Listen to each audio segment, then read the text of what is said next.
Welcome to the January 25th, 2023 Natural Resources Board meeting. We will begin the webcast in 3, 2, 1.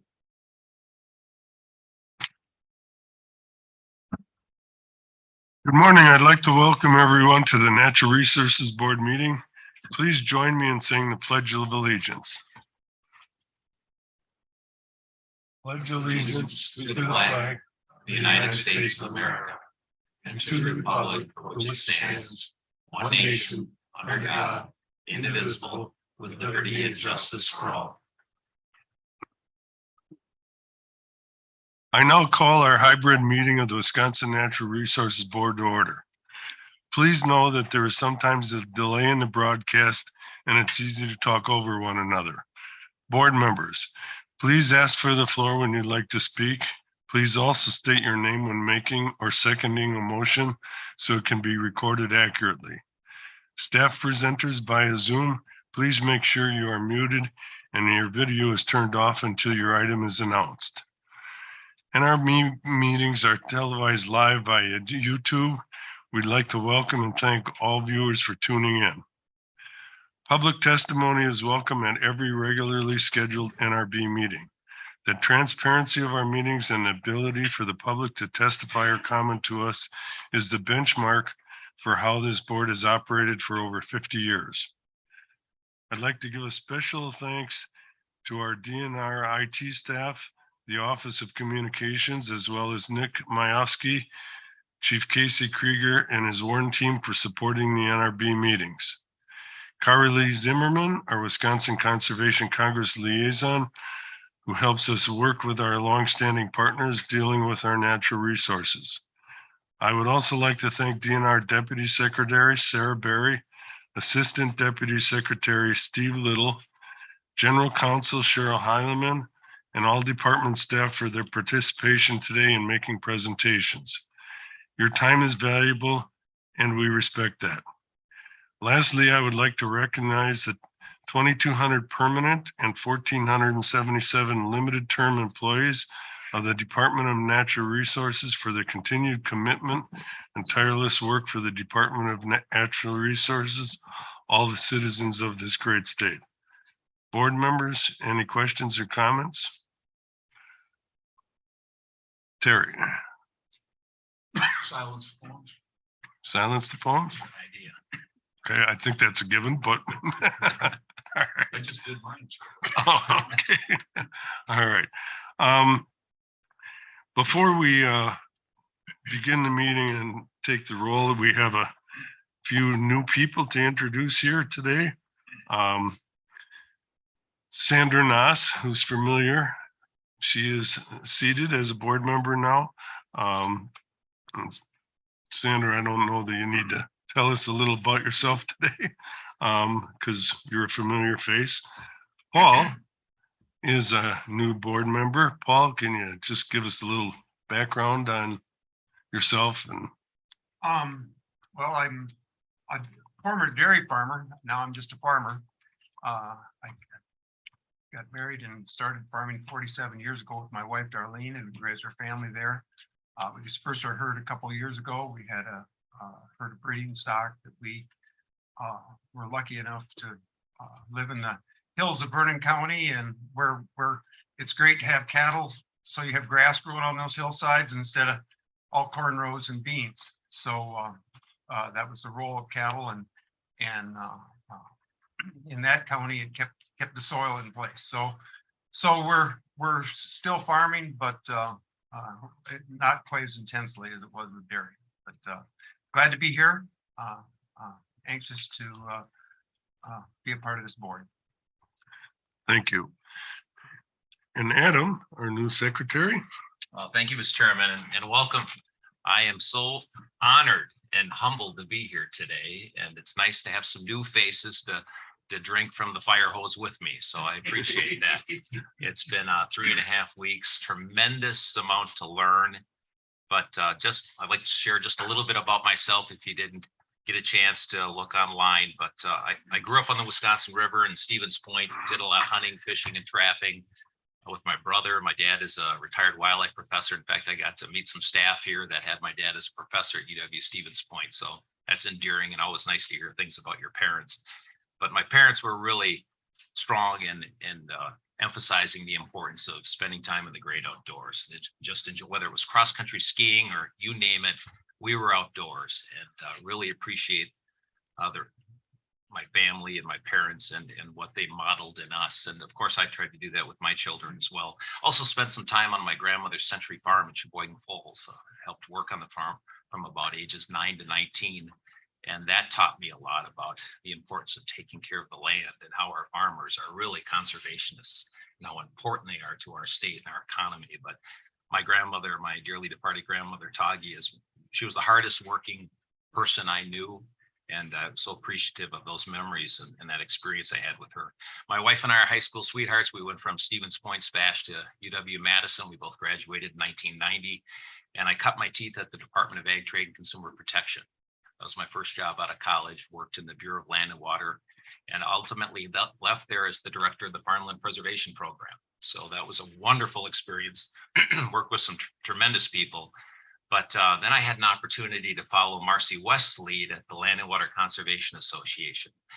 And for me, that was such a gratifying opportunity to work with 72 county board land conservation committees across the state. Not only, local implementers of natural resource protection program services, but the Department of Natural Resources, the Department of Ag, the Natural Resource Conservation Service, the FSA. It was a tremendous learning opportunity. And I had some wonderful mentors, predominantly county conservationists, Gene Shomish from Eau Claire, Dale Shaver from Waukesha. I can list a number of them, but really good people that cared about conservation. So I learned a lot from them. And after about 4.5 or so years there, I was encouraged to apply to be the county administrator in Sheboygan County. And hadn't aspired for that role or that position, but the beauty of it was my parents, my grandparents, and my great-grandparents were all born and raised in Sheboygan County. So I had the opportunity to raise my family there. I have 3 children, they're 30, 28, 26 now. We have 2 grandchildren. And, when the kids are good, life is good, right? But what an opportunity to learn and lead at Sheboygan County. I worked with 19 different departments from A to Z, law enforcement, health and human services, of course, natural resource protection and enhancement, but really learned a lot. And my approach has always been to engage, to listen, to learn, and try to build compromise and consensus and bring people together to problem solve. That's how I roll. And I intend to bring that same approach to this leadership position. So very, very enthusiastic about this opportunity. The transition here has been tremendous. I mean, this is literally the 4th week, right? But just the staff here have been incredible. Deputy Secretary Sari Berry, Stephen Little, Brianna Goss, my executive assistant, our corporation counsel, our legal chief, Cheryl Heileman. I'm working on names, as you can tell. I've met so many staff, but everyone has been so kind and supportive and thoughtful. And I can't tell you how much I appreciate that. It doesn't surprise me working in an agency like this, but it sure is nice to be around. So thank you for that. We have a really strong leadership team here, as the board knows. As certainly I've heard this board express. I went back and watched all of your board meetings from the past year. I didn't go through every public comment. I didn't listen to every public comment because those are some long, sometimes board meetings, my friends, right? But I did go back to get a feel for the interactions and the approach, and I learned a lot from that experience as well. But every time I heard a board member here say, boy, do we have a strong team, I certainly would underscore that point. We really have a strong team. So I'm privileged to be a part of that. Just a few other comments again about my approach and what I hope to achieve working with you in collaboration is we have so many stakeholders, right? I mean, I don't know if there's an agency more complex than the Department of Natural Resources, and there are so many stakeholders, and obviously including our legislators. And I mean, again, there are so many people we need to work with. And I welcome that and I look forward to it. And it's really important to me, as I know it is the governor and his team, to be listening to people. I mean, we're not going to make everyone happy, especially when it comes to the Wolf Plan, right? We're not going to make everyone happy, but we're going to listen to people and we're going to seriously and thoughtfully consider that input and make the best decisions that we can. So I welcome that. I've had a chance to reach out to a number of stakeholders already, and one was Charlie Henriksen. He's what, chair of the Lake Michigan commercial fishing. I think Charlie's going to be with us today, or we're going to be, Sarah's going to be presenting some information, but appreciated his input and his thoughtful approach of wanting to engage people and seek improvement. So I appreciate when people reach out and want to make improvements. I also want to shout out to the governor's staff. I'm so honored that the governor presented me with this opportunity. Can't tell you how honored I am. And as I've gotten to know him better and his team better, a lot of really good people looking to make good things happen. I mean, how many of you listened to the State of the State last night? Wow. Look at the investments that we're proposing for water quality improvements and being able to respond more effectively to people in the state. I'm just so pleased with that. And putting the old county government hat on, I was also pleased to see the investments in local units of government and the help they're going to need for law enforcement and doing their good work in natural resource protection enhancement. So it was really pleased to see that and looking forward to working for him, with him, as well as the legislature to see if we can bring some of that to fruition. Meetings with legislators have been going on the last week or so, and I want to thank our legislative director, Sean Kennedy. He's just a rock star, and he's been taking me around and meeting with the senators, and every single meeting thus far has been kind and productive. Every single one. And I'm appreciative of that. I also want to thank our communication director, Katie Grant, who's been helping with putting out some news releases or information and just coaching me on this new role. Everyone has been just so helpful, as I said. And then finally, I'd like to just briefly touch on a few issues and priorities and goals. First, as the governor once again discussed last night, water quality. I've been asked quite a bit, well, your first 3 weeks in the job, what are the most important pressing goals? And it's going to take me a little longer than 3 weeks to get a handle on things, obviously, right? But water quality has always been important to me. And I know it's important to everyone in this room. And it's so refreshing to have a governor who is making it a key priority, as well as hearing legislators talk about how we need to do more, how we need to be more nimble and investing in our communities and making sure that they can respond more effectively. So really looking forward to working more on that.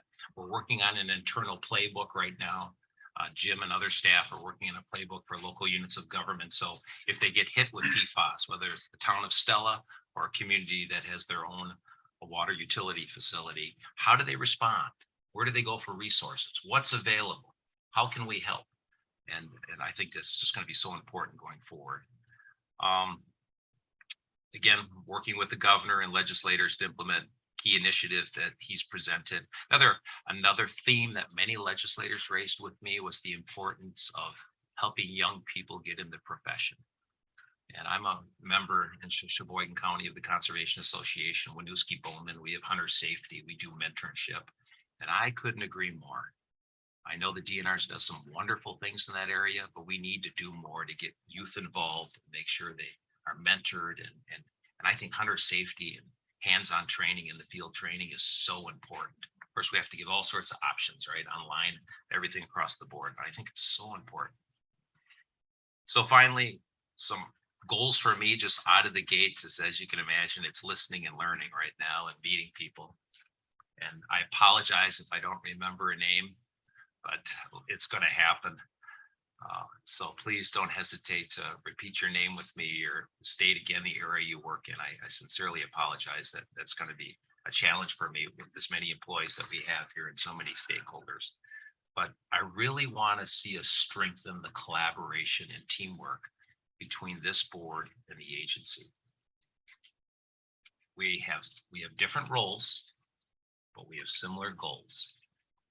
And in my experience throughout my career, I've worked with a lot of boards and commissions and advisory committees, and the professionalism, the respect, the rapport, everyone watches that. Everyone notices that. It's important we're communicating effectively, collaborating, making sure you get the information you need to make well-informed decisions. Doesn't mean you can't challenge us as staff or ask for more information, but we've got to be working together and pulling together. And I know we will be.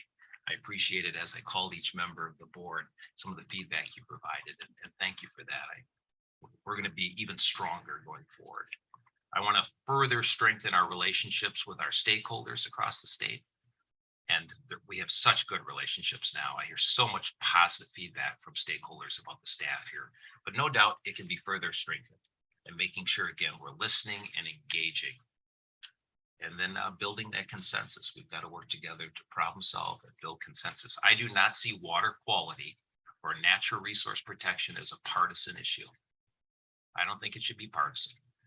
I think every single person in this state should expect to be able to turn on the faucet or go to their water and have clean, safe water. It's a public health matter, but it's also an economic driver. We want people to move to Wisconsin, raise their families here, start their businesses here, expand their businesses here, expand their farm operations here, whatever it may be. We have to have clean water. That should not be partisan. And then finally, I want us to be a leader, not a follower, but a leader. And historically, it's always been my sense that the Department of Natural Resources has been a leader. And I know we're a leader in many areas. But when I think of PFAS in particular, I know there are a couple of states around us who seem to be a little better positioned right now than we are. And we're going to need the legislature to step up and work with us to make sure that we are equipped to help local government and individuals and families be sure that they have clean water. And if they don't, how do we do the testing? How do we do the monitoring? How do we provide them with the resources they need? So again, I thank you for this opportunity. I'm humbled and honored to join you and be part of this team. And I'm looking forward to getting to know everyone better. So thank you, Mr. Chairman. Thank you, Secretary Payne. Last, I'd like to just send a big thank you out to the two board members that have vacated. People don't really understand, but this is not a paid position. This is a volunteer position here. And what you get out of it is bad press and name calling and angry people when we're trying to seek that compromise. But Secretary or Dr. Pren and Bill Bruins, thank you for your service. Bill was 12 years, so thank you very much. All right, Ashley, can you take the roll? Paul Berner, Present. Sharon Adams. Present. Harry Hilgenberg. Here. Marcy West. Here. Bill Smith. Here. And Denver Dunn. Present. And I'm here too. Okay. All right, thanks. Mr. Secretary, any changes to the agenda? Did as of yesterday, I'm going to look over at staff to make sure no changes. No, and I forgot to mention one thing, Mr. Chair, that there was some discussion about with the Wolf Plan and providing more opportunities to listen to people. And I just failed to mention it, but we are planning to hold a virtual listening session for Tuesday, February 7th. So statewide, people won't need to travel. They can get online and provide us with additional input. And then also, I have heard members of the board, I appreciate the calls and feedback, not only from the board, but stakeholders, that it would be helpful if the DNR held an in-person listening session. And we are considering that now internally as staff. We're discussing that. We're discussing that with the governor's office. So stay tuned with that. But we're definitely hearing people. So I wanted to share that. Thank you, Mr. Chair. Thank you. So do I have a motion to approve the January agenda? Motion to approve. Second. Second, Bill Smith. All right. Motion carry, or all in favor? Aye. Opposed? Motion carries. We have two items in the consent agenda. Asking for a motion to approval of the brief of action. And B, acknowledgement of the donation from the Natural Resources Foundation of Wisconsin, which has donated $20,000. This donation will be used to support of restoration and management of Southern Kettle Moraine State natural areas, especially for the benefit of grassland pollinators and birds. So move. Second. All in favor? Aye. Opposed? Motion carries.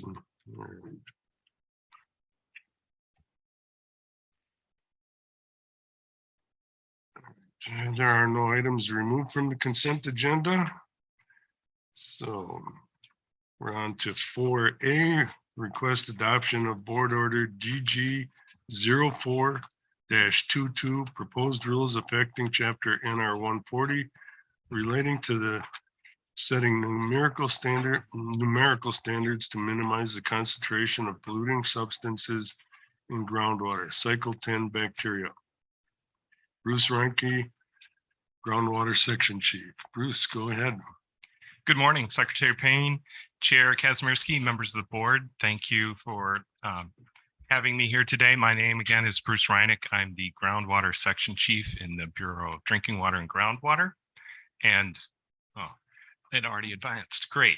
So I'm here today requesting adoption of the final draft rule for DG 0422. That will add a new standard for bacteria and change how an existing one is handled a bit. And just as a reminder where we are through the process, back in April of 22, you approved the preliminary hearing and approved the scope statement for these rule changes back in May. We went through the economic impact analysis and final draft rule language and had hearing in October of last year, and which brings us here today for asking for adoption of this rule. If you approve it, it will go forward through the additional legislative steps and could be finalized as soon as October of this year. So what exactly am I asking for? So what we're doing with this rule is replacing the existing total coliform bacteria standard with a new standard for E. coli bacteria. And we are going to transfer the total coliform bacteria standard out of table 1 and create a new section for it as an indicator parameter. And what this will do will bring it in line with some changes that EPA did for public health drinking water standards a number of years ago, and make it more consistent with that. So just to understand, total coliform is still a wonderful test. It's a very broad category of pathogens. E. coli is a more specific focused test. E. coli come from the intestines of mammals, and so it's an indication of fecal contamination of a water source. That's why we're doing that. But we'll still have the full range of responses. The total coliform test is still a useful test, but we want to focus our efforts in more where the risk is greater. So just as a reminder, I kind of went through this at the beginning, but just we went through this rule pretty quickly this year. Just as a reminder, this revisions for total coliform and E. coli were included in the scope statement back in 2019 as part of a much bigger rule package and changes to NR 140, which you all considered in February of last year, but did not move forward. So today I'm here with just the E. coli and total coliform bacteria standards. And so in the economic impact analysis, we found that really the costs are likely to be decreased because we're focusing more closely in on a narrower set of responses. But why do I say that? There were really two drivers into costs, and that would be sampling costs and response costs. So as far as the sampling costs, we surveyed a number of labs, and since the rule change has already taken place for public water systems, all the labs we surveyed already offer you a package of testing where they give you total coliform and then they run E. coli test at no additional charge if total coliform is positive. So on the sampling cost front, there's no change in costs to do the sampling for E. coli. And you may be able to find a lab somewhere, but the big ones that we asked already do it this way. So you don't have to have increased sampling costs. And then on the response costs, what will happen was responses will be needed less often. From our data, we have about 10 total coliform positive hits for every 1 E. coli positive hit. So if you do need to do a response, the response actions will be the same as what you're doing now for total coliform. It will just happen a lot less often. So that's how we came up with, there really will be no change and likely a decrease in overall costs spent. We had the hearing, there were 5 attendees, a couple registered in support and 1 submitted written comments in support. And with that, I will open it up for questions. Any questions? Terry? Not really a question. I want to thank Jim for giving me a call and straightening me out on this proposal. But, you know, for people that may not be aware of it, almost every rural transaction of a residence in Wisconsin, I'd probably say 90% of them have these tests done. And it's very, very important because, you know, we started doing that probably back in the early 80s, which when it was not a standard, but safe water is critical. And the lending community finally jumped on board and said, yeah, I guess before we're going to put a mortgage on a property, we better have the water tested. So it's consistent with what goes on in the real world as far as transactions are concerned in people's houses. So I would move approval. Okay. Can we get a second on that? And then we'll continue discussion here. You second? All right. Any other questions? It's a comment, Sharon? and the comment is really for us to keep forefront of the 30-month process. It expires on September 21st, 2024. So it has an urgency about it, and I'm so grateful that we're at this point. It's moving forward. Thank you. I am too. Any other questions? Well, I do have a couple. Some of you know I came from the water industry at one point in time. And I was really taken aback when I looked at the green sheet and there was a line through 0 coliform, and that was the standard before in water testing. And my concern is, are we going to overlook that, or are we going to still continue to test coliforms? And for those of you that might not be familiar, coliforms are a family of bacterias. It includes all kinds of them, many of which are on the EPA's dangerous list. So I don't hope that, what I'm hoping is we're not targeting E. coli and forgetting about the rest of those bacterias and technologies emerging on those, and we're finding health issues with many of those bacterias. Are we assured, and is the public assured, that we're going to continue testing the coliform also? Yeah, no, that's a great point. And let me explain a bit. So we're still going to have total coliform in the rule. Department of Health Services still is behind private well owners testing their well for total coliform. And that it is still true that if you get a total coliform negative, you're good to go. That's a really good thing to know. Now, what we're doing with this is trying to add a nuance in that it won't change Department of Health's recommendation. A private well owner should test their well for total coliform, and if they do, they should also test for E. coli. And so that's what this rule will do. What we're looking to add is the regulatory flexibility, because total coliforms are a large family and a lot of them just live naturally in soil. So we're trying to fine tune our regulatory approach separate from the health approach. So the health approach for a private well owner will stay the same. And what we want to do is add flexibility. So at, say, a landfill or something else, where we have monitoring wells, which are not designed to minimize bacterial contamination, that we have a more focused, well, when do we have bacterial contamination that has a regulatory source that we might need to take action? which is a little different question from the health question of a private well owner. Yes, you should test for total coliform, and you should also test for E. coli. And either one of those, you should investigate what to do.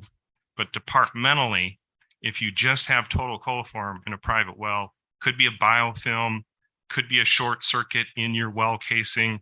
It's not necessarily that the department needs to go after a regulated entity and force them to change an action, but the well owner certainly does need to investigate it to protect their health.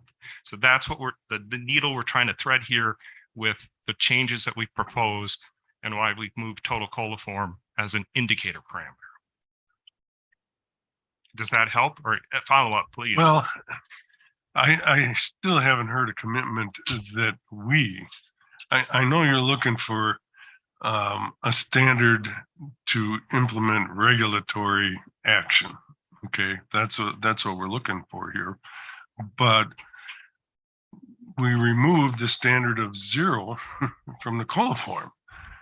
So my concern is that we're only going to focus on one bacteria, which is E. coli, and forget about the rest of them moving down the road.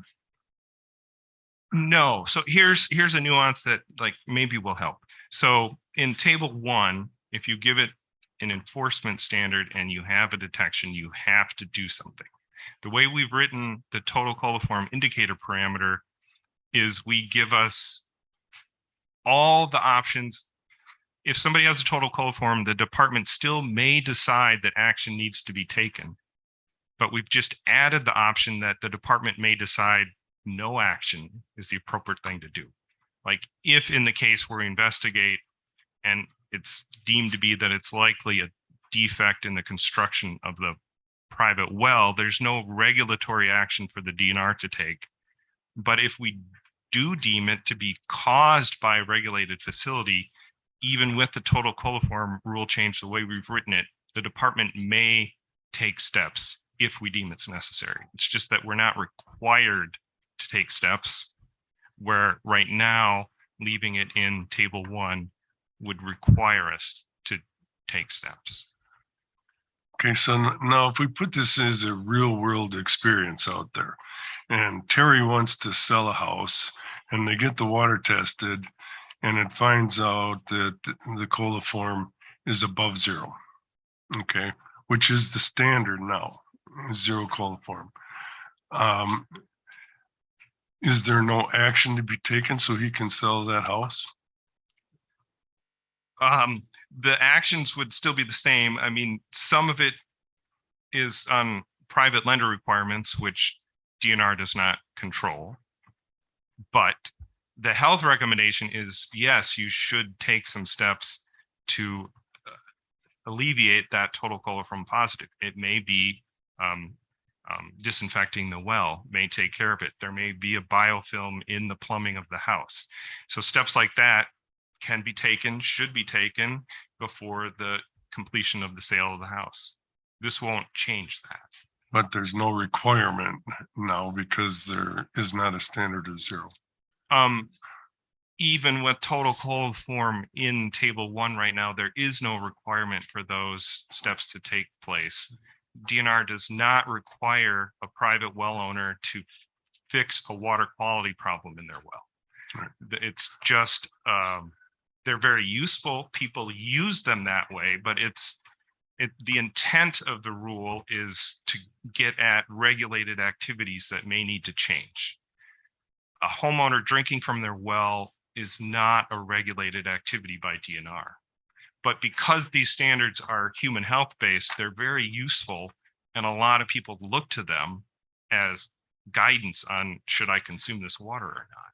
So that won't change. Okay. All right. Thank you. Any further questions? All right. All in favor? Aye. Opposed? Motion carries. Thanks, Bruce. Thank you. Thank you.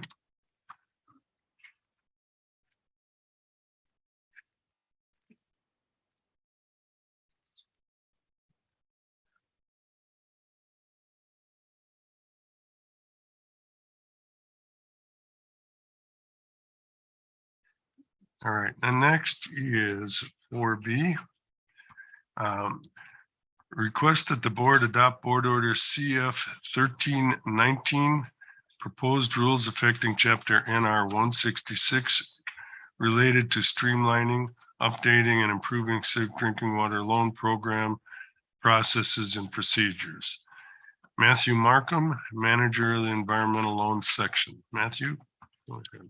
Good morning. Thank you, Chair Kazmierski, Secretary Payne, and members of the Natural Resources Board for your time and attention today. My name is Matt Markham, and I am an Environmental Loans Program Manager in DNR's Community Financial Assistance Program.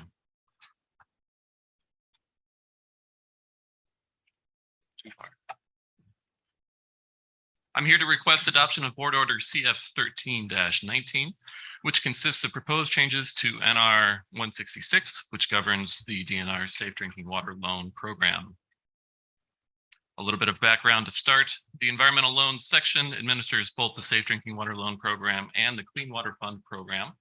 Safe Drinking Water Program, which we're discussing today, provides low interest loan funding and principal forgiveness, which is analogous to a grant, to municipalities, primarily for public water system infrastructure.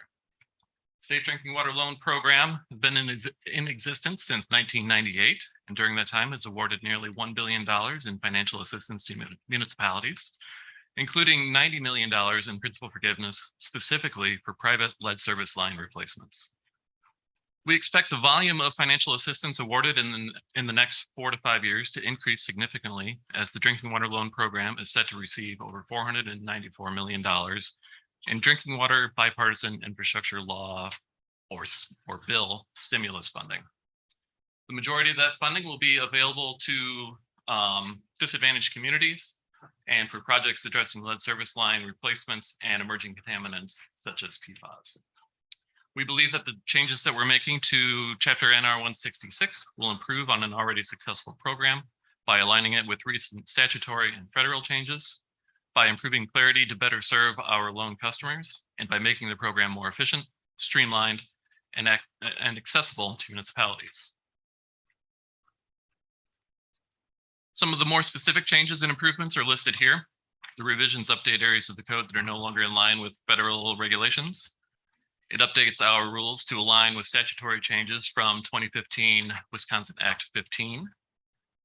It provides flexibility in the loan application process to be able to analyze current timelines, build in new efficiencies, and better align the process with customer needs.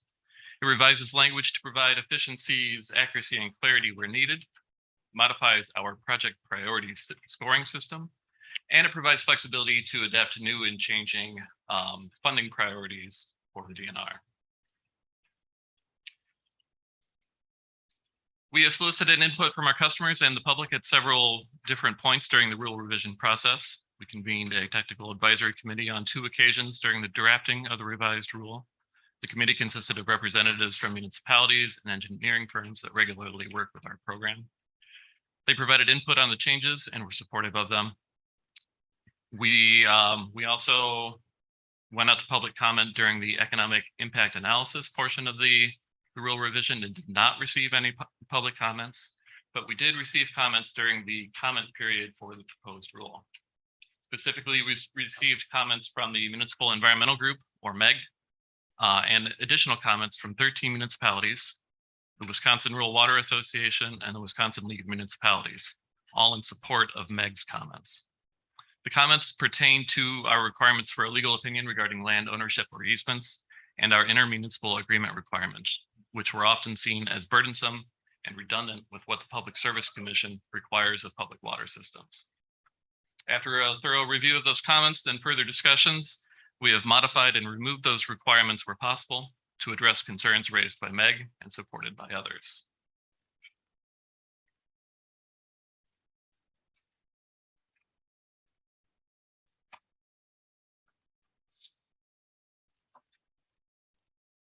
Well, in closing, I respectfully ask for your approval of Board Order CF 13-19.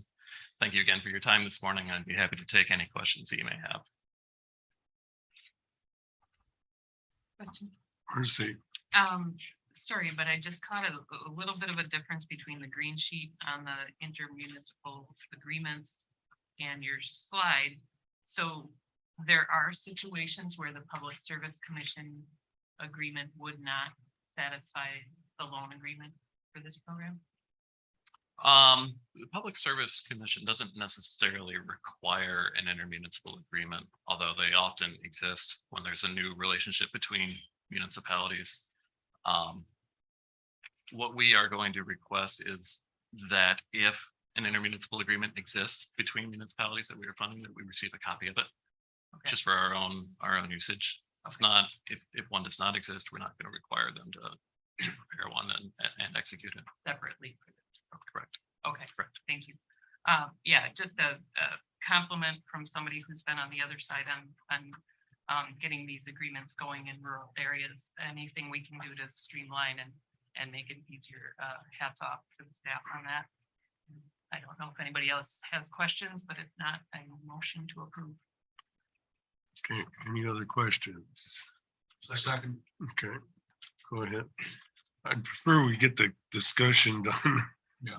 First, or not in the middle of Okay. the motion like that. See, they were. Okay, Terry, Again, I want to thank Ann and Matt for calling me and returning my call and the questions that I had and streamlining the process, because it seems as if we get overburdened with so much paperwork.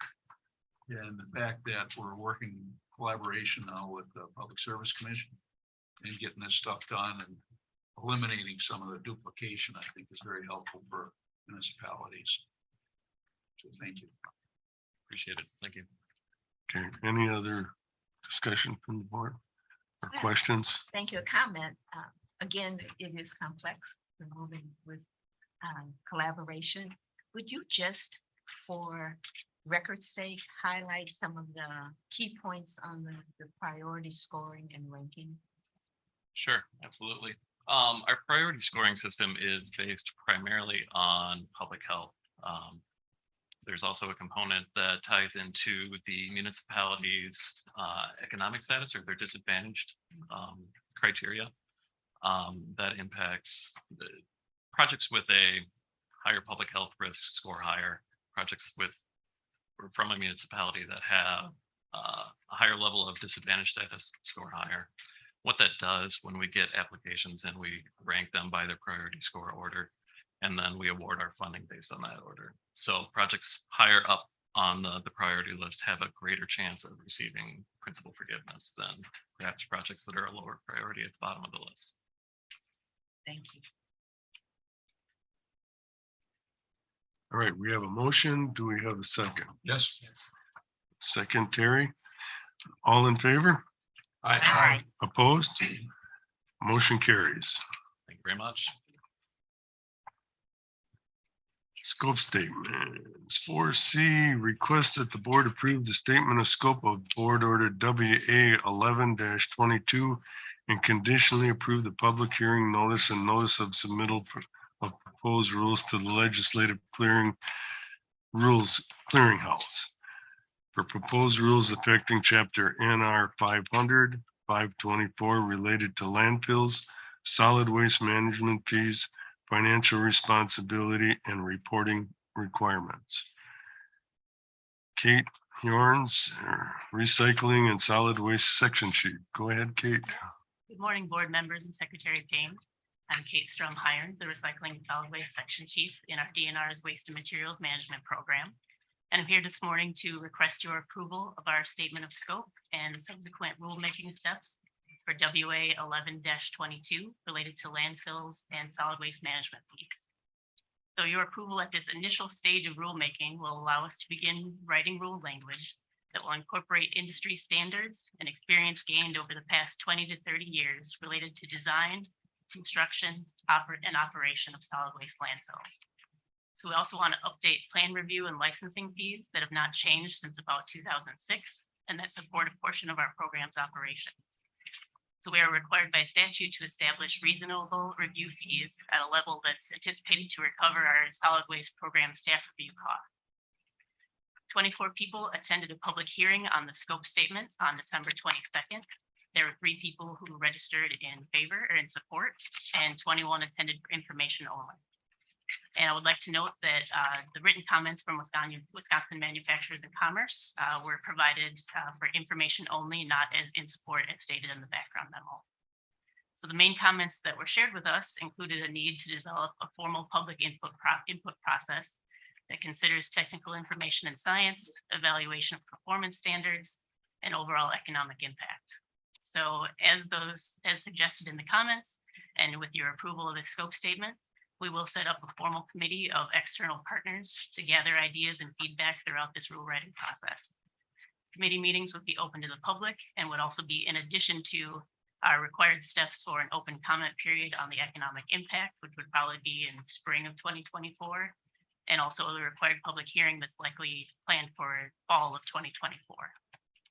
So I'd like to thank you for your consideration of this and happy to answer any questions. Okay, before we start discussion, why don't we get a motion and a second on the floor, and then we'll go with questions. Bill? Second. And second, Sandra. All right. Now, any questions?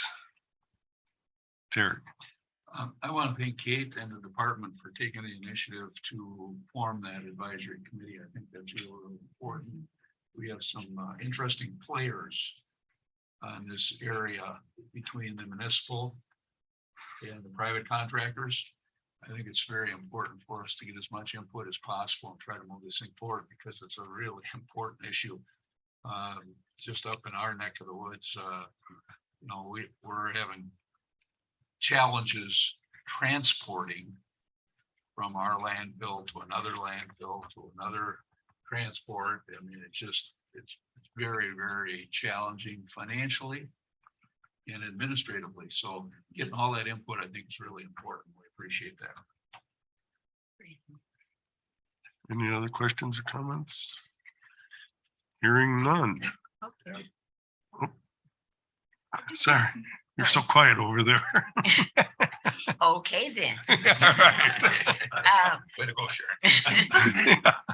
You know, I do want to just really congratulate your team on putting this difficult project into an order that is rather visible and sometimes, for me, shocking. For example, the number of closed landfills. And what is your thought about, or how are the closed landfills managed, or will that be a part of this going forward? A little bit. A lot of what we're focusing on will be kind of the active landfills there and how they're, like we said, operated, designed, and moving forward. A lot of these closed landfills used to be without town dumps or just things that were left, and now they're where they're at. You know, some of them have monitoring systems where we monitor the groundwater, some don't. Some have liners, some don't. So what will partially be in this rule is kind of looking at long-term care of landfills as well. So that would include potentially how we handle some things with existing closed landfills as well. I think that's really important, the long-term care. We have a sort of immediate urgency to address what is happening now, but the long-term care becomes an important area for sustainability along our waterways and soil. So thank you. Thank you. All right, we have a motion and a second. All in favor? Aye. Opposed? Motion carries. Thank you. Thank you. Thank you. And 4D. Request approval of department recommendation for the 2023 bear harvest quotas. Randy Johnson, large carnivore specialist. All right. Take it away. Good morning, Chair Kazmierski, Secretary Payne, members of the board. My name is Randy Johnson. I'm the department's large carnivore specialist in our Bureau of Wildlife Management. And yes, I'm here to present and request approval of our recommendations for the 2023 bear season. Make sure I'm not yelling into this thing too loud. Click, or I can click. Let's do that. There we go. So we'll start with a quick slide to kind of review the previous year. First things first, 2022 was another strong bear hunting season. We see a lot of interest in this bear season. Demand continues to grow for these bear hunting licenses. And that actually bucks the general trend you see in hunting in the state and across the country, where interest and participation seems to be on the decline. Bear hunting is the opposite. It's increasing demand, increasing participation, which is good. But it does present its own challenges. And one of the challenges we see is hunters have to wait up to 12 years to acquire a license, depending on where they want to hunt in the state. Some areas of the state, it's as short as a year or two. Other areas, it's up to 12 years. This last year was the second year with our updated zone structure, 6 zones in the state, which is a result of our updated bear management plan. Overall, 4,110 bears harvested in the state, which is right on par with the last 10 years or so average total harvest in the state. About 91% of our total bear harvest target. But if you look at a zone by zone basis, 3 of our zones came in under their harvest target and 3 of the zones exceeded their harvest target. But again, when you add it up on the total, we're 9% under the total harvest target. Moving to ag and nuisance complaints. So bear conflicts in the state are broadly categorized as either agricultural, like corn crops, apiaries, etc., or nuisance complaints. These are the bears in trash cans, the bears in bird feeders, that type of thing. If you look at the statewide numbers, those trends are relatively stable over the last few years. But just like anything, if you look zone by zone or regionally, there's variation. Some areas we have hotspots of conflict, other areas not so much of an issue. One thing I wanted to mention in the last bit, the maps on the right show the locations of harvest, and I wanted to point this out. The top 2 is harvest locations or density, if you will. The darker colors are more bears taken under the old zone structure. The bottom 2 are under the new zone structure. And the change I want to point out is you'll see the darker colors have shifted from Douglas and Bayfield further south into Rusk and Sawyer and Barron County. And that's an intended change that we'd like to see with the new zones. So I just want to point that out. Speaking of Sawyer and Rusk, I mentioned variable conflict levels in our different zones. One of our hotspots continues to be Sawyer and Rusk County, particularly with agricultural damage. One of the tools we use in cases of agricultural damage is live capture and relocating those bears out of those cornfields and out into public forested lands. About half of all the bears we captured last year came out of Sawyer and Rusk counties and moved. So, as I said, continues to be a hotspot.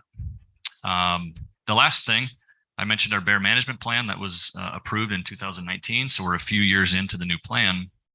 And we took a minute this fall to kind of evaluate where we're at with that. And there's 62 different action items, if you will, in that plan, including things like new zones, moving away from numeric goals for our bear population to this process that I'll describe next.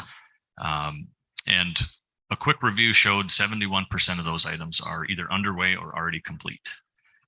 So I think a lot of progress has been made in a relatively short time with this new plan. And it very much is guiding bear management in the state today, just a few years after having been approved. So I think a positive report from the bear plan. I just wanted to share that. Okay, so how do we develop and arrive at these recommendations? It starts with our Bear Advisory Committee. So this is a group of DNR staff, along with about a dozen partner groups, representing groups such as the Forest Service, GLFWC, as well as stakeholder groups such as the Bear Hunters Association, Farm Bureau, etc. So a very broad range of interests. This group comes together every fall to review a mountain of information. It starts with looking at the bear population data, population models, the biological information, and then we transition to looking at the social side of the equation. And that's what's on the screen. We start with the biological information. we move to the social side of it. So there's 6 criteria identified in our bear management plan that we review pretty intensively. You can see nuisance complaints, agricultural damage, several metrics about hunter satisfaction, the hunter side of the equation, if you will, and then some information on any bear disease or health issues that might be of concern. So first we evaluate the biological side of it, then we evaluate essentially the social side of it. And together we try to come to agreement on a bear population objective. And that is simply, would we like to see this bear population increase, maintain its current state, or decrease? And that reflects those criteria and considerations. And we do this on a zone by zone basis. Once we have that objective, we can look at population projection models, which can essentially forecast the direction of the population under varying levels of harvest. And that allows us then to basically pick an appropriate quota that is likely to achieve that objective in each zone. The final step then is looking at, okay, here's a quota, the number of bears we'd like to see taken, and how many licenses do we need to achieve that harvest, and that's based on hunter success rate averages. Okay, so we'll kind of run through zone by zone. There's a lot more information in the green sheets, and I can certainly answer questions, but I'll spend just a minute on each zone. First of all, Zone A. So this is the central and northwestern part of the state, a relatively large zone, lots of public land, lots of bears, a bear population that has been on the decline for a few years, but we've reduced harvest in that area the last couple of years, and the models indicating that the population is starting to level off. The general feeling among our bear advisory committee was to try to maintain this population where it's at, or even allow some increase in the bear population. And to do so, we're recommending a quota of 1,075 bears, identical to last year. But because we've seen relatively high success rates, reducing those licenses by about 75. Zone B, this is the northeastern corner of the state. The bear population in this zone has been pretty stable for the last decade or so.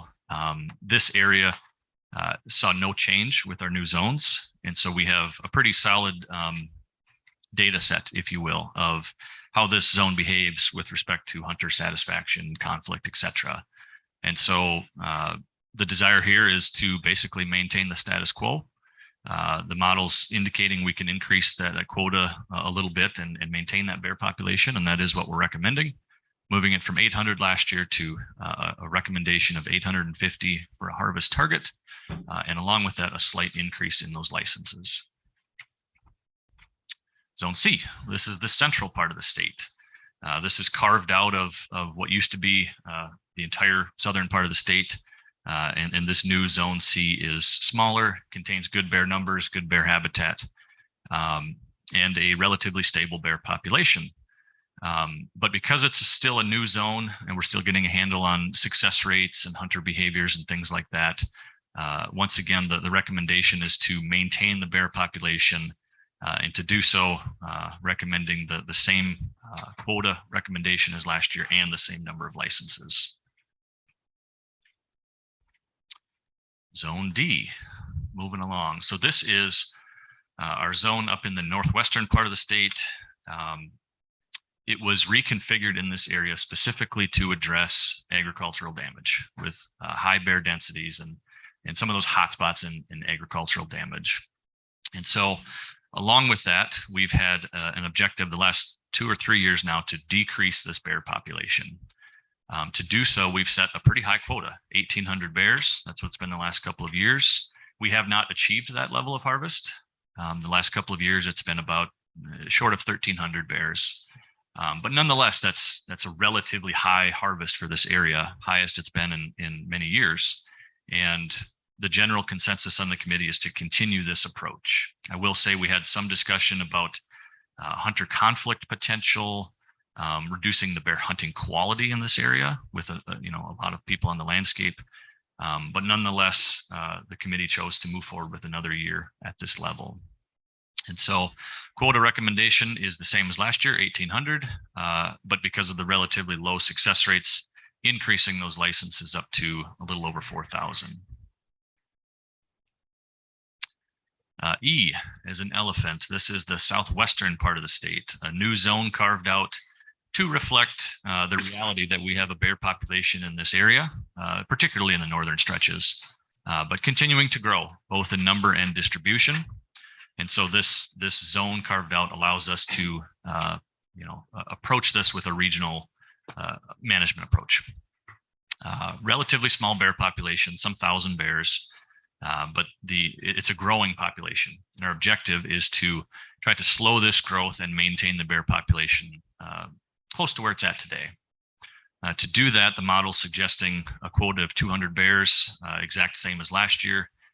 And because it's a new zone, we're estimating success rates to be relatively low, 10%, which translates to 2,000 permits. Again, no change from last year. And finally, Zone F, that is the southeastern part of the state, relatively little bear suitable habitat, pretty small bear population, maybe a couple hundred bears, most of which are in the northern part of that zone. We see a couple dozen bears harvested out of this zone every year. But we have a slightly different objective here, and this is identified in the bear management plan, which is essentially to allow local control, meaning minimize bear presence. We want to make sure there's ample bear hunting opportunity in this area so that those that are interested in trying their hand at finding a bear in this zone have that opportunity relatively easily. To support that, we are recommending doubling the quota in this zone from 25 bears to 50 bears. Not necessarily because we would like to see a higher harvest, but higher quota allows us to issue more licenses. And that's in support of that goal I just mentioned, making sure there's ample licenses available. And finally, to add them all up, that brings us to a total quota recommendation of 4,575 bears, a slight increase from last year, about 75 more bears, and a license recommendation of 12,760, up about 5% from last year. With that, I can answer any questions. Okay.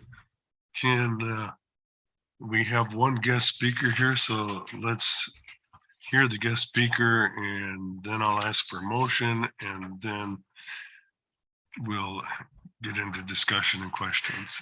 So our speaker is Rob Bowman, Chair of the Conservation Congress. Are you online here? There he is. Can you hear me See a fine? smiling face. All right. Can you hear me fine? Yep. Good morning, Chairman Kazmierski, Secretary Payne, and members of the board. Thank you for the opportunity to testify before you today regarding the bear harvest quotas for 2023. I'm Rob Bowman, Chairman of the Wisconsin Conservation Congress. DNR staff participated at the recent WCC Bear Committee meeting at the Mead Wildlife Area on December 3rd. And the proposed quotas that are before you today were presented to our committee and were supported by our committee. WCC feels the permit levels recommended are appropriate given the goals, current population estimates, and success rates identified utilizing the best available science. Congress respectfully requests that the board approve the recommended bear harvest quotas as presented by the department for the 2023 season. I'd like to thank the department for their continued engagement with the WCC on these important resource management issues. And Congress is proud to be a part of the current system that Wisconsin utilizes to gather public input and feedback on resource related proposals. Thank you. Thank you, Rob. Okay, I'll entertain a motion in a second. Make a motion to approve. Cindy Knauss. Second, Bill Smith. Okay, any questions for our speakers? Terry. Several. Good morning, Randy. Good morning. Thanks for our conversation. Absolutely. I appreciate it. How successful are we on relocating bears? How many of them return back to have the same treatment? That's a good question. It's a difficult one to answer unless you put a radio collar on that bear and track it back. Indications are, we've done some genetic work in the past of, are we recapturing them? Those indications are no, we're not recapturing those bears. So that's an indication that it is, keeping them out of their original conflict site. However, there's an open question of, are they going to a different conflict site? We we've got some different proposals out there to try to look at that. Another project that we are underway with already is basically looking at the effectiveness of our abatement techniques. So not necessarily this question of are moved bears returning, but more so looking at a conflict site, a cornfield, applying a treatment like relocating the bear, and then looking at, is that effectively saving money or saving crops in the long term, as well as how does that affect the surrounding cornfields. So that's a project that's underway already. I should mention too, our policy is essentially moving those bears at least 30 miles away from the conflict site, away from that cornfield into public forested land and cutting them loose. Who pays for that? The bear conflict program. So that is a mixture. That's a surcharge on hunting licenses. Yep. Okay, so the bear hunters. Yeah, bear hunters and I think hunters in general. Okay. Yep. What's our goal? How many bear do we want? It's a good question. 26,000, I think. Yeah, if you add up the total zones, it's about 26,000 in the state. We don't have in the bear management plan a specific numeric goal. Instead, we take this regional approach, zone by zone. We have estimates of how many bears are in each of those zones, but we're trying to find that balance between the biological carrying capacity and that social carrying capacity. And that dictates if we want more or less bears in a given zone in a given, time frame. But we do have a numerical number to each one of the zones. We have an estimate of how many bears are there, and we have a harvest target, how many bears we'd like to harvest. But we do not have there is no zone B, for example. There's not a numeric goal for zone B. We don't want X number of bears, if that makes sense. That's not spelled out. Zone B, because we have too many bears in zone B. Yeah, I'm thinking of you. How many points do you? Yeah. In zone D, our objective is to decrease. But we're not doing anything about decreasing. I would say we are.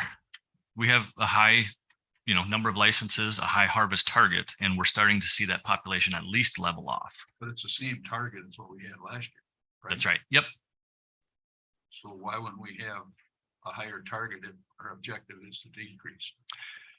We're keeping it where it is because we're not even reaching it yet. So there's room to harvest more bears than we have the last couple of years. I think it's taking time for people to adjust to the boundaries with the arrangement and the increased licenses. It used to take 4 or 5 years to draw a license in that area. And right now you can draw it in 2 years. So there's a lot of, I think, new people hunting that area, and they're getting a feel. They're making landowner connections for private property, all of the above. So I think it will take some time to see that harvest continue to increase, but it takes time. Are we doing anything as a department to identify landowners that are open to the public coming in, or we make references and those types of things? Yeah, good question. So if a producer is enrolled in the conflict program, if they're getting help with bear damage, legally they're required to open up to public access. And we do have that list of landowners on our website, and we've advertised it a little bit through our bear hunting. For the folks that draw a bear license, we send them a letter in the summertime to give them the regulations and whatnot. And that includes a description. Hey, this list of landowners is out there. Feel free to contact them. You still have to get permission and work with them and all of that, but that information is available. Do we have that available though to ones that aren't registered in the relocation program?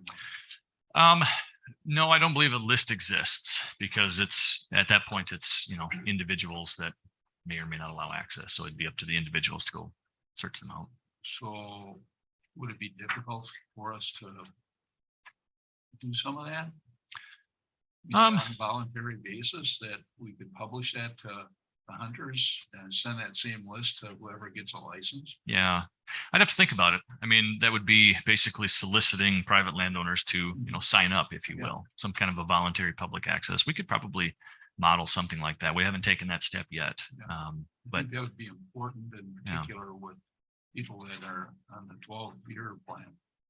Yeah, Yeah. That's the good thing with Zone D, because we have so many licenses, people are drawing them relatively quickly down there. The last question I guess I have is, Yeah. I'm very concerned with the health of our herd in northern Wisconsin, deer herd. Mhm. And how it's been depleted over the last 20 years.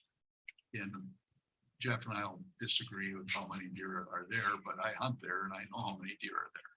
Mhm. And unless they all go in that big black hole when the season starts.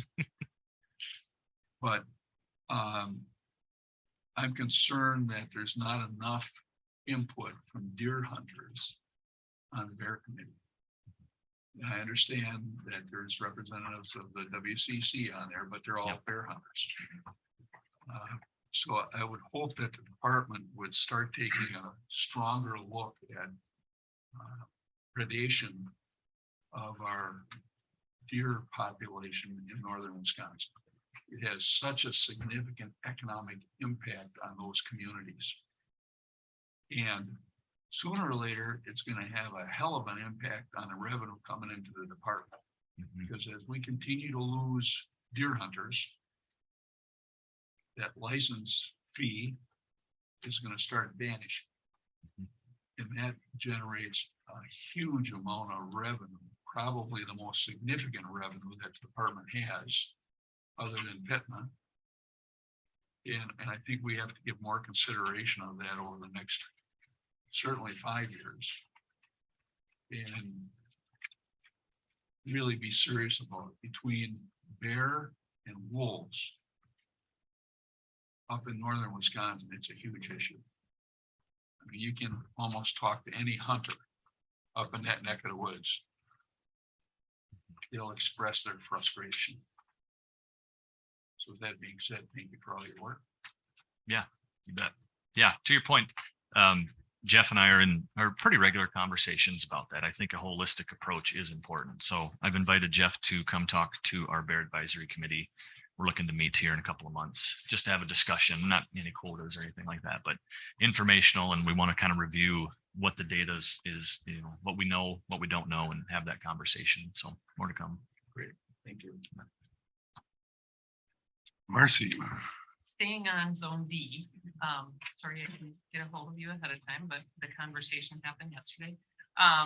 The input that there's not a great deal of conflict, how would somebody go about saying, yes, we are seeing an increase in hunters? Is it through the local conservation, even though they're not in that zone? Yeah, good question. So that is something we're definitely keeping an eye on. One of the primary ways we're measuring that is after bear season, we send out surveys to bear hunters, and they indicate where they hunted. And then we have a lot of questions on there, but some of them speak to satisfaction, crowding, conflict. You know, did you have issues with other bear hunters, that type of thing. The first year of data was for the 2021 season. That's what we have currently. We did not see a spike or anything alarming to speak to hunter conflict in Zone D. I expected to see a little bump, but it did not come through. That said, that's just 1 year. We're taking those same surveys this year. We'll continue to watch that. I've also had a few hunters reach out to me personally and had those conversations. I think there's some anecdotes. I mean, people are certainly recognizing that there's a lot more hunters out there than just a few years ago. And it's part of that adjustment process. Folks have to find out, where to go in this landscape. A lot of private land. So I think there's a need to make those connections. Right, and that was one of my other questions. When they report a harvest, are you able to pin where that's taken place, of whether, because part of the goal of changing that zone was habitat based, right, and the egg issues. So are you able to pinpoint where that bear was harvested and whether it's getting at the egg specific, or if it's mainly on that public? Yeah, so we get obviously the zone, we get the game management unit. That's that map I showed earlier. So smaller than a county, but it's not a GPS point. Okay. And then we ask public or private land. So we get a pretty good idea of that breakdown. Okay, so as we get more years of data in that zone, we'll be able to tell. Yeah. Okay. Yeah. Yep. And then obviously seeing if that higher harvest is translating to reductions in conflict. And again, we're just a couple of years in. I think it's going to take some time, but this past year, there was some encouraging signs with fewer ag damage permits issued to landowners, fewer bears translocated. So some encouraging signs, but it's 1 year. So Okay. And then my final question, the increase, I do think that's interesting. Are we able to tell if that's out of state increase, if we're seeing increase in licenses from out of state, or if they're resident? it's mostly driven by residents. We look at that every year. It's about, of all those applicants, there's about 130 or so thousand applicants, and of those, about 5% are non-residents. The vast majority are residents. They're treated the same in the drawing, so that 5% translates to, of those that win a license, it's about 5% non-residents. We haven't seen a change in that, at least in the last several years that I'm aware of. Okay, So so it's- then the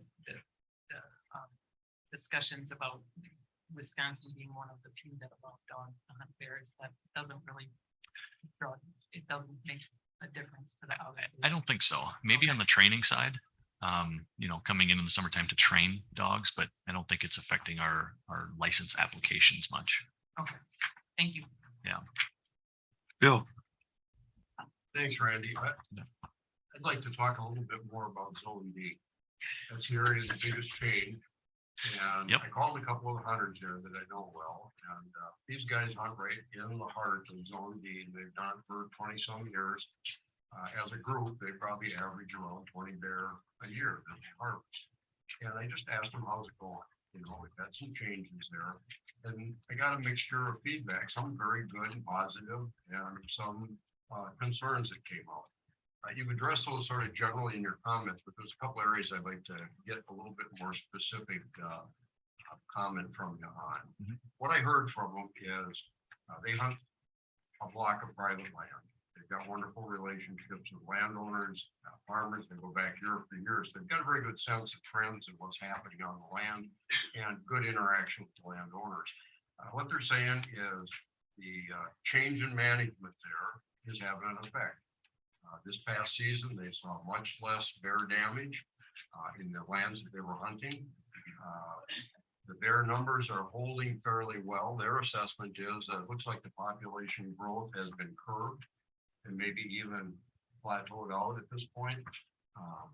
But the numbers of bears in the woods are still there. The hunting pressure hasn't been overwhelming, but they cautioned me a little to say they see more of that on the fringes near the edges of Zone D, close to the other zones geographically, and where there's ample public land. So in those areas, it's a little bit more of a hotspot in terms of competition. They raised some concerns, and one of them was they're seeing the age and size structure change dramatically over the last few years. They said maybe as much as a 50-pound difference in average weight on the bear they harvest. Now, they don't know if that's just a 1-year blip because of some nuance of food availability or not, but they said it was significant compared to the last 5 years or so average. Question I have for you, you mentioned that you don't have a numerical goal for the zones, but you've got a list of criteria. Could you talk in a little more detail how you're going to assess the quality of the hunting there versus the bear damage that's going on? And how will you measure success? Do you have some numerical parameters around those different areas you're looking at?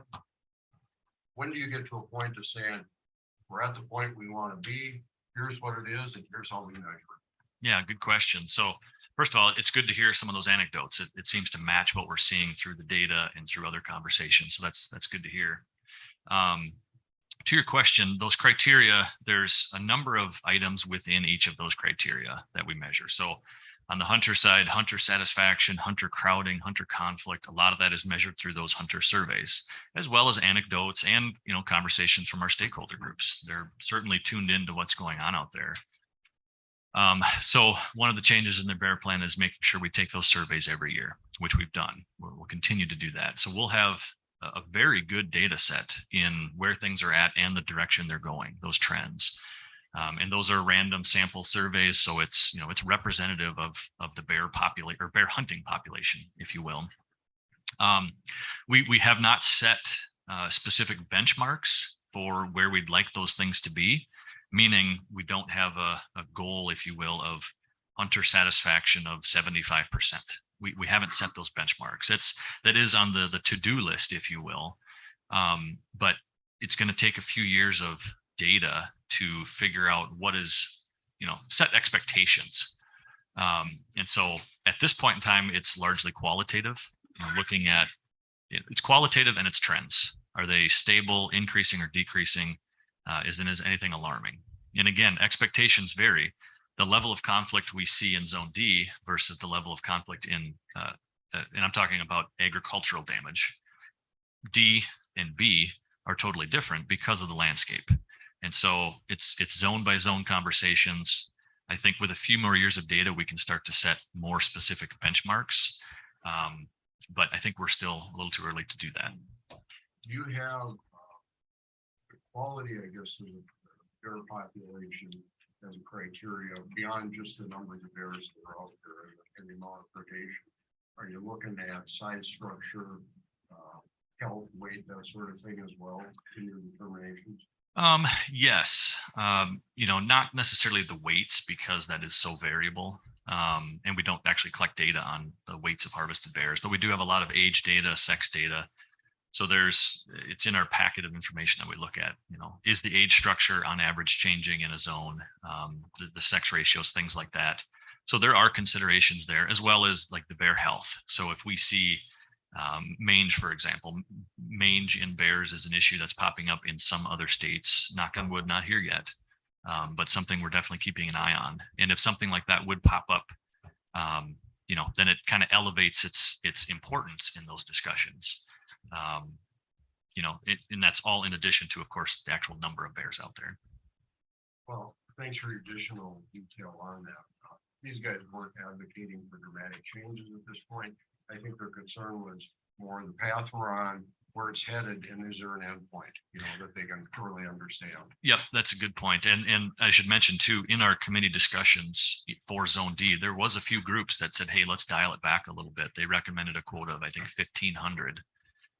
But the committee on the whole decided another year at this higher level. But I do, my crystal ball, if I pull it, I think eventually we'll dial it back. But we've worked hard to establish this zone, and we want to see it through. Looks like it's working at this point. So far, so good. Thank you. Bet. Any other questions? Just one. Sandra? Just one question. I'm sorry I didn't get a chance to talk to you ahead of time. Does the population objective change annually? Or is it a multi-year population objective for each unit? Good question. So we review all of this annually, so they can change annually. But I think from a biological perspective, it's good to, once you pick a course, try to stay that course. Similar to Zone D, we've chosen that course. We can change it annually, but it takes a few years, especially with bear, to start to see some results. Thank you.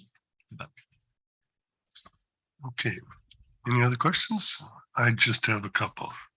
So Randy, thanks for your presentation. I think we still have an issue with the public understanding the harvest response-based management and what the metrics are. In the metrics with that type of management, which is also what's proposed in the wolf plan and has been in the deer plan for some time.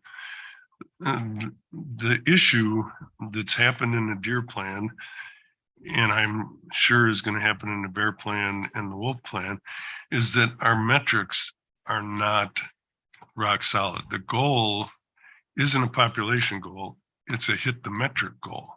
Okay, so tracking what your harvest and response has been in Zone D, are we moving it towards that metric goal of depredation? And what is that metric goal? That's the end game that the public's looking for. Okay, so we're going to be in decrease for a while. When we hit this, now we're not going to be in decrease anymore. So explain a little bit about those metric goals. Sure. Yeah. So agricultural damage for Zone D, that's tracked through basically every time somebody calls USD Wildlife Services to report conflict and it goes out there, it's verified. We track all that information. Right. We have a pretty good handle on the number of conflicts, the number of complaints, what did we do to resolve it? So that's some of those things like the number of bear relocations, the number of the egg damage permits that are issued, what's the harvest on those permits, as well as, we can look at compensation payments, the number of acres that have been affected, all of those different things.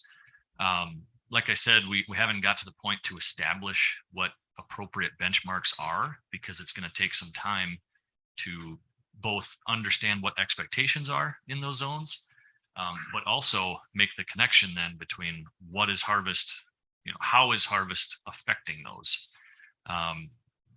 It's a complicated system out there. Harvest is not the only driver in some of these metrics. So it takes time to determine that relationship a little bit more clearly. So that's the difficulty in putting a box around some of those metrics is it takes time to set those expectations and they can vary through time. Crop prices is a great example for conflict. When crop prices are low, conflict is a little bit lower on the list, if you will, but when crop prices are high, obviously that's a bigger deal, even though the acreage may not change. So there's a lot of nuance to some of these relationships, and we try to evaluate all of them through conversation. We do it annually, but that's what makes it difficult to say 50 agricultural conflicts is the right number. Does that help? But see, that's where the problem is, because the public, the hunters, the farmer has no idea where are we going? What is our objective here? You can say increase, maintain, or decrease, but they want to know how many acres fewer crop damage are we going to have on the land. The hunters want to know what are we doing to our future harvest of population if we overdo it. So without having hard metrics, and that's hard data. I'm not a big believer in population models because I've seen all the warts that come with those. But crop damage is hard data. We have hard data to set that metric and set it at a hard number. And that's then our goal and objective to try and get the population to that metric. And by leaving it open-ended, and we've left it open-ended on the deer thing that's been going since 2014, it's open-ended on this particular species. And I know it's going to be the same way with wolves. The key to this thing and for the public to accept it is having those metrics set. And most of the metrics we're talking about aren't biological metrics. They're social when you come, especially when you come to bear and wolves. Because those are social metrics. We can put a hard number on it. We track with hard numbers what that metric should be, and we should be able to pick a number on that metric and say this is what we're trying to manage to get the crop damage down to this level. And then that's your measure of success, which you were asking about. There needs to be that kind of tight objective and goals, and to know that we meet our goals. We can't always keep things traveling without any goals or objectives. And population goals, if you talk to sportsmen, they don't believe any of the numbers that come out of the modeling any more than I do. And we know it's difficult. It's almost impossible. That's why most states got away from population models and numbers and are moving a lot more towards measuring other metrics, like Illinois with deer and car kills. That's pretty much the driver to their harvest, is the car kills that they're achieving. So I wish we could tighten the metrics up, and for sure when we're running around out there with the wolf management plan, this stuff needs to be explained, and we should have some hard numbers out there, at least with the metrics, because people are really confused right now with that wolf management plan coming up and obviously with the bear plan. So that's all I have. Thank you. Terry. Piggyback on what Kaz was talking about, Randy, you mentioned about that where we want to see what the trends are. Because we basically have these new units or districts, whatever you want to call them, regions. When do you decide that you have enough information? That's a good question. It's identified in the bear plan, as I mentioned, to try to establish these benchmarks, review these and understand what to expect out of each zone.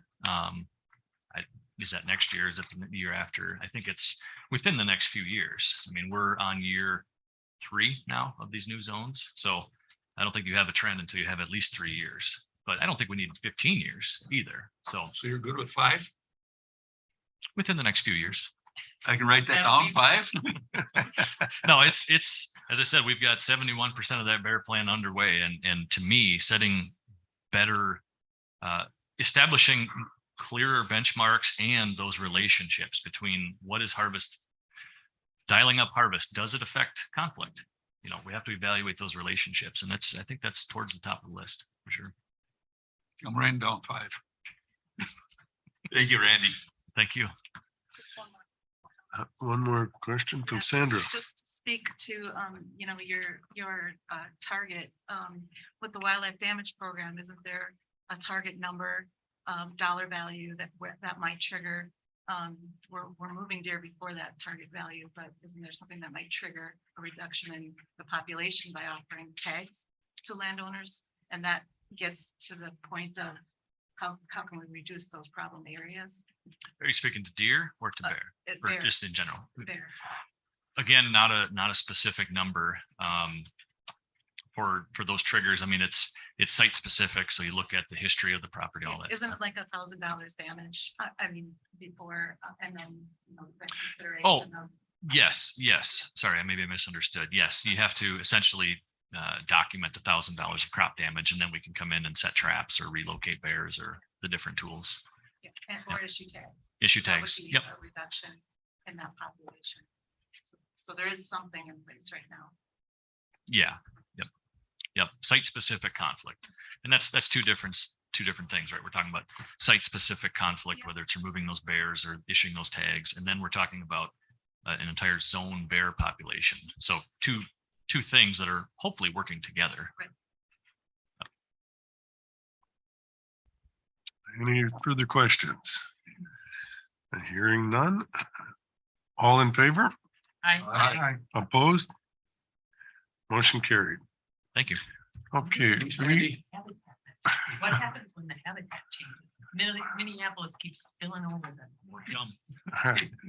We're gonna take a 10-minute break and let's be back here at 10:12.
I don't know.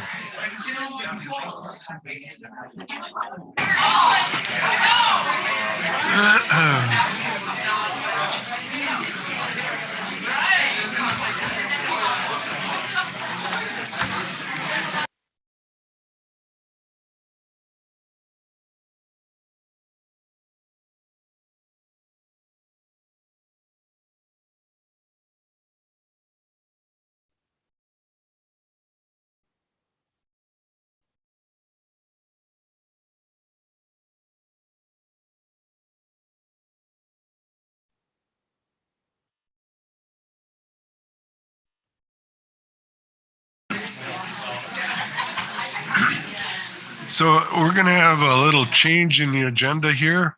And what we're going to do is take the open forum speakers first. And then we'll move on with 4E. So probably. So we have 13, I think somebody said 12. Somebody's not here. So each speaker will have 3 minutes to give their testimony. Please keep in mind that testimony that threatens, intimidates, or makes disparaging comments about board members, department staff, or other members of the public is unacceptable and will not be allowed. The board welcomes citizen input on matters of natural resources management and department programs and policies. Comments concerning any individual's personal information or personal businesses are not appropriate and will not be allowed. So our first speaker is Travis Daggy. Travis, are you here? I'm Travis Daggy.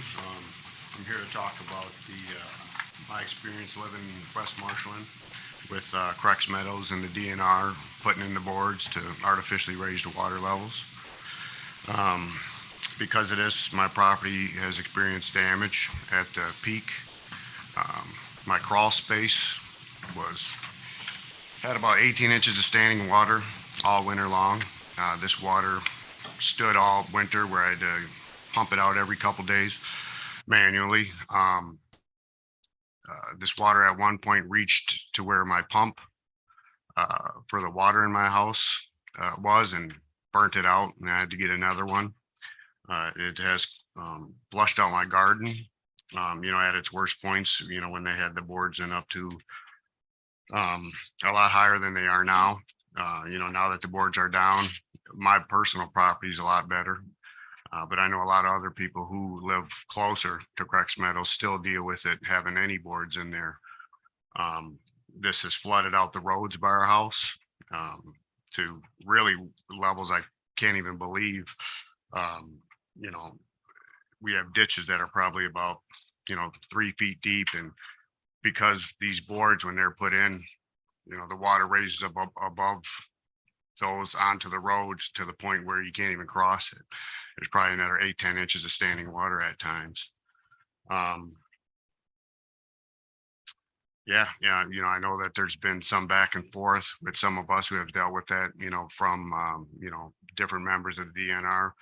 Some of the members have been a lot more apt to help or at least listen than others, but overall this situation has just gone on way too long. And we're here to ask for a permanent resolution in writing to make sure that these water levels are not being kept at levels that are damaging people's property, flushing out gardens, causing, like I said, standing water, in the winters that need to get pumped out. It's dangerous when, my whole crawl space is holding water to the point where, it's going to get into the electrical and, potentially short out the house. This hasn't been an issue, in at least the last year for me, because I'm a little back farther, in the in West Marshland away from Crex Meadows, but I know it's impacting a lot of other people. And we're here to ask for a resolution with that. But that's all I have to say. But I know that there's a lot of other people that are dealing with the same thing. 15 seconds. Yep. That's all I have to say. Thank you. All right. Thank you, Dave. Any questions for Dave? Travis. Was Travis, But that was my question. Sorry. number Yep. 4. Yep, sorry. All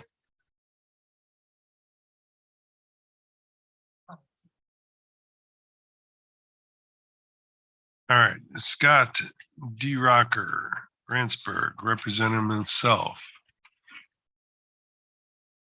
Hello, my name is Scott Durocker. I'm a resident and the town supervisor for the town of Grantsburg. My home is located in the northeast corner of Fish Lake Wildlife area, which is part of the Crex Meadows. Our house is actually across from the wildlife area. It's just real close to it. I've lived there for over 5 years, and for over the 3 of those 5 years, I've had running water and lots of standing water in my basement. I've had to replace my sewer, 3 sub pumps, a well, 2 water softeners. When the DNR had the boards out of the locks, or in the locks, I'm sorry, our sub pump was running 24/7. Our water softener goes through 4 bags of salt a month. We replace 2 water filters from the pump to the water softener a month. When I have had to replace the water softener, our water smells terrible. It's orange, you can't even use it. It's just terrible. So anyway, Fish Lake Road has been underwater countless times in past years. During the last 1.5 years, the DNR has removed all the boards in the locks. They're actually logging in the Fish Lake Wildlife area. And during this time, the town of Grantsburg, we rebuilt 1.3 miles of road and asphalt on the Fish Lake Road. This was completed in June of 2020. The current concern with us residents and town board is with the amount of snow we have, possible spring rains, now the logging has been completed by the Assembly Flowage and Fish Lake Wildlife area. And if the DNR installs all the boards in the locks, the new road will possibly go underwater again, which we just fixed that road. And also our quality of water will also be affected by raising the water levels. And also the town of Grantsburg installed 4 test wells to monitor the water levels and the quality of the water. These wells have shown us that the DNR holds back too much water and the water table rises and the quality of the water diminishes. So in conclusion, we as residents would like to see the DNR manage the water level to accommodate the residents and the wildlife, so they don't flood and we have good quality water. So thank you guys very much. Appreciate you letting me speak to you about this concern. Any questions for Scott? All right, Scott, thank you. Thank you. Greg Gaffney.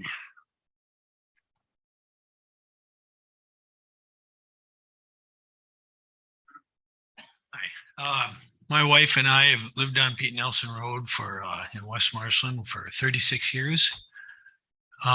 We purchased our land and built our log homestead. Many years of hard physical work. We adopted 17 children. Our oldest is now 35, all from the foster care system, and have been raising our family in West Marshland ever since. For over 2 decades, we enjoyed great quality rust-free drinking water from a shallow well. We enjoyed working our land for personal and recreational uses. We have grown our own food and raised beef and pork and poultry to feed our huge family, teaching all of our children and grandchildren the value of hard work. However, for the past several years, we've become very frustrated over how the DNR manages the Crex Meadows dike system. It has been my experience that they are causing artificial saturation of our groundwater, thereby causing high water levels on surrounding areas, including on our property. The issue is not only frustrating, it's also a great financial concern. We list just a few of the more serious points below, all of which come with only high cost solutions. The quality of our drinking water has changed drastically in the past 7 years. We have had our water tested regularly for many years, as part of the homesteading process, which we have had many. Our water always tested virtually perfect. The water, in our opinion, is never that good anymore, but it goes from decent and drinkable to literally disgusting hard water with a strong odor and off color every time the dikes are raised. Our water table raises our water table up by raising the water level in the dikes. Our cow and horse pasture that was established over 35 years ago is regularly underwater nowadays. We've had to move our cows to properties south of Grand Springs several miles away many times because the high water prevents them from getting from the barn pasture to the outside pasture. We have countless trees. We have lost countless trees due to the artificially high water table causing above surface water to kill the trees. This not only affects our enjoyment of the land, but also adversely affects the value. This issue is real, and it is obviously not a natural phenomenon. It is not an isolated one-year event. We have experienced a pattern of the DNR raising the dike levels, causing our water table to raise unnaturally high. That needs to be corrected. As West Marshland property owners and taxpayers, we would like to see the DNR work with us to restore Crex Meadows water levels to more natural levels. Thank you. Thank you, Greg. Rich Goodwin.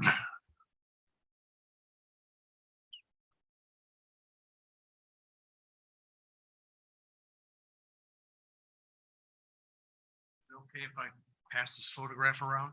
Sure.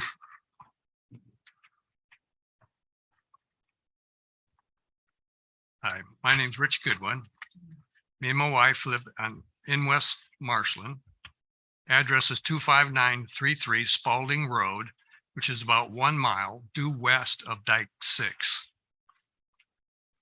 My wife and I built a log cabin on 5 acres in the woods 23 years ago with no flooding issues until 2019, when that picture was taken, and 2020. We had standing water in the yard around most of our house. Our water pump hold next to our house flooded. The pump hold was only 16 inches deep and previously was always dry. But the water table rose in 2019, causing 6 inches of standing water around the pump. So I tried to use a portable pump to remove the standing water, but it just kept coming back in. As a result, we had to raise the pump and tank above ground level and build a much bigger box around it. Our house sits on a cement slab with water table coming up so high, our foundation is in danger of damage. As a result, we are very concerned about the value of our property becoming possibly worthless. We had considered putting an addition in our home, but we have put that on hold until these water issues are settled. Since the boards were not put back in Dike 6 for 2021 and 22, the water table had dropped with no water in our water pump hold or flooding our yard even after rainfall. That's it. But thank you for listening. Any questions for Rich? Thank you. All right, thank you, Rich. Next is Carrie Harder of West Marshland, representing Self and GLGP Water Project. I'd like to also pass around.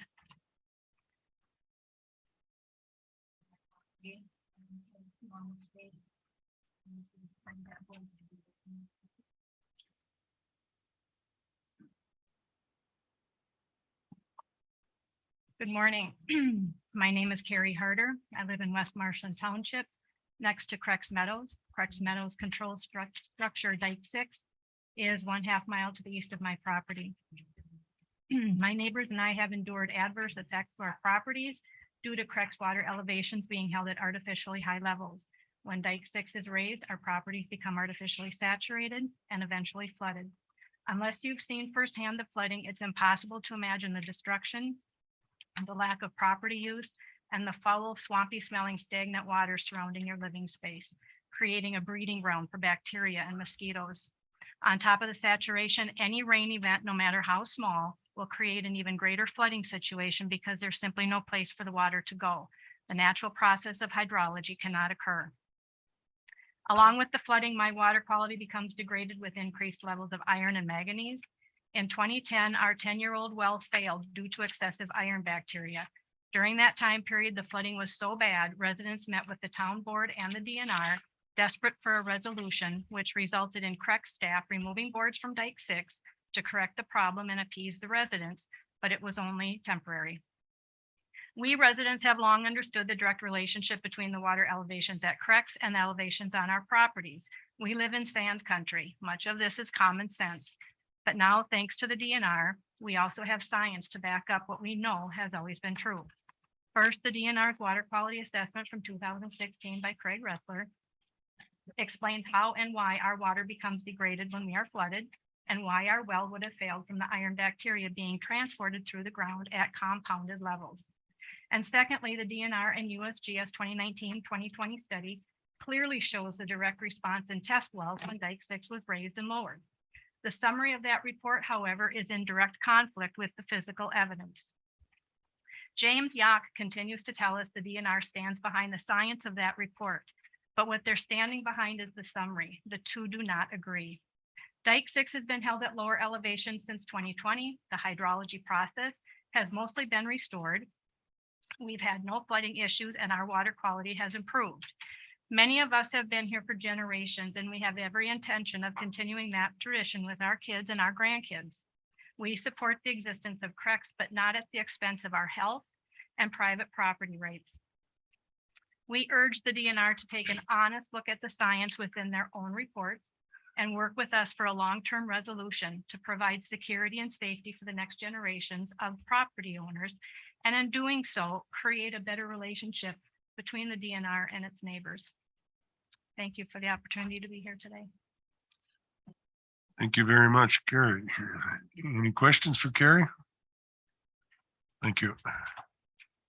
Next is Sherry Harder.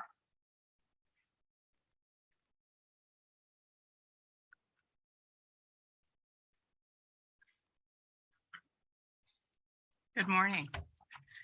I recently came across the 1920 census and realized that my great-great-grandfather homesteaded in the Echdale area in 1882.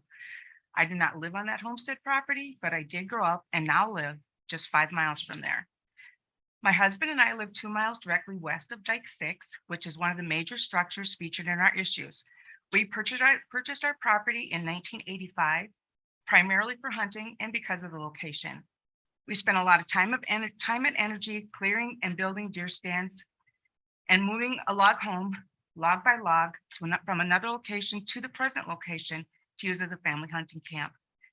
In 2005, we built the home we live in now on Pete Nelson Road, just a quarter of a mile from our hunting shack. We built a house without a basement, knowing all the troubles people had in the area. Excuse me. We had an expensive well drilled because of the decline of water quality we experienced at the hunting shack. We made more improvements to our land, including clearing trails for our ATV and trying to dig a hole to act as a pond in our backyard when we built our home. For years, there was hardly any water flowing into it, so we planted trees on the little island and landscaped around it. We didn't build our trees or deer stands or our hunting shack in standing water. Yet in 2010, they were inaccessible to us due to high water levels. The trees we planted by the pond died because they were underwater. We did not put our mailbox in the middle of a pond by the road, yet that's what it looked like in August of 2018. People said it is named West Marshland for a reason, but I found a DNR pamphlet that stated marshland does not have live trees standing in it. Yet we had 6 inches of water flowing through our oaks and over the grass we normally mow. We didn't know why we had high water. We live in sand country. Rain, water doesn't last more than a few hours standing in our driveway. Then Duke and Tony started paying attention and investigating. Duke Tucker has done the studies, accumulated the facts, and presented them to all who will listen. We are so grateful to him for all of his research. I can plainly see the problems he has found with the published studies that have been done and the reports that have been made. I do not need a master plan by the DNR to tell me when the water levels are raised at Dike 6. I can tell by the water standing in my backyard. We've not had any issues since the water levels have remained low at Dike 6. I watched the NRB meeting on September 28, 2022. Duke presented some of his information, and this board accepted that his findings were something that should be taken into account by the Wisconsin DNR. At that time, Secretary Cole requested Mr. Yock to arrange a meeting between the two parties to seek a resolution. 15 seconds. 15 seconds. His request was that the meeting be arranged within the next 2 weeks. However, that meeting has never taken place. I know there are plenty of issues at stake. I know the problems my neighbors have with the water quality and flooding. It is my intention to follow this through to be sure that the errors have been corrected in the reports. And there's a guarantee that not only can we use our property, but our great-great-grandchildren will be able to as well. Okay, thank you, Shari. Any questions for Shari? Thank you. Jenny Cruiser, Village of Grantsburg, representing herself. Hello, thank you. I know time is limited, so I'm going to read really quick. I'm here for the same reason. I'm just going to tell you my personal story. I was fresh out of college with a psychology degree, ready to take on the world, and I wanted to do foster care. When my husband and I had the opportunity to buy a home next to Craig Meadows Wildlife, that's what we did. We adopted a child, and altogether with special needs, and altogether we ended up with 5 children. A few years after living there is when our nightmare started. It started with the water in our basement, then turned into a full-on flooded basement. Our basement became 100% unusable. We went through multiple sump pumps, water pressure tanks. Our driveway was constantly flooded. Then our septic system went bad due to the high water level. Our kids started having health effects, and one of our children went to Children's Hospital back and forth for 12 years of her life. We got our water tested in 2016. Come to find out, we had high levels of iron, manganese, and aluminum. The levels were so high, the county told us that our whole family is probably suffering from dementia and not to drink our water, cook with our water, or even bathe. We had to haul water, drinkable water, and usable water for 7 months. I'm sure you can imagine what that was like with 5 children. We brought in a contractor to look at our house. He said that our basement was unfixable and that our house was literally sinking, and there was no guarantee that our water would be any better if we put in a new well. We ended up having to foreclose on our home with financial consequences to follow us for a very long time. Fast forward, we ended up buying a nice house in the Village of Grantsburg, and we were happy to think our house problems and our water problems were over. Not true. We still have water quality problems. Quarterly, the Village of Grantsburg sends out a notice stating the village water has high levels of manganese and not to drink it if you're elderly or infant. At this time, I got my real estate license and became a realtor in Burnett County and the surrounding areas next to Craig's Wildlife area. Clients have made it known to me that they have many issues with their properties, such as flooded driveways, roadways, septic system problems, replacing sump pumps, pressure tanks, water in their basement. Some people have even had to fill in their basements. They can no longer do laundry in their own homes due to discoloration and living with contaminated water containing high levels of iron and manganese.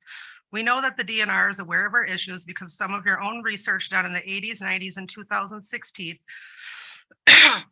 report declining in trout populations, high levels of iron, manganese, and possibly getting into the federally protected St. Croix River. In 2016, there was a paper put out by the Wisconsin DNR called Craig's Meadows Wildlife Water Quality Assessment.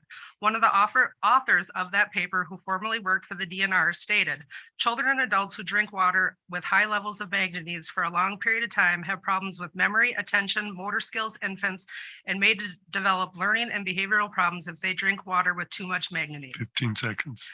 I was going to say something about the WEPA, but basically it says mankind and nature should exist in production of harmony. Well, that's our goal here today, to have mankind and nature exist in harmony. In conclusion, our objective is to achieve a long-term security for our health and property use and property values. We need a solution in writing within the GLGP master plan. Thank you for your time. Thank you, Jenny. Wayne Lake. Hi, I'm Wayne Lake. I'm a building contractor. I do not live in the Crex area, but there was a split entry house that we raised. It was in the ground about 3 feet. There was so much water in the basement or in this lower level that we raised the floor 8 inches, put in rock and a new concrete floor and about 3 sump pumps to keep up during certain times when the water levels are high. So that caused a decrease in their value. When you go in and look at a house to buy and you have a 7-foot ceiling instead of an 8-foot ceiling, people wonder why. And then we also did some building. This was on Guile Road. And then on Spalding, we were doing a basement for a gentleman on a hill, and which was fine.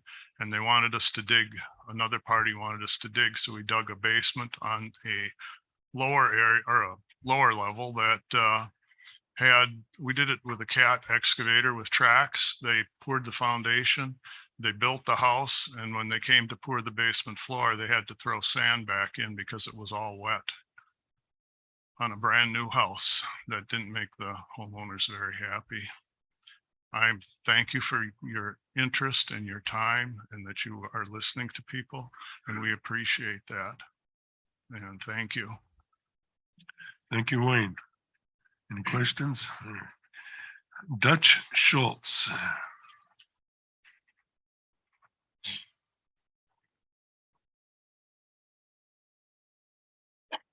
Morning. My name is Dutch Schultz. My community is very important to me. I take much pride in it. I'm a captain on the fire department, president of the Fire Association. I'm the chairman for the town of Grantsburg. As the town chairman, I not only represent myself, but all the people in my town. All of us speaking today have driven 5 hours to be here, taking time off our busy schedules to share with you the importance of this JLGP water project. The facts are that when water levels are held too high, yards become flooded and unusable. Basements are wet and some pumps run almost nonstop. The quality of the water has become undrinkable and damaging water lines in homes. There is science to support these statements from not only independent parties, but also from parties the DNR has hired. Please work with us to come up with a long-term resolution and updated master plan to secure drinkable water and usable property again. Thank you for your time. Thank you, Paul. Oh, Paul. All right. And Duke Tucker.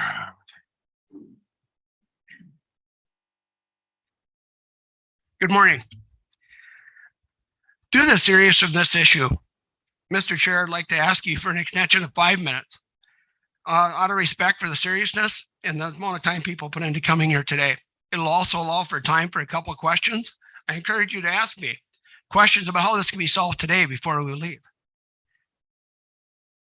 I reside across the road from the Crux Meadows. The town of West Marshland has appointed me to serve as its water committee chairman. The town is a strong advocate in protecting water quality and property rights for its residents and accepts its responsibility to provide safe roadways, as well as the fiduciary responsibility to ensure the township tax dollars are not elevated due to increased road maintenance costs due to water damage.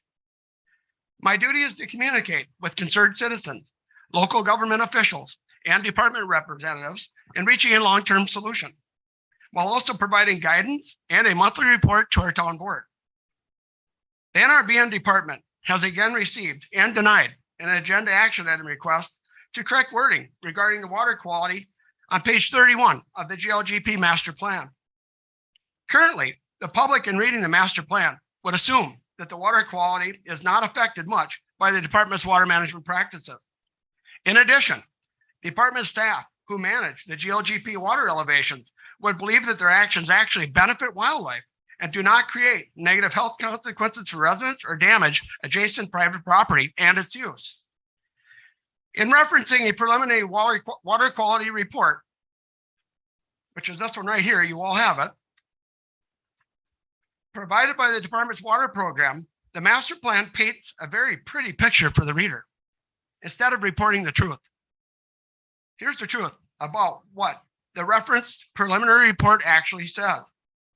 Artificially creating flowages and holding water at higher than natural elevation within the GLGP causes not only an obvious aesthetic impact, but may also cause biological impacts such as reduced success of macroinvertebrates, fish, birds, and mammals. Also negatively affected is the plant life, which serve as food sources and habitat for all forms of life found within the GLGP. The department has repeatedly stated that its goal is to create and provide for wildlife habitat.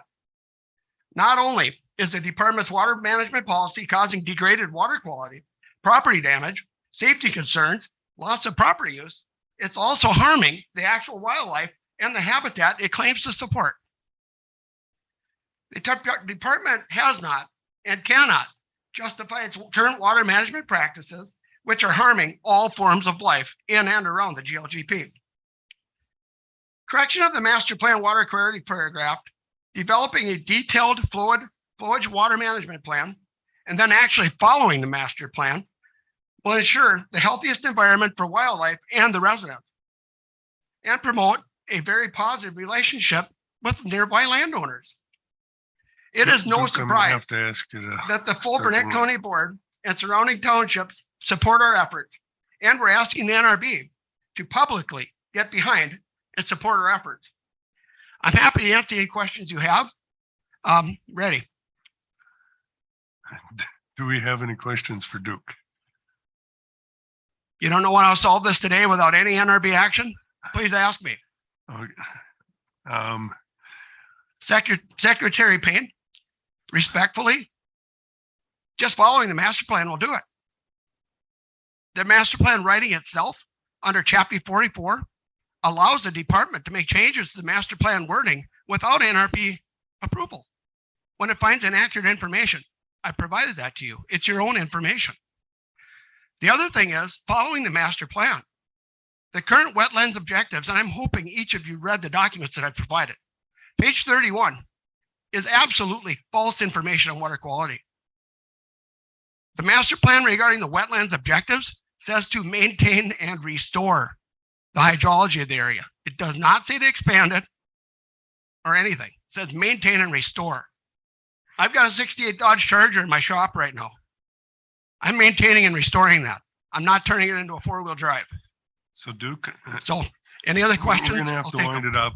I do want to thank you guys for all coming. I don't believe that this board was quite aware of the extent of that problem.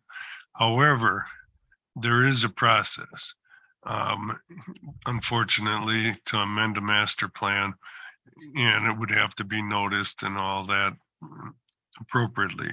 So I believe I got word that they were going to have a meeting out there with you, and in the meantime, have they pulled the boards so that those water levels have dropped to where you can live in your house and drink your water?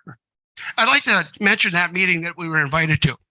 This email came from James Yock here just a couple of days ago.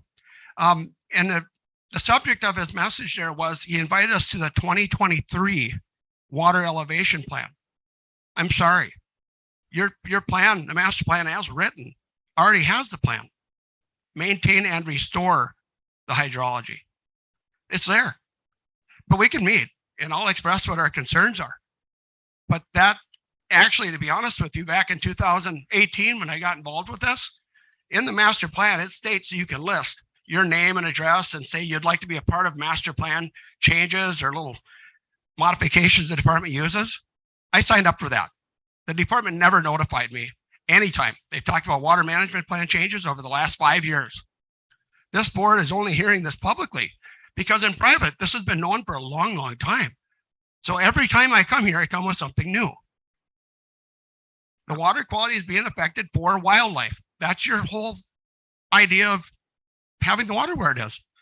Now in February, when I come back, I'm working on something very big right now. Okay, Duke, I don't know we're if gonna it'll have to wi- materialize, but it'll we're take it gonna up a have to notch. wind it up here. Okay.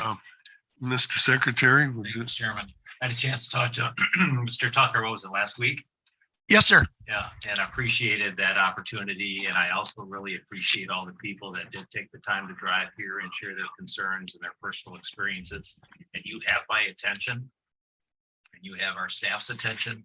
And I appreciate that a meeting has been scheduled and that we're going to talk this through.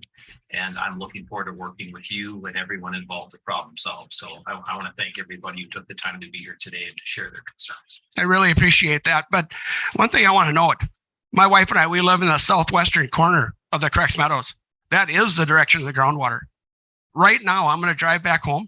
You're artificially flooding my property right now. and my drinking water isn't as good. The effect on us is large. And yeah, the wheels of government are slow.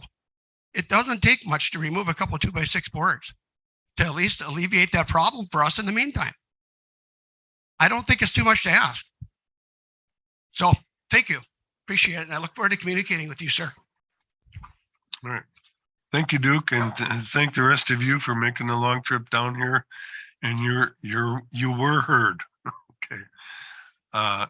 Next is Mike Foy from Madison, representing himself on CWD. Good morning, Chair Kazmierski, Secretary Payne, members of the Wisconsin Natural Resources Board, and especially our newly seated appointees. My name is Michael Foy, and I'm here this morning to encourage the board and department to take serious action to address chronic waste and disease in Wisconsin. My family owns land in Iowa County, and fully a third of the deer we harvested this year were CWD positive. In previous years, it's been as high as 50%. At the April 2022 board meeting, high-powered modeler Dr. Thomas Fitteman, hired by the National Wildlife Health Laboratory, advised the Department CWD Response Plan Review Committee that targeted removal of CWD infected deer was the closest thing to a magic wand to reduce CWD prevalence and slow disease spread. This board placed an advisory question on the 2022 spring hearing, asking whether the public would support a 2-year pilot program to test whether a healthy herds incentive payment would increase testing and remove CWD positive deer at levels effective in reducing prevalence and slowing disease spread. It passed with 63% of respondents in favor, a full 6 points higher than a previous question similar on the 2019 hearing, and in 81% of the counties, 27% higher than the previous question. Now we have, I think, CWD either in wild or captive herds in 47 Wisconsin counties. And you are well aware that now Buffalo County as well, nationally known as one of the premier whitetail deer counties in the nation. So again, I'd ask you, let's try something, please. Thank you very much for your time. Mike, I have one question for you. That study you referred to says targeted removal of infected deer.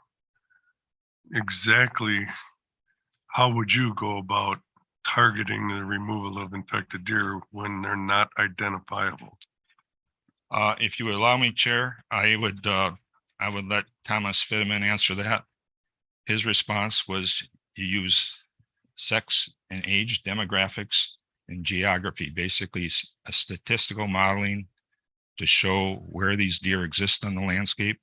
No different than is used by the oil and gas industry. They can't tell where reserves are just looking out over the ground. They model it, and then they go after it where the heat map tells them it's most likely to be. And I would agree with that.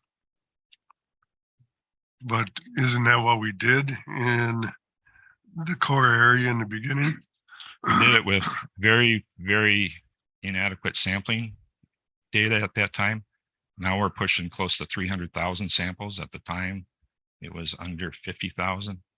And we had an inadequate reward, or in my humble opinion.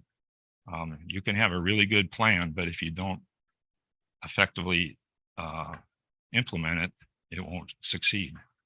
So I think with a higher reward, and now where these survey results with the spring hearings show concern has greatly increased since then. I think we deserve trying something, and this is the best thing that I can think of, and that all the experts that I've been able to consult with think we should try. So, and then one last question. So you have the land right in ground zero. Pretty close. Do you allow hunters, anybody to hunt on that land? I allow anybody that asks me. And our goal is to take 10 deer per year off 75 acres. And we accomplished that pretty close most years. And I would like to think that the fact that we're just at a third prevalence this year is showing some effectiveness. But of course, it's a very, very small sample and a very, very small part of the county. But if you extrapolate that results from our farm all across Iowa County, it seems to me that you can remove a large percentage of the sick deer that are out there if people would try as hard as we're trying on our little farm. All right. Thank you very Mike. much. And Lori Grosskopf from Tomahawk, representing South on the Wolf Management Plan. Lori, I see you. You're there. I hope you can hear me. Sometimes I have trouble. Can you hear Nope, me? we can hear you fine. Okay, we're going to be talking about wolf management a lot in the interim, and I hope all of you have had a chance to look at the plan. I would like to say that Wisconsin Wildlife Federation and the Congress have come out with some concerns, and I hope you'll investigate those, as well as numerous county boards have passed resolutions regarding the number of wolves that they would like to see in Wisconsin. The number is very important, and we have good data on that, although there are some problems with the estimate. I'll agree to that. But we should have a concrete number. The zones in the new proposed plan have been expanded dramatically to be much larger for the primary wolf habitat, as well as even more the secondary wolf habitat, to the point that the DNR is suggesting 53% of the land area of Wisconsin is appropriate wolf habitat. And experts know, and I went to a conference with the International Wolf Center along with some DNR staff. I paid my own way. And the experts all said the same thing. You have to really look at where there's not too many people, adequate prey, and also a lack of agriculture. And yet the secondary zone has been expanded into all of Marathon County and Eastern Clark County, 2 of the 10 top cattle counties in Wisconsin. And it's just unbelievable. I hope you'll look at it. The old zones are on page 70 and the new zones are on page 158. So please look at that. Rural people deserve to have a say in this plan. So the Wildlife Federation and the Wisconsin Association of Sporting Dogs is sponsoring a listening sharing session in February, and the board will be getting invitations to that to come and listen, as well as DNR key staff. It's we had asked for public hearings. The DNR is not providing public hearings. So this is our solution to that. And thank you very much for spending some time looking at this. It's complex data, but I'd be glad to talk to anybody about the details. Any questions for Lori? Lori, I just want to thank you for your diligence on wolf management here in Wisconsin. And I know I do, and I think the rest of the board does appreciate your notes and letters that you send out to the board, filling us in on some of the facts. So I just ask that you keep that up. Well, I put over 10,000 hours into this since 2009 and tens of thousands of dollars. I'll also be sending you the research I did on rural public opinions of wolves, and hopefully you'll read through that too. So thank you. I'm just not going to give up on this. All right. Well, thank you, Lori. Thank you, Lori. And that concludes our open forum. So I guess we'll move on to 4E. Request approval of department recommendations for the fisheries management 2023 spring fish and wildlife hearing agenda. Meredith Penthorn, Fisheries Management Policy Specialist. Go ahead, Meredith. Thank you. Good morning, Chair Kazmierski, members of the board, and Secretary Payne. My name is Meredith Penthorn, and I'm the Policy Specialist for the Bureau of Fisheries Management. And today I will be going over in brief our list of 2023 spring hearing questions. As just a bit of background, the spring hearings is the process we use the most often to gain broad public input on standard fishing regulation changes. So size limits, bag limits, season structure, gear restrictions, that sort of thing. These questions originate from a variety of sources. We tend to get them most often from citizen resolutions that have passed through previous spring hearings, and also through local fisheries biologists. As just an overview of why we make regulation changes, we do so when the management goal for the water body has changed. So examples of management goals include providing additional fishing opportunities, managing for quality size structure, additional consumptive fishing opportunities, and other goals of those types of nature.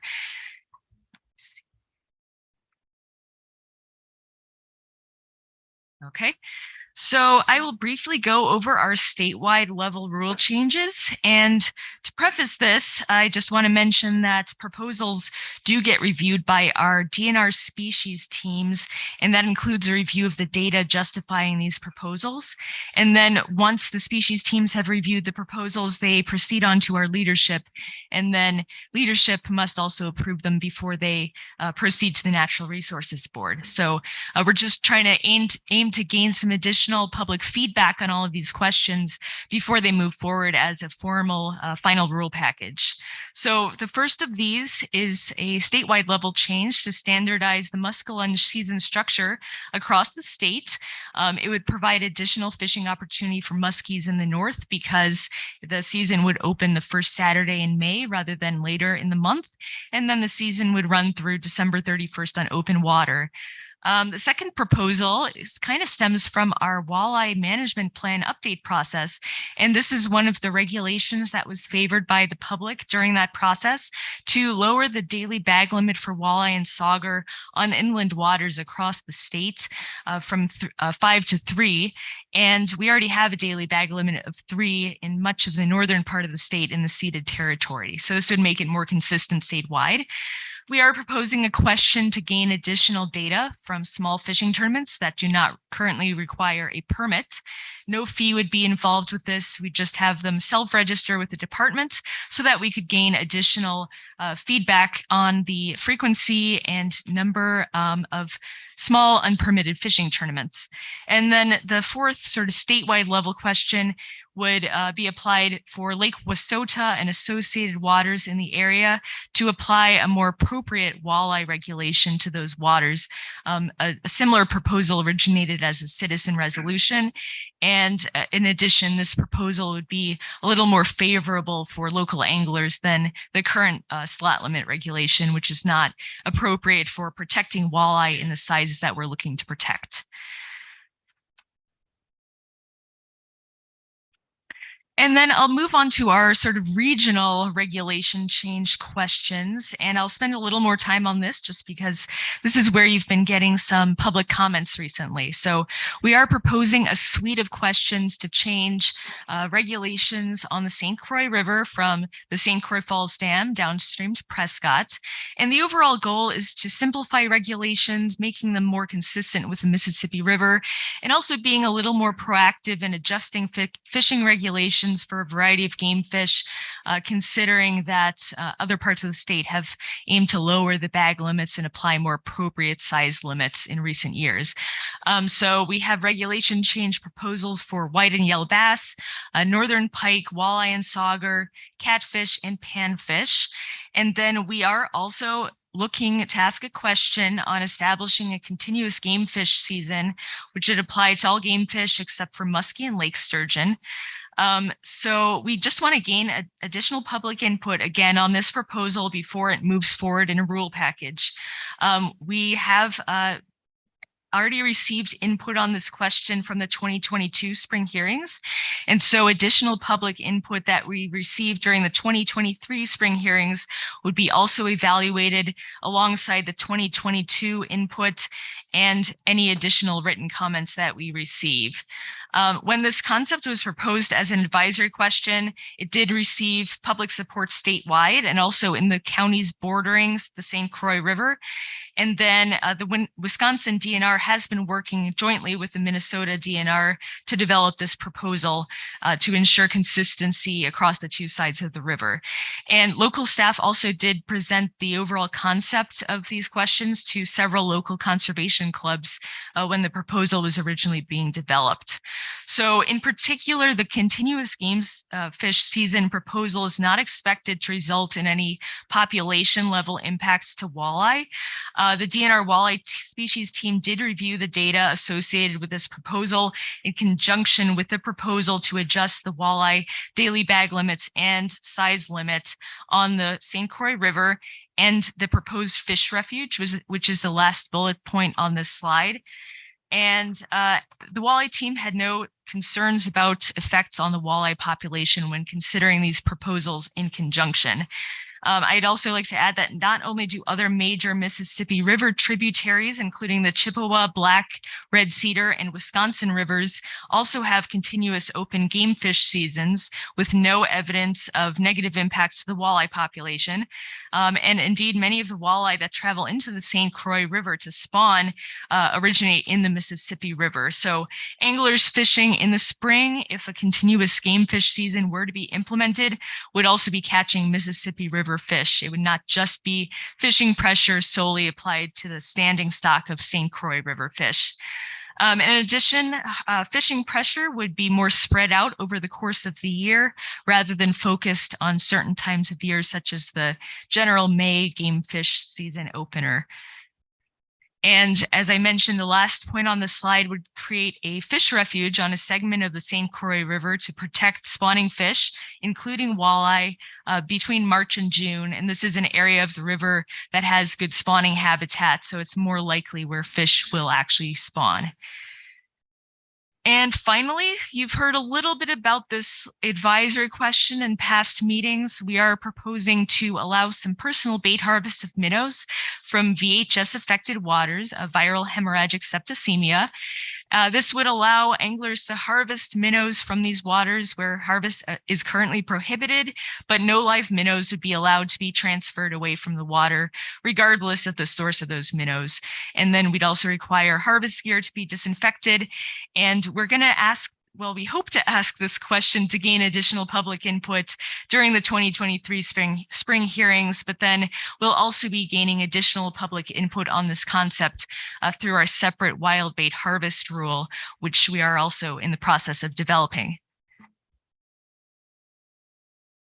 And finally, we have a variety of local fishing regulation change questions on the agenda this year.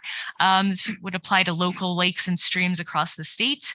And several of these did originate as citizen resolutions or Conservation Congress advisory questions. So we're getting those from a process that's already occurred. And with that, I'd be happy to take any questions you may have. Okay, we have 2 public appearances and then I'll entertain a motion and we can continue with questions from Meredith.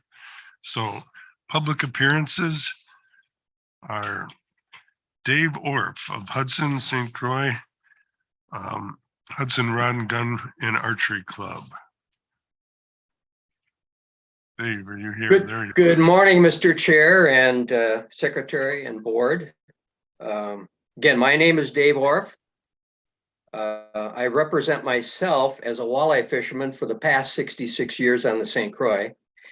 And I also represent the opinions of 340 members of the Hudson Rod and Gun Club, who will be 100 years old next year, who were not spoken to or requested by the DNR biologist.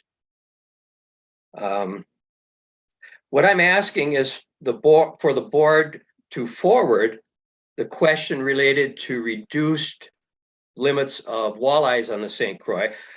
I think it makes a lot of sense. It was 6. I think going down to 4 is a major accomplishment, and I applaud them. However, on the question dealing with St. Croix River continuous game fish season, To me, this makes no sense if we're going to sustain the population on the river. So I'm asking the board to reject the no close season for walleyes on the St. Croix. I'll try to provide you with some insight and maybe a few facts from my perspective.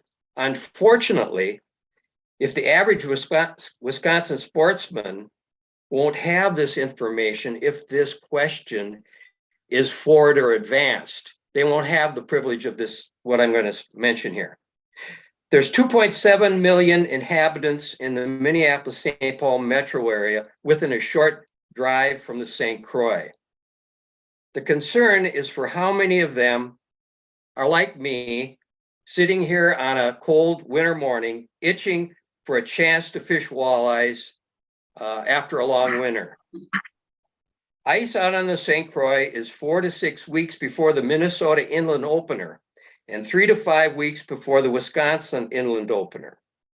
This lengthy period of heavy fishing pressure could have significant impact on the resource.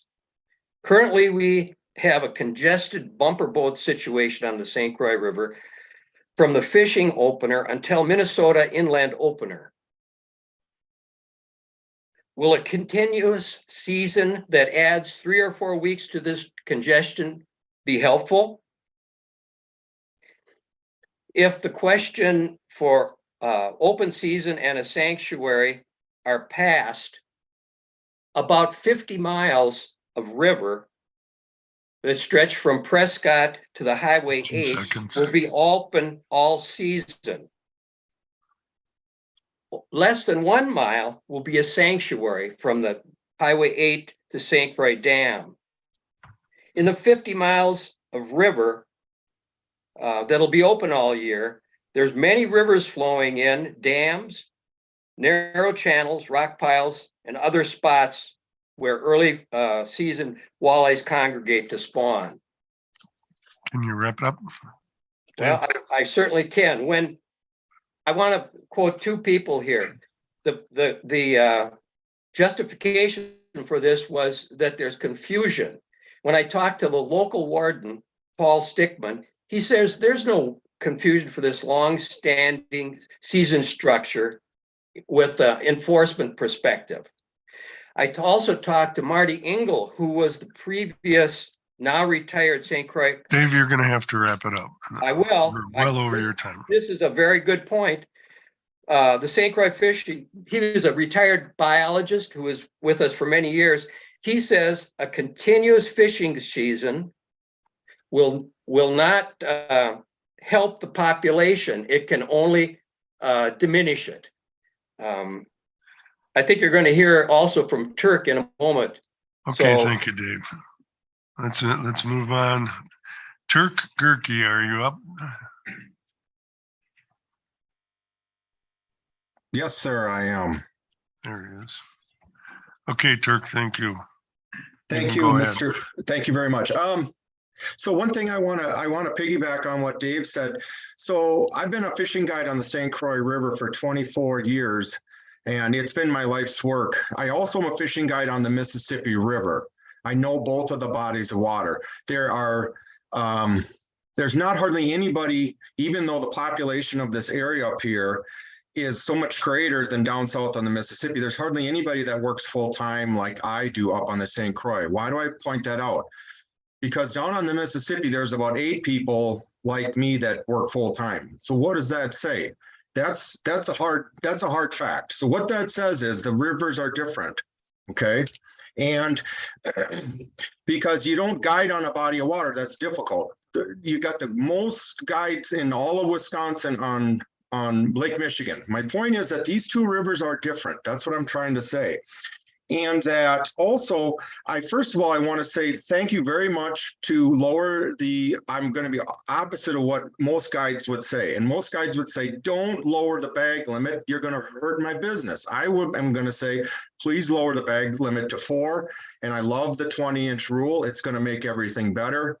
And then there's also a 10 white bass regulation that the bag should be limited to that too. I applaud the DNR, and I also want to say thanks to the DNR for working hard, and I know we're all on the same team. I would like to say though that what has really happened in the fishing industry, especially in the last 20 years, is that anglers are incredibly hardcore now. Guys, it's just, ladies and gentlemen, times have changed, and the anglers now will fish all of March. They will fish all of April, and the guys who fish now and ladies are extremely good. And these fish on the St. Croix River, beautiful, beautiful big walleyes, will be absolutely hammered on. I would like, if I was only to be greedy in terms of business, I would save a lot of money if I didn't have to drive down to the Mississippi, because I live in Hudson, Wisconsin. But I don't think, and I could get a lot more business closer to my house, 10 miles away versus an hour. But it will not be good for the St. Croix River because these fish are in the narrows, and they congregate, and half of April to the opener in May 1st, they will get blasted from the anglers from the Twin Cities who love to fish, and they just don't know any better. And they are going to pound on these fish. And there's a reason, and I'm going to say this real quick. Well, if it's okay for 15 seconds. Why is it okay that walleyes won't be affected, but the muskies and the sturgeon will? Why not? How come every fish species isn't going to be allowed to be open continuous? Clearly, we're saying, yes, there should be a closed season on some species, but why not walleye? Walleye is the consumptive opportunity fish, which is the gateway to get more people into this sport we love. All right. And thank you, Turk. Thank you. Way to squeeze it in at the end. Yeah, thank you. All right. Any questions for Turk? Bill? Really a question for both Dave and Turk.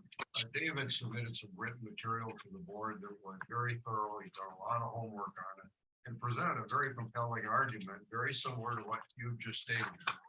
I looked into it. I talked to staff and I kind of dug a little deeper.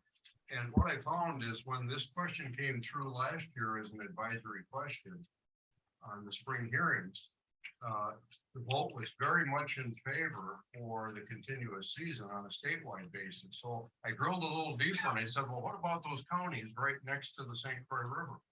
In each of the counties, Polk, St. Croix, and Pierce, it was 5 or 6 to 1 in favor of this year-round season. Now, that doesn't mean that it's going to happen or it's mandated by the public vote, but it indicates to me that there's a real interest in this. And I would find it really hard to stop this question short of going back to the public. Now, I hope the Hudson Rod and Gun Club and other people that are interested in this have an opportunity to get better informed. I think the concerns you raise are very legitimate. I just find it difficult to stop this short of the public input process based upon what we heard last year. Can I respond to that? This is Dave Orff. Can you hear me? Yeah. All right. Well, we'll let you, because it's a question for both of you. So go ahead. Okay. For some reason, my picture isn't up on Zoom, but here's what I'm suggesting. The kind of information that you thought was compelling was not available in the question. Last year's question was a lumped question saying, would you like to reduce the limit? Okay, in one hand, then it said, how about an open season? And then, but it was all bundled in one question. So it was easy to say, yep, I think a closed, reduced bag limit, that's a good idea, which everybody agrees, but it didn't allow you to go against the no closed season. When I talk to folks that are on my own Conservation Congress board about this initially, and they're in St. Croix County, they've never fished the St. Croix. They didn't have any idea what this would do. And when I informed them about it, they were surprised and were against the no open season. So what my whole point here is, that if we take this to the general population like we did last year, without any additional insight or facts, it sounds like, boy, we're going to have a sanctuary area, but it doesn't give the facts that there's going to be 50 miles of the river that is currently a sanctuary that's going to go away, and we're going to have less than a mile sanctuary by the dam. So the question doesn't give all the facts, and I'm suggesting to stop it right here because the general public isn't going to have the facts. And what further supports that is that when the questions are asked, they used to be asked in a forum where people could comment before they voted. Now it's online.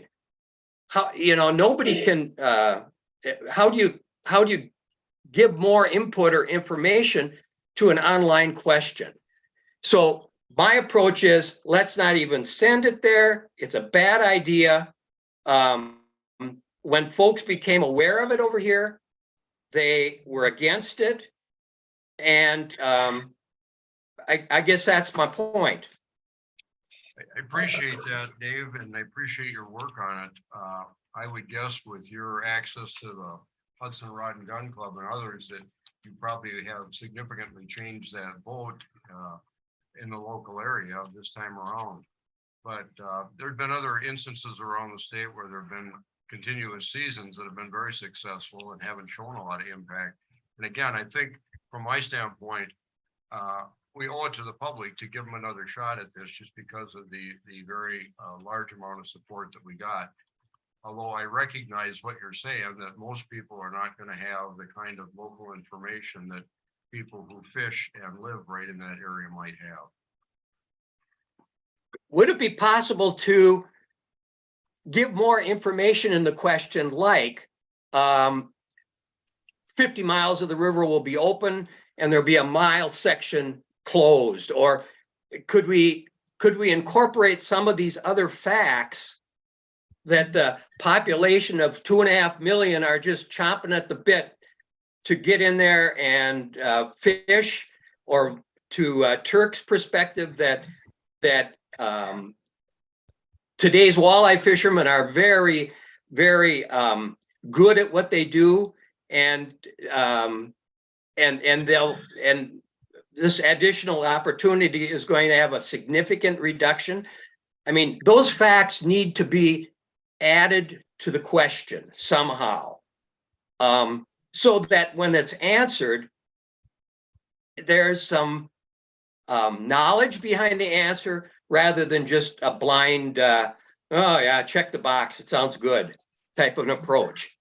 I don't know how we do that, but I think if it's passed forward, somehow this information has to get out. In addition, I just saw that this morning that we're going to have some open houses this year, or open house area times to discuss these kinds of things within the Congress.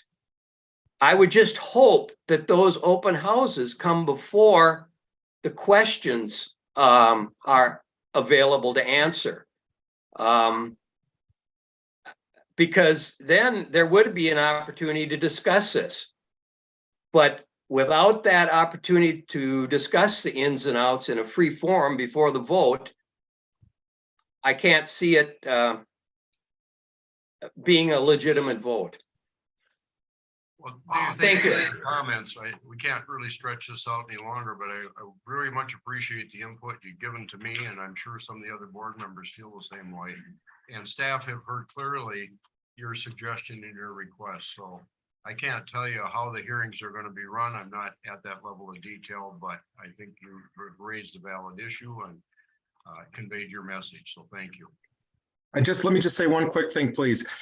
The St. Croix River is my absolute favorite body of water.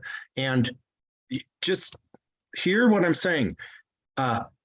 I fish it all the time. And if I could fish it more, don't you think I would want to? But I had to look at my heart of hearts, and it's not a good move. The Twin Cities has so many anglers, and they are good, really good at fishing. So thank you so much. Thank you, Drew. All right. And that concludes our public appearances on this item. Can I have a motion and a second, and then we'll continue discussion? Sure, I'll move. Carrie moved, Marcy second. All right, any discussion from the board here or questions for Meredith? Marcy first. Just a clarification with the gentleman, the two gentlemen that testified. So the regulation on the St. Croix specific to walleye that they support is a change to 4. Correct, for the bag limit. But statewide, we're indicating a question that would go from 5 to 3 and inland waters. Those are 2 different things. We don't think that's going to cause more confusion.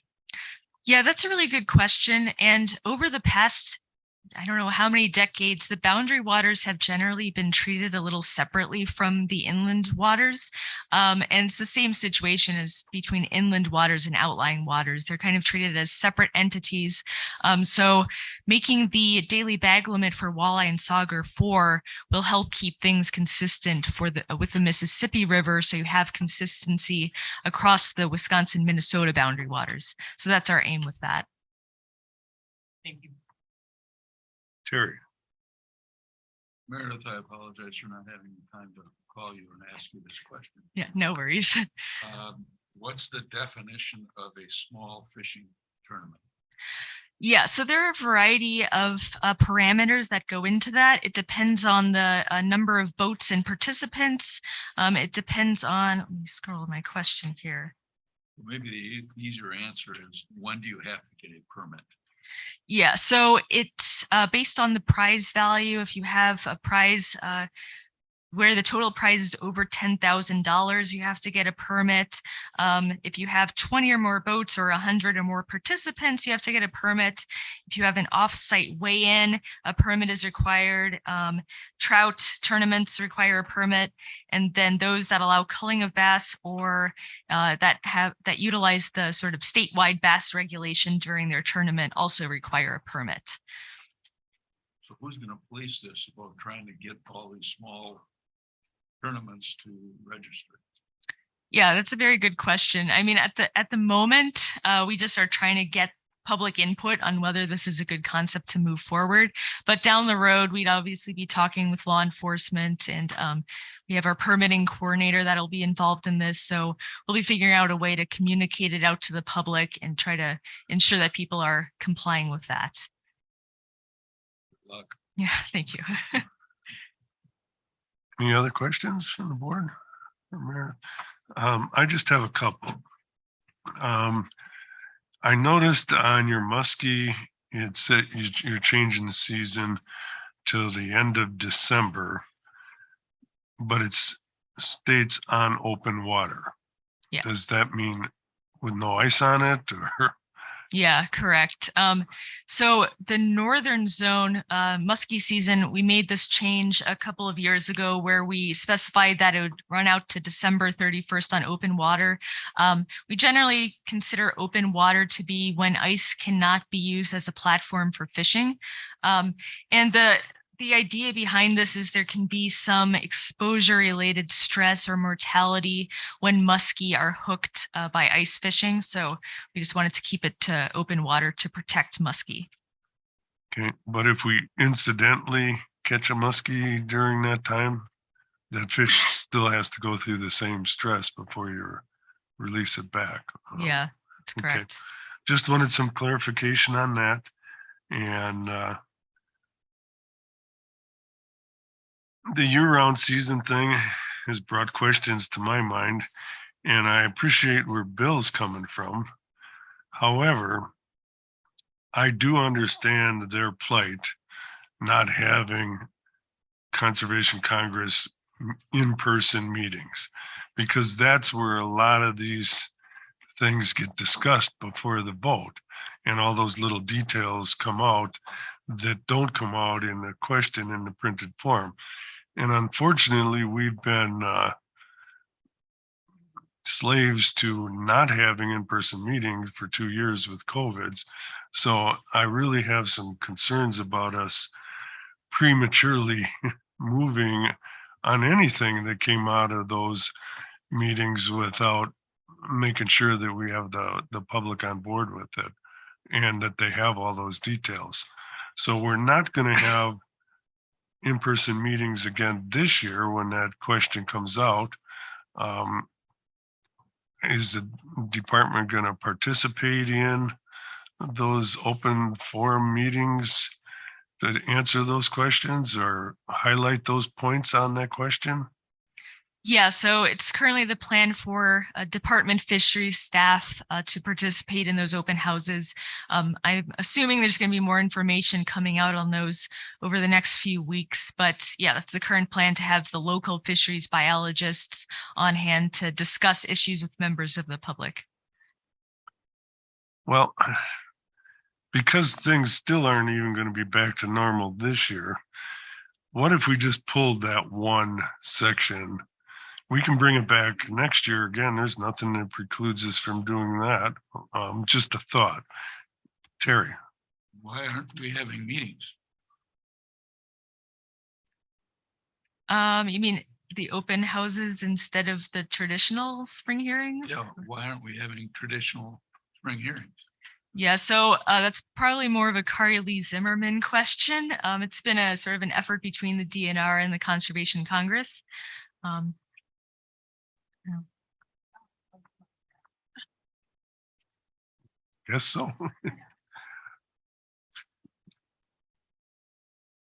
Sure.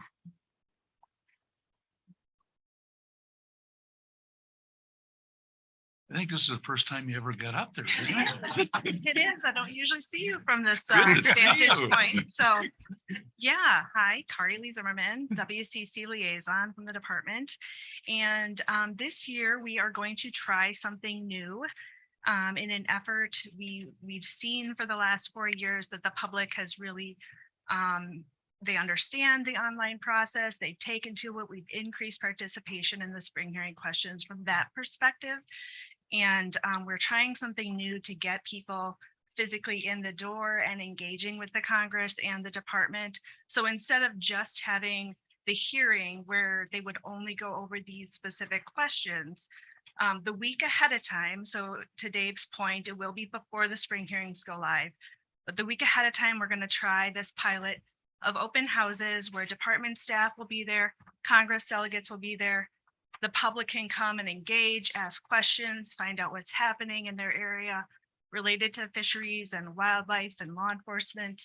And really, it'll be more of a conversational time instead of a sort of more rigid going through the questions. And they can certainly come with questions about what is going to be on the spring hearings.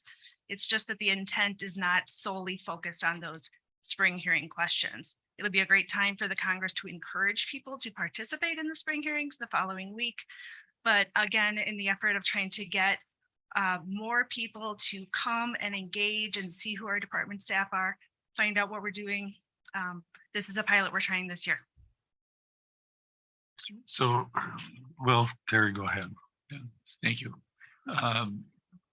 So why wouldn't we do the open house and then do the voting after right at the same location? So in some of the counties that perhaps could work, while in other counties, just the spring hearing itself can be a 5-hour thing. So to try and get it all together, I think would be really challenging in quite a few counties as far as time and the amount of time people have to participate. One of the things we've heard from some members of the public is that they feel like coming to the hearings, it can be a little bit intimidating to them to have those conversations. And so we were trying to change the feel a little bit of the engagement with staff in the Congress into more of a less formal and a more conversational, just get to know you, find out what we're doing in your area. We want to know what's important to you. Here's what's happening in your county type thing.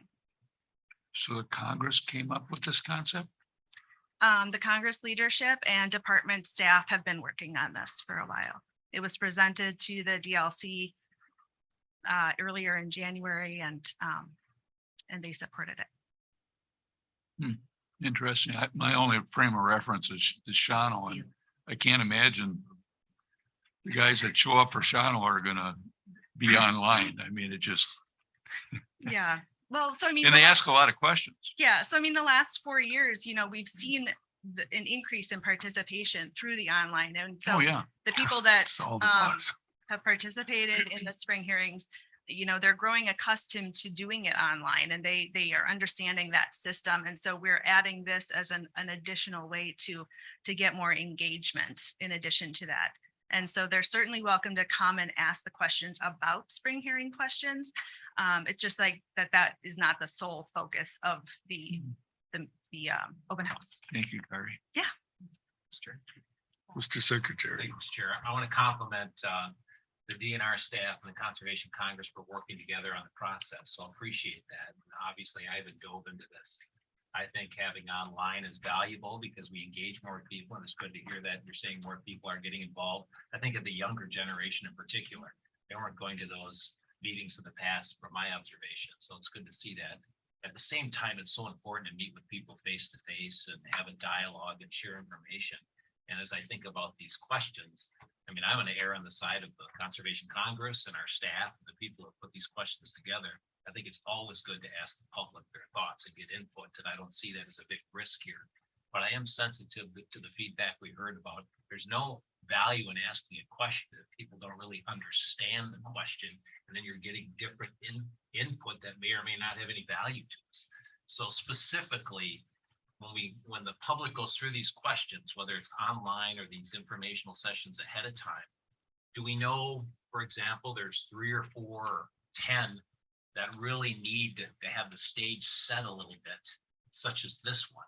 And if that's the case, are we going to set that stage so we are making sure we're getting meaningful, helpful input from the public? How does that work? I apologize, I don't understand that yet. Well, maybe I was notified Rob Bowman is still on the line, and maybe as chair of the Congress, he could answer a few of those questions. If you're there, Rob. I am here. Okay. What do you got for me, Yes? Well, Mr. Secretary, you had a question. Well, just the very topic that we have, I appreciate the Conservation Congress leadership here. I have a lot of respect for that relationship and how long-term it's been. But when we have questions, excuse me, when we have questions like this that may be open to different interpretation, and we're getting some helpful feedback on that, how do we assure that at least most people, when they're responding to these questions, understand it's sufficient enough to be able to give us answers that we know wasn't coming from different directions or different points of view? I mean, do they understand truly what's being asked of them and what the implications are? Do we set that stage a little bit when we have these online meetings for some of the more controversial or unclear questions? I think we'll be able to address that when we have these town hall meetings. When the department first approached me, their initial plan was to have us hold our spring hearing meetings in person, and they would have the questions on a big screen TV or projector or whatever, and we would go through them, and people would have to bring their smartphones and vote on the questions with their smartphones. Well, my initial response wasn't very good. I didn't feel comfortable with that at all.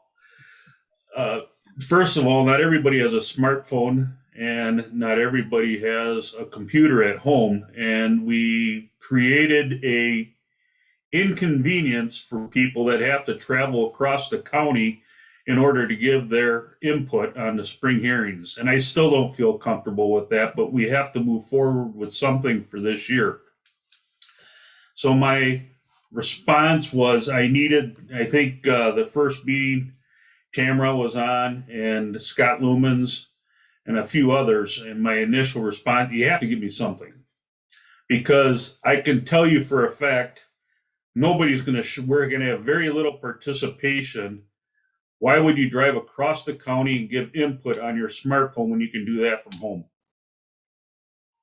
So that was my initial, or my initial response. And then I came up with the idea, and I offered the idea to have these open town hall meetings where we would, number one, the first thing on the agenda, what I thought was the vote for Congress delegates. And then we would have open town halls. Now, every Congress delegate, when they attend the fall or the spring district meetings or the fall district meetings, or even their committee meetings, we all get updates from department staff. Citizens don't get that. I thought it'd be a great idea that law enforcement, wildlife, fisheries, forestry, maybe even environmental can give department updates in their county, and people have an opportunity to ask questions. They'll have opportunities to ask questions regarding the spring hearing questions and get opinions of department staff so they can make legitimate or make reasonable decisions on the questions come the following week on Monday. And then with the online actual folks voting, do we set the stage a little bit prior to folks actually voting for all the people that didn't have the benefit to go to those listening sessions or engage with staff or others? Do we take a few of the more unclear or maybe more challenging questions and set the stage a little bit for them? Yeah, we do. Yeah. So the department writes background for each of the questions that provides sort of the overarching reason behind why it's happening. And I think department staff have historically done a very good job of writing a very neutral question saying, here's the pros, these are the cons, here's the decision point. And the Congress has tried to follow suit and write some more neutral questions in the last few years as well. Thank you. Thank you, Mr. Chairman. Okay. So while you're up there, Rob, I have a question for you. Why don't we just do it the way we've always done it? Have our spring hearings. A lot of these issues can be hashed out at that spring hearing before the vote, before people take their vote. You put your vote on a ballot, and as a board, we kind of look at the difference between the votes online versus the ones that are actually at the public meeting, where we know people got a little more background on the question. So I don't see that we're going to have that ability to sort that out this year. Why aren't we just doing it the way we always did it? I've heard there's been a lot of variables that come into play in this. But number one was availability of paper to print it. The machines not being able to support our ballots. The new voting machines that are throughout the state do not support our current ballots. The cost was another thing, and tying up staff the following day submitting all the resolutions. We've heard a bunch of different things. In the past, prior to ballots, back in 2000, 2001, I don't think the secretary was old enough to remember this, but we read the question, we took debate, we asked for a show of hands, and we counted the hands. We wrote it down. We wrote how many people raised their hand for yes, how many people. That's still an option for those that did. But I think this is something that I'd like to see where it goes. Am I skeptical? Yes. But I've been in the construction industry my whole life, and I ran many projects in my time. And when I come in on a day and it's raining or snowing, I got two options: send my people home or find something else for them to do. I'm looking this, it's raining.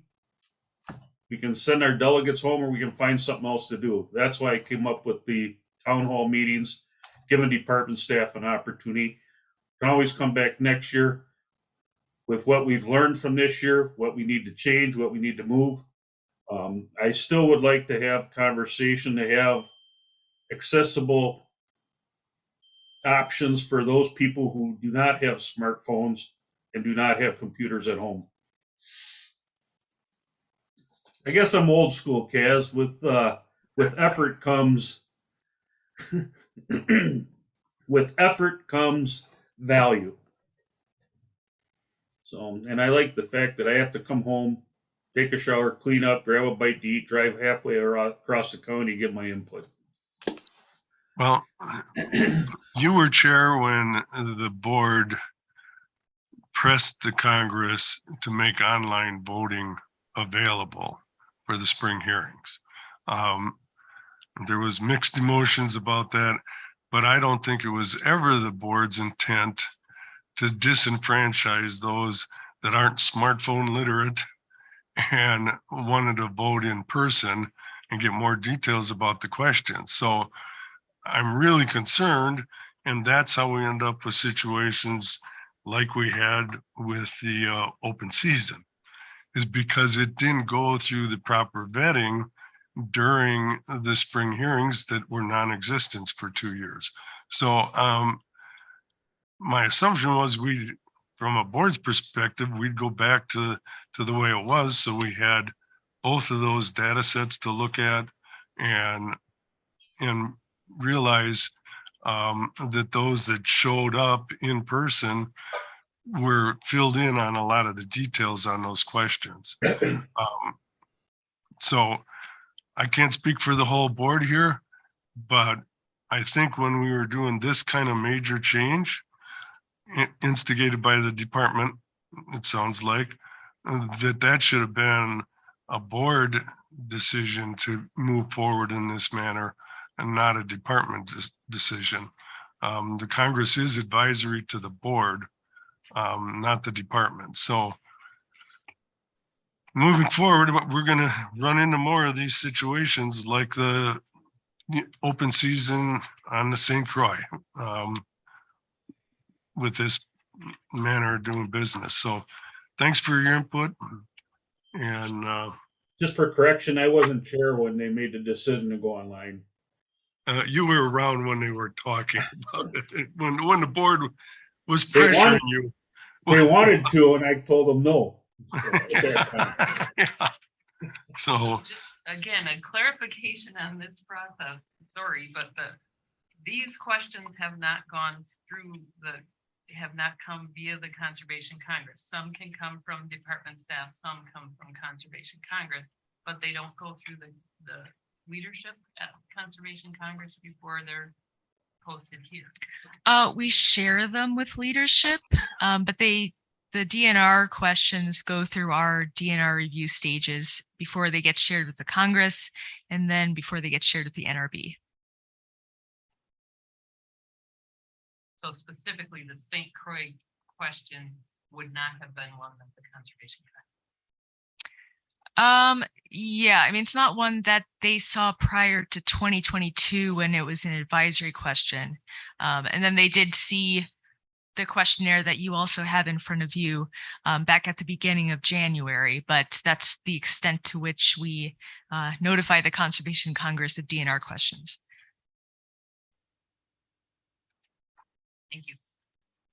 It sounds to me as if Rob is okay with moving forward with the proviso that we see what the results are and then tweak the systems to make it work better. He went off, but I wonder if it's a recruitment opportunity too for Conservation Congress members. If the next one's ready. Yeah. But I think the board needs to look at that process for next year. Because there's voting that occurs at those meetings. You're voting for local representatives. Yep. So it'd be wonderful to say we can be all online, but that isn't the way the Congress is set up. And so I think further discussion is in order on that. So we have a motion and a second on Meredith's fishing resolution.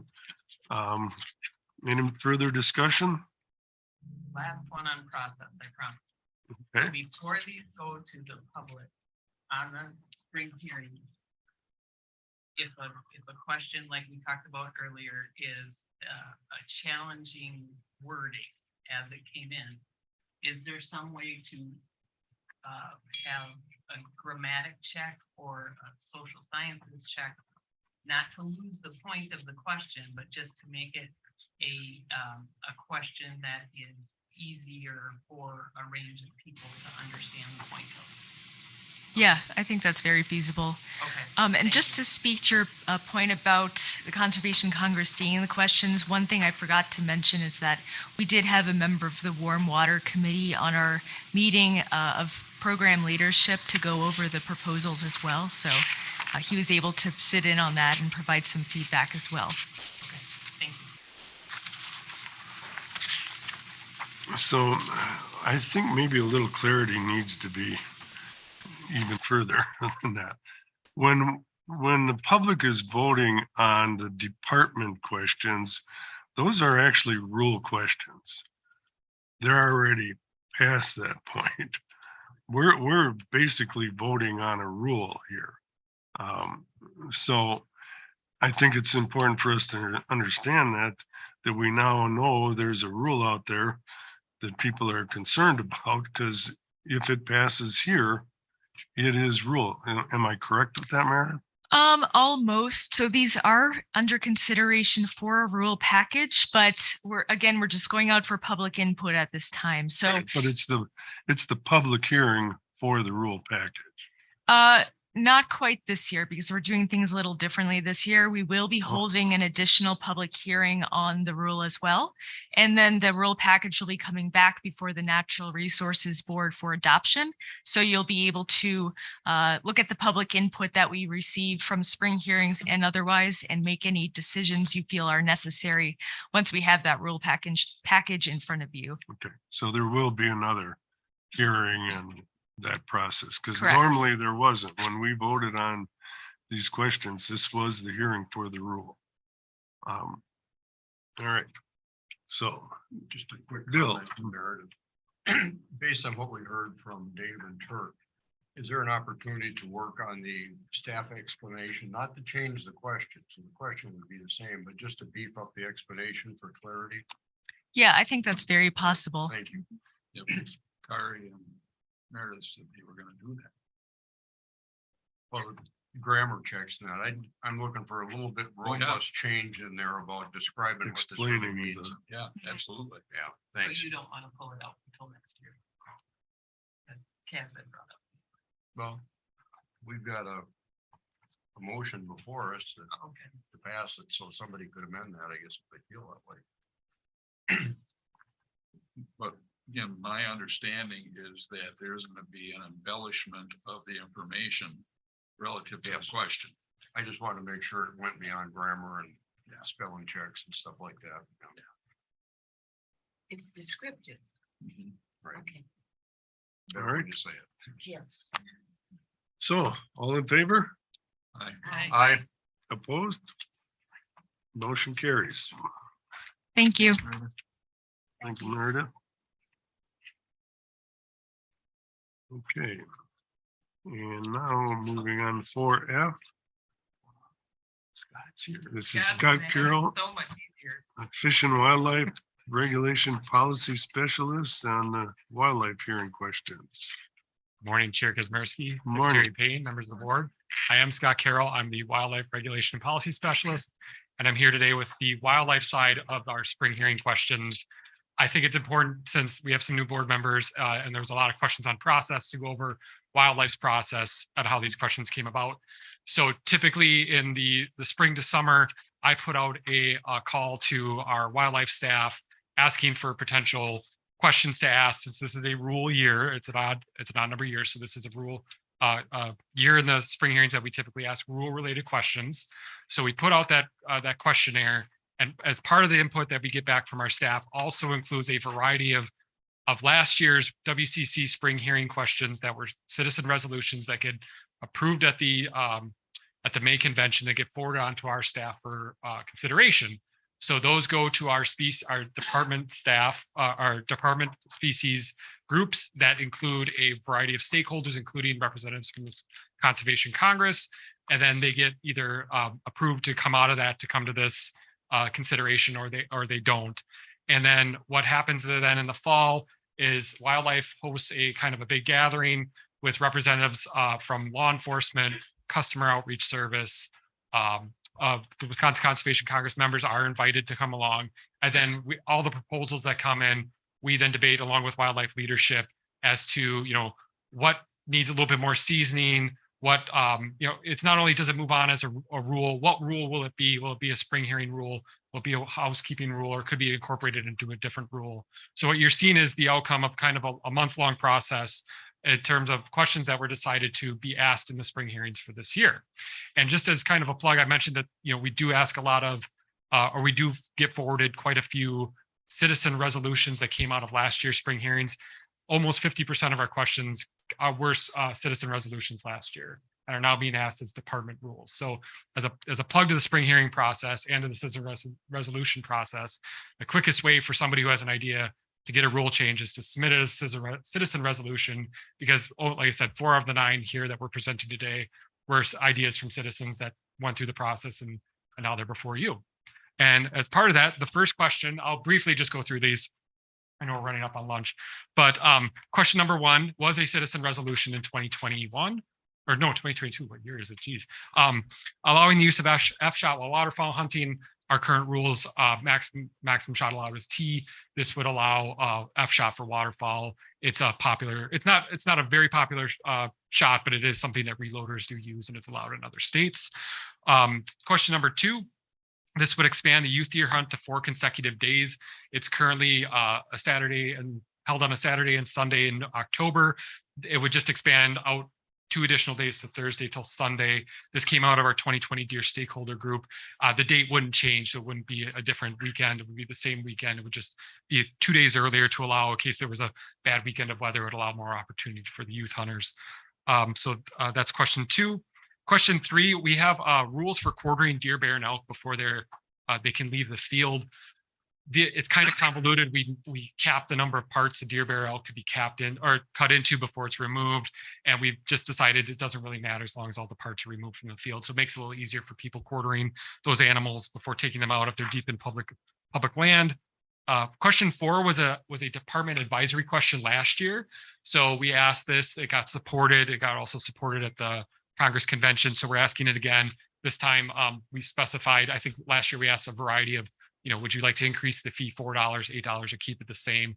And we chose $8 because that got the most support last year. So this is one of the few fees we're allowed to increase as a department for the trapper education fee. Question 5, our junior antlerless. So every hunter that purchases a junior antlerless tag gets a free junior antlerless deer harvest authorization. Is valid statewide, but you still have to designate public or private on that.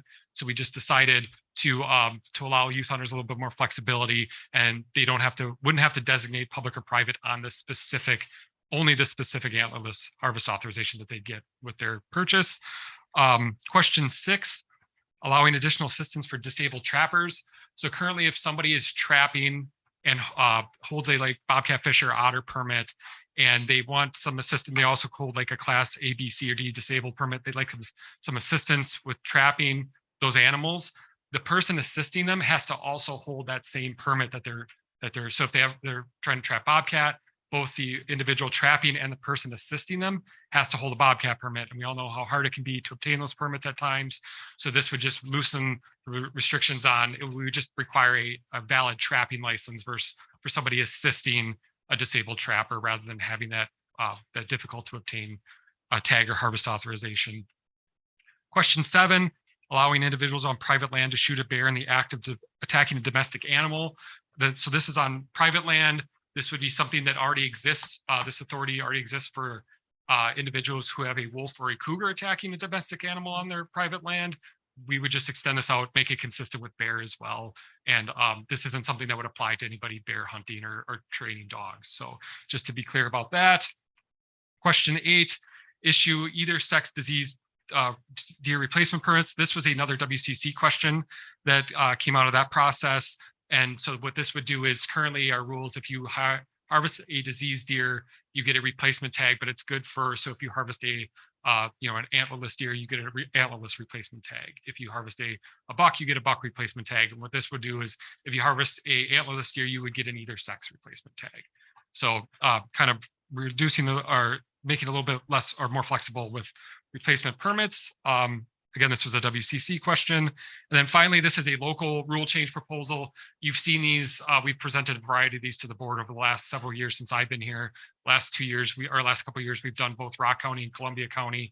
But unless in code, we restrict, we specify what counties we can restrict target shooting on. Target shooting is allowed anywhere on department properties.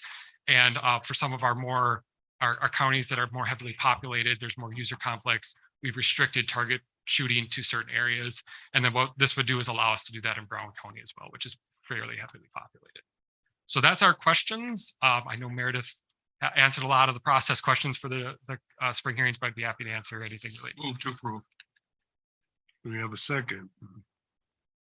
I'll second. Okay. And we have no public appearances for this item. Discussion, any questions? Maybe you said it, but, sorry. Go ahead. Maybe you said it, but the question 5 on allowing the junior antlerless harvest for public or private, what was the origin of that? That was a WC. I forgot to mention that. The 5 and 6 were also WCC questions.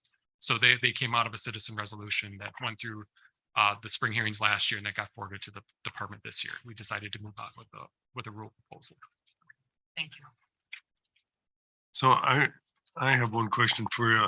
On those replacement tags, I just like a little clarity on those. Because by the time you find out your deer was CWD positive, the season may be over. Yeah, it would go into the next year. So yes, that's what okay, they're good for the next year then also. And if you would get that replacement tag earlier, you could finish out. Yeah, I believe, I can't remember what I believe it's a year that you get to harvest after the positive test. Okay. All right. Thank you. All right. Any other questions? All in favor? Aye. Opposed? Motion carries. Thank you. And I suppose we want to probably do lunch now. It's here. Okay. So let's break for lunch and we'll be back here in half hour, 20 minutes, half hour you want? Okay. You know, it's in G27 this time. To the boardroom again? Well done. Good meeting. Oh, well.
Calling the meeting back to order. 4G. Request approval of land donation, Northern Highland, American Legion State Forest, Vilas County. Jim Lemke. Thank you, Mr. Chair, and welcome Secretary Payne and other members of the board, including newly seated members of the board. My name is Jim Lemke. I'm the Real Estate Section Chief.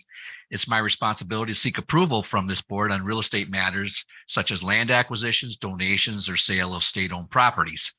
As such, today before the board, I have a land donation for your consideration.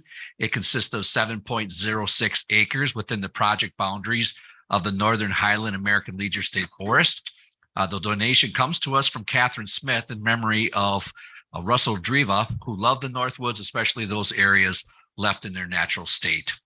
The upland property fronts along DNR existing properties, is open to all 5 MBOAs.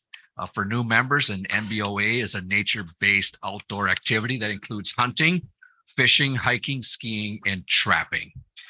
And with that, Mr. Chair, pretty straightforward, but I respectfully ask for the board's consideration on 4G for this 7.06 acres in memory of Russell Driva, and that a certificate of appreciation be sent to the landowners and made part of the official record of the Natural Resources Board. Move. Second. Any questions? I have one question. Okay, Terry. I think Kaz, you probably can second this, but how come I was never given a definition of that MBOA thing? I think you Yeah. gave it to me when I first started. That was here. another one of those acronyms we had to figure it out on our own. You were always wondering what that stood for, right?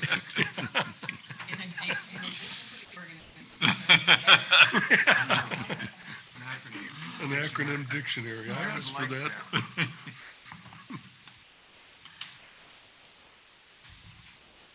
So, no further questions? All in favor? Aye. Opposed? Motion carries. Thank you. Good job. All right. 5. We skipped 5. So we'll start our information items. Guy with the gun. Huh? The guy with the gun. Right.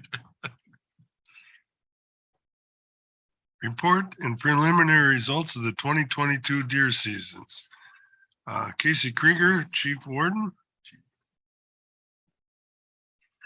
Just kidding. Just That is kidding? not me. All right, well, you guys can come up in the order you want to come up. Jeff Pritzel and Deer Program Specialist Katie Grant. Welcome, Katie. I'm Jamie. You're Jamie. We're throwing you all off here today. You were introduced, but I'll never remember. To the chair's defense, that's not the order on the agenda. Yeah. That's okay. All right. Good afternoon, Mr. Chair, Mr. Secretary, and members of the board. I am actually Jamie Adams. I am the Field Operations Section Manager for Customer and Outreach Services. So I get to kick off our presentation today. So we will go ahead. There we go. And start with license sales for the deer season. So as you can see here, we sold 797,734 total license for the deer season this year.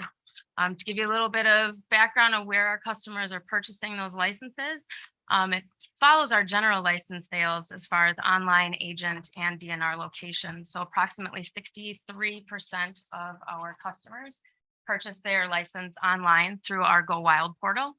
About 36% of them purchase them at an agent location, and 1% come into our DNR service counters and purchase them from our DNR staff. And that's pretty consistent with what we're seeing across the board for license sales. Going back to my staff here, we'll talk about the customer service we delivered during the season. As usual, the week leading up to deer season is the busiest by far for our customer service representatives. The busiest day being the Friday before. You can see we answered 2,622 calls, 369 chats, and we answered 96% of those calls within 5 minutes. So pretty good with an average answer speed of 36 seconds. We can see the lunch hour that day was our busiest time, from 12 p.m. to 1 p.m. with 315 calls. That entire week, again, was our busiest week of the year. We saw 8,942 calls answered with, again, 97% of those being answered within 5 minutes with an average answer speed of 22 seconds. That is up 7% from the contacts that we saw the previous year. And then to go into our hunter demographics, approximately 23% of our new hunters were females this year, which was consistent with last year. And our mentored hunters, we saw a total of 18,220 that we hope will continue in the tradition throughout the years. And again, 26% of those were female this year. We did see customers across all 50 states and 23 countries purchase licenses from us. Our top 5 states were Minnesota, Illinois, Michigan, Iowa, and Florida. We had 515 customers that were 90 years of age or older. And our oldest customers this year were, we had one gentleman that was 101 years old, and we had a lady who was 95. So they are still out and enjoying what they love to do. So I guess with that, I will kick it over to Katie, and you'll do slides. Katie is joining us virtually. Good afternoon, everyone. Can you guys see me, hear me? All is good. Yeah, I see Eric nodding his head in the background. Thank you, Eric. I am Katie Grant, Director of Communications here in the Office of Communications at the DNR. And as you guys are likely aware, deer season keeps us quite busy here in the Office of Communications, just like Jamie's team. Throughout the course of the season, which we count as beginning August 1st, our communications team put out 31 news releases and hosted 5 virtual media briefings to encourage statewide media to cover our stories. That DNR voice was heard in every region of the state and beyond on all platforms, including TV, radio, print, and online digital stories. That also meant our DNR staff outside of the Office of Communications were busy. Everyone from Jeff Pritzel to warden staff, local biologists, and beyond worked together to complete over 130 media interviews throughout the course of that season. And then within just Wisconsin, that led to over 2 billion views on stories mentioning deer in Wisconsin, deer hunting in Wisconsin, and CWD. Next slide, please. All right, so our messaging isn't just staying within the borders of Wisconsin. We had mentions across the country and internationally, including stories in 27 countries in 6 languages other than English, and mentions in all 50 states plus Washington, D.C. Comparing it to last year, we put out fewer news releases, but those stories got in front of more people through that coverage by the media. That coverage was up about 38% from last year, 2021. We were also mentioned in a number of media outlets. I have a few of them listed there.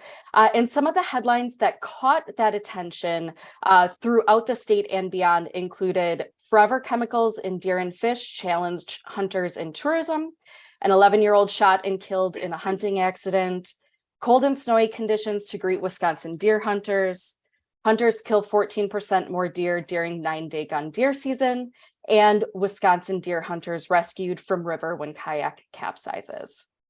Next slide, please. All right, so social media has been a no-brainer tool for us in the past, and we did struggle a bit with it this year. In talking to other government social media managers across the country, it was pretty clear that Facebook changed some of the ways that it was distributing content this fall, which did limit the number of people who saw our posts. Additionally, we suspect that the November election played a role in people not spending as much time on social media. They were just trying to avoid those election messages as much as possible, which further diminished the number of people who saw the messages. That said, it's important to note that we did see fewer people viewing our posts and interacting with them across all types of content this fall, not just the content related to deer. So we don't think it's an issue with oversaturating the deer messaging or anything like that. It's just some of those things that are outside of our control. Throughout the season, our team published over 230 pieces of content that were viewed a total of over 2 million times. And that content generated over 72,000 clicks to our website to view the deer and CWD resources that we have there. We also continued to host our social media Q&A sessions, which we did via Facebook and Instagram. They were continued to be successful as they have been in years past. They gave us great opportunities to interact with the public. And as we've seen with past efforts, the public really enjoyed having that opportunity to get their questions answered from our experts. We also, in coordination with Bob Knack and the R3 team, we hosted 5 Wanna Go Hunting webinars from, I believe we started them at the very, very end of July up until that deer season. They were focused on all types of hunting, but we did have some aspects that were specifically focused on deer, and Chief Krieger will talk more about these in a few moments. Lastly, our team received, triaged, and responded to over 41 comments and direct messages via social media in that lead up to deer season. Although we typically see an increase in those messages in kind of the 2 weeks before the season, we didn't really see that bump happen until the Friday before opening day, that Friday, November 18th, when we went from averaging about 200 messages a day to receiving 450 messages that day. Next slide, please. Again, similar to last year, we did do some email messaging, though we approached it slightly differently this year. This year, we partnered with our Go Wild team at Nick, Wisconsin to target lapsed license holders specifically. We meet with them next week, so I don't have any results officially to analyze yet, but anecdotally, just in looking at when we saw kind of spikes in license sales, we did see some bumps happen around the time that those emails went out. Next slide, please. All right. Hunter safety. Again, this year, we executed a holistic hunter safety paid marketing campaign. We are still working with our marketing agency on this to analyze those results. And since that ran through the end of the year and actually is still running now, we don't have any specific results today, but I can give you an overview of what we executed this year. So again, this year, our goal was to increase awareness and promote hunter safety, specifically that tab K piece, and taking or retaking hunter education, both among current hunters statewide and new hunters. Those messages hit a statewide audience, but we did have some additional emphasis in those counties where we see the highest license sales. Messaging kicked off in mid-October, and like I said, some of it is still running today, and we are going to continue kind of tweaking some of this and running more through that spring turkey season as well to make sure that that safety aspect is top of mind. So what methods did we use this year? Packers Radio Network was a new one for us. Although we couldn't get guaranteed Packer wins with that media buy, we did run those ads across their radio stations, covering 50 stations statewide during 13 games. Looking ahead to spring turkey, we'll also continue that strategy on the Brewers Radio Network, and hopefully, fingers crossed, we get some more wins on the 15 games that those will be appearing on. We also did some online display ads. These are kind of those ads you see in the sidebar when you're visiting like a news website, for example, or other special interest sites. We had 18 total billboards across the state. And then we also ran social media ads on Facebook and Instagram. It continues to be one of those places where we see the biggest bang for our buck, get in front of the most people, have the most engagement due to that engaged audience that we have built on those platforms over the years. And then just as a side note, on those social media and the online display ads, we didn't just run the ads in English. You'll see an example here. We also had a series that ran in Spanish. Next slide. All right. This was our third year making a big push for that recruitment, retention, and reactivation. In previous years, we have run into some roadblocks and gotten a bit of a late start, which have caused us to not be able to focus as much on the recruitment side of things and force us to focus more on that retention and reactivation time. This year, we worked ahead a bit by using part of last season and the off season to get started. We did a photo and video shoot during deer season 2021. We also, in the off season, off-season did some research to help us get more insights into kind of those new hunters, those ones who maybe don't have friends and family who have hunted before, but may be interested, and what it is that they would like to see from us to get support in getting started hunting.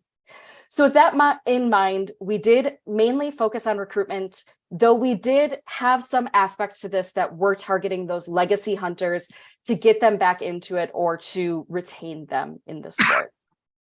Again, statewide audience, but we did focus in on a few of those specific geographic areas as it made sense. And the timing for this, again, was mid-October through the end of December. That marketing team is still looking at those results. So I don't have the specifics today, but if anyone is interested, I would be happy to share them once we get them.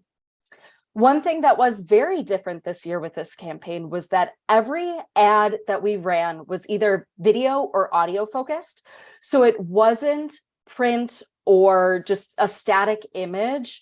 So it did have that really dynamic change of pace to hopefully catch attention and get people interested. So again, we used the Packers Radio Network here across their 50 stations. For this, it was only 8 games. We also had 9 digital billboards and 3 traditional billboards across Milwaukee, Dane, Eau Claire, and La Crosse counties. Another new one for us, or fairly new one for us, was using Spotify as a streaming radio medium to target that late Gen Z and millennial audience. Why were we focused specifically on that audience? You'll see it across a couple of our other strategies, but our research showed that that was a really good place to start from the recruitment perspective. They still have a lot of hunting years ahead of them. They're increasingly conservation and local foodie minded, and they're old enough to have their own disposable income and control of their time rather than needing to rely on mom and dad to determine what they're going to do with those. We also had online display ads, much like with that safety piece. We did target these specifically to new and legacy hunters, and we focused in on hunting and hunting adjacent interests like outdoor recreation, fishing, gardening, to make sure that we were getting in front of those people who were most likely to be interested in hunting. And then in that same kind of general realm, we used pre-roll video ads to get in front of more people. These are those ads that play at the beginning of a video where you have to watch like 3 to 5 seconds of the ad before you can skip ahead and watch what you actually want to watch. We didn't do these on YouTube. They were on other platforms. So if you went to Madison.com, for example, and watched a clip of the newscast, you might see one of those ads before something like that. Again, social media, we did Facebook, Instagram, and we tried Twitter for the first time ever due to the associations there with that late Gen Z millennial audience. And then just kind of as a side note, we did attempt to run some ads on TikTok. However, their terms don't allow for the promotion of hunting. So we weren't able to execute it there. We were really hopeful it would be a good way for us to get in touch with that audience, but we did end up having to pivot in the end. So again, we are still awaiting some of those results from the marketing agency that we work with on this, but I would be happy to provide more of that information once we have it, if anyone is interested. So with that, I will pass it back over to Chief Krieger.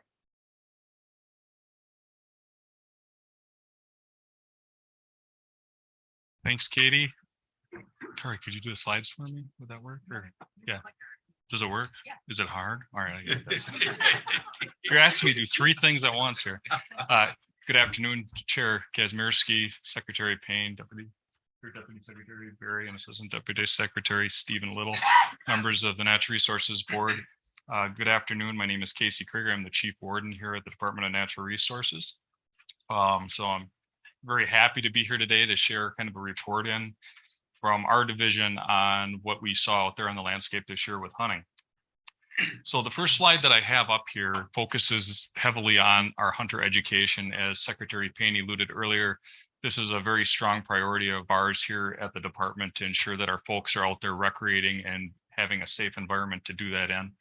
I'm happy to report it was another, I use quotes, safe season, because for at least 8 to probably 20 families, it was not a safe season. So our work is yet to finish.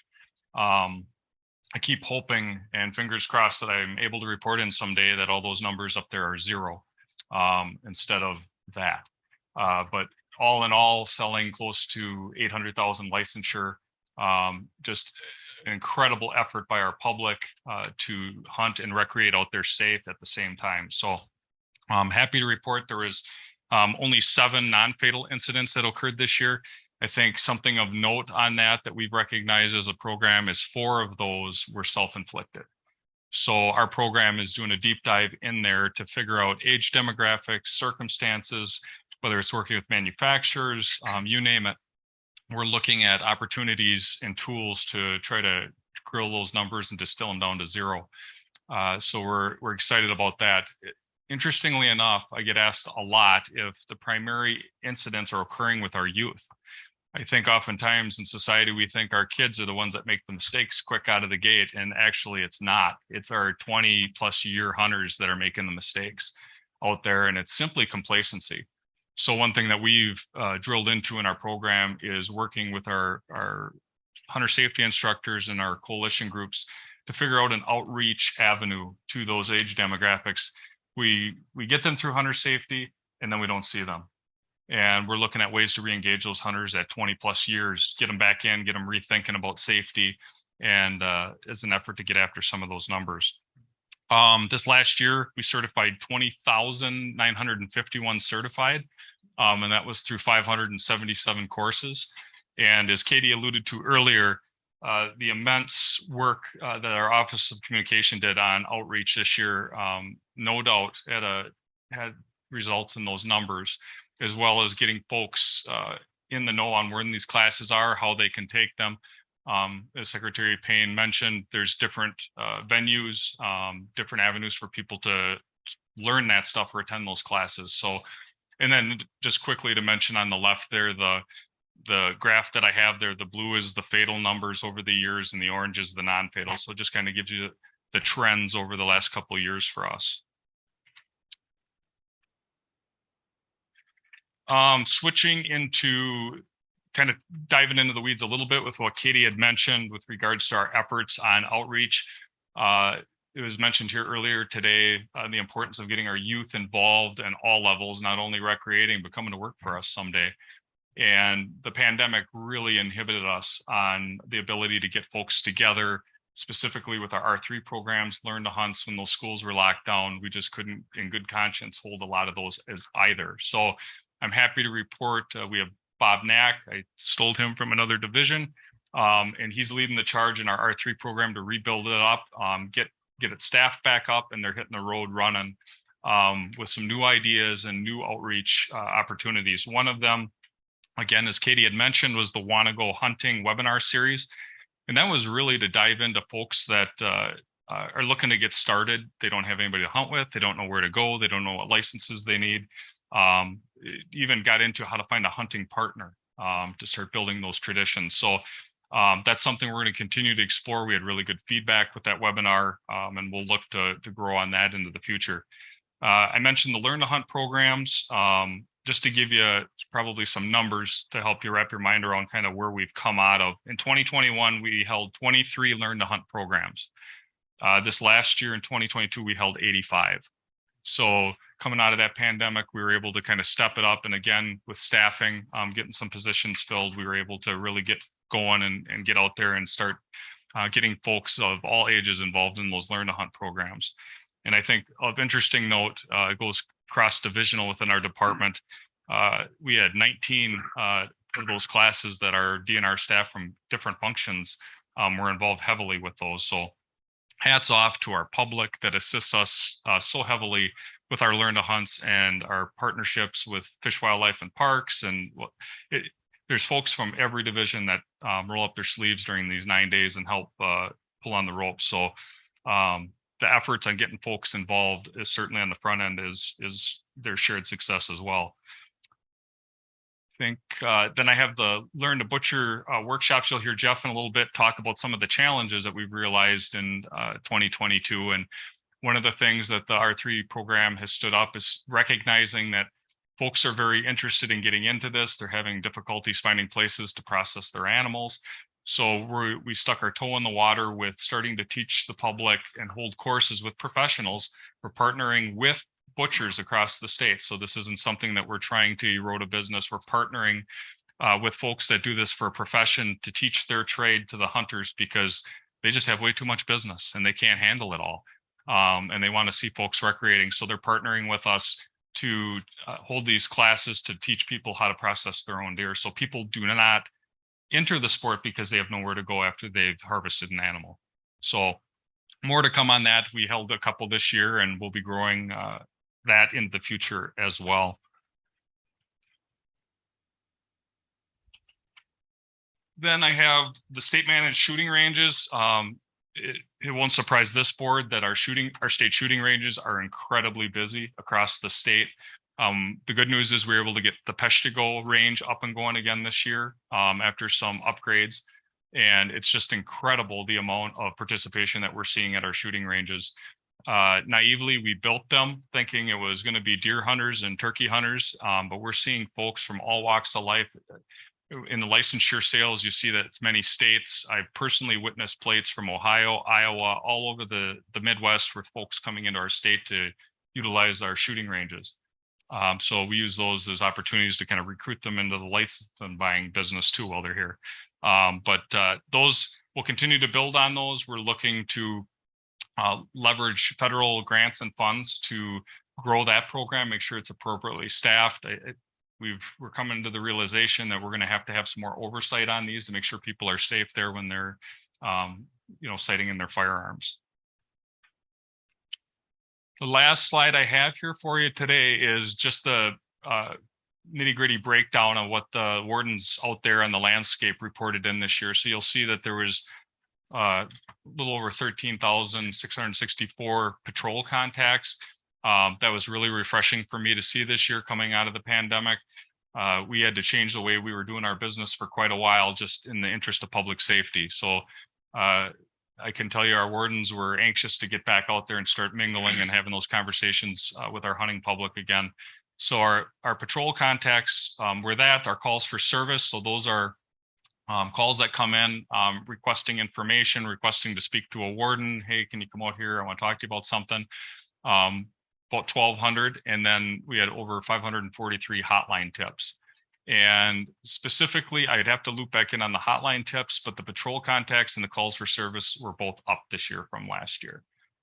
So the public was definitely anxious to get back and leverage the warden service out there to assist them during the 9-day gun deer season.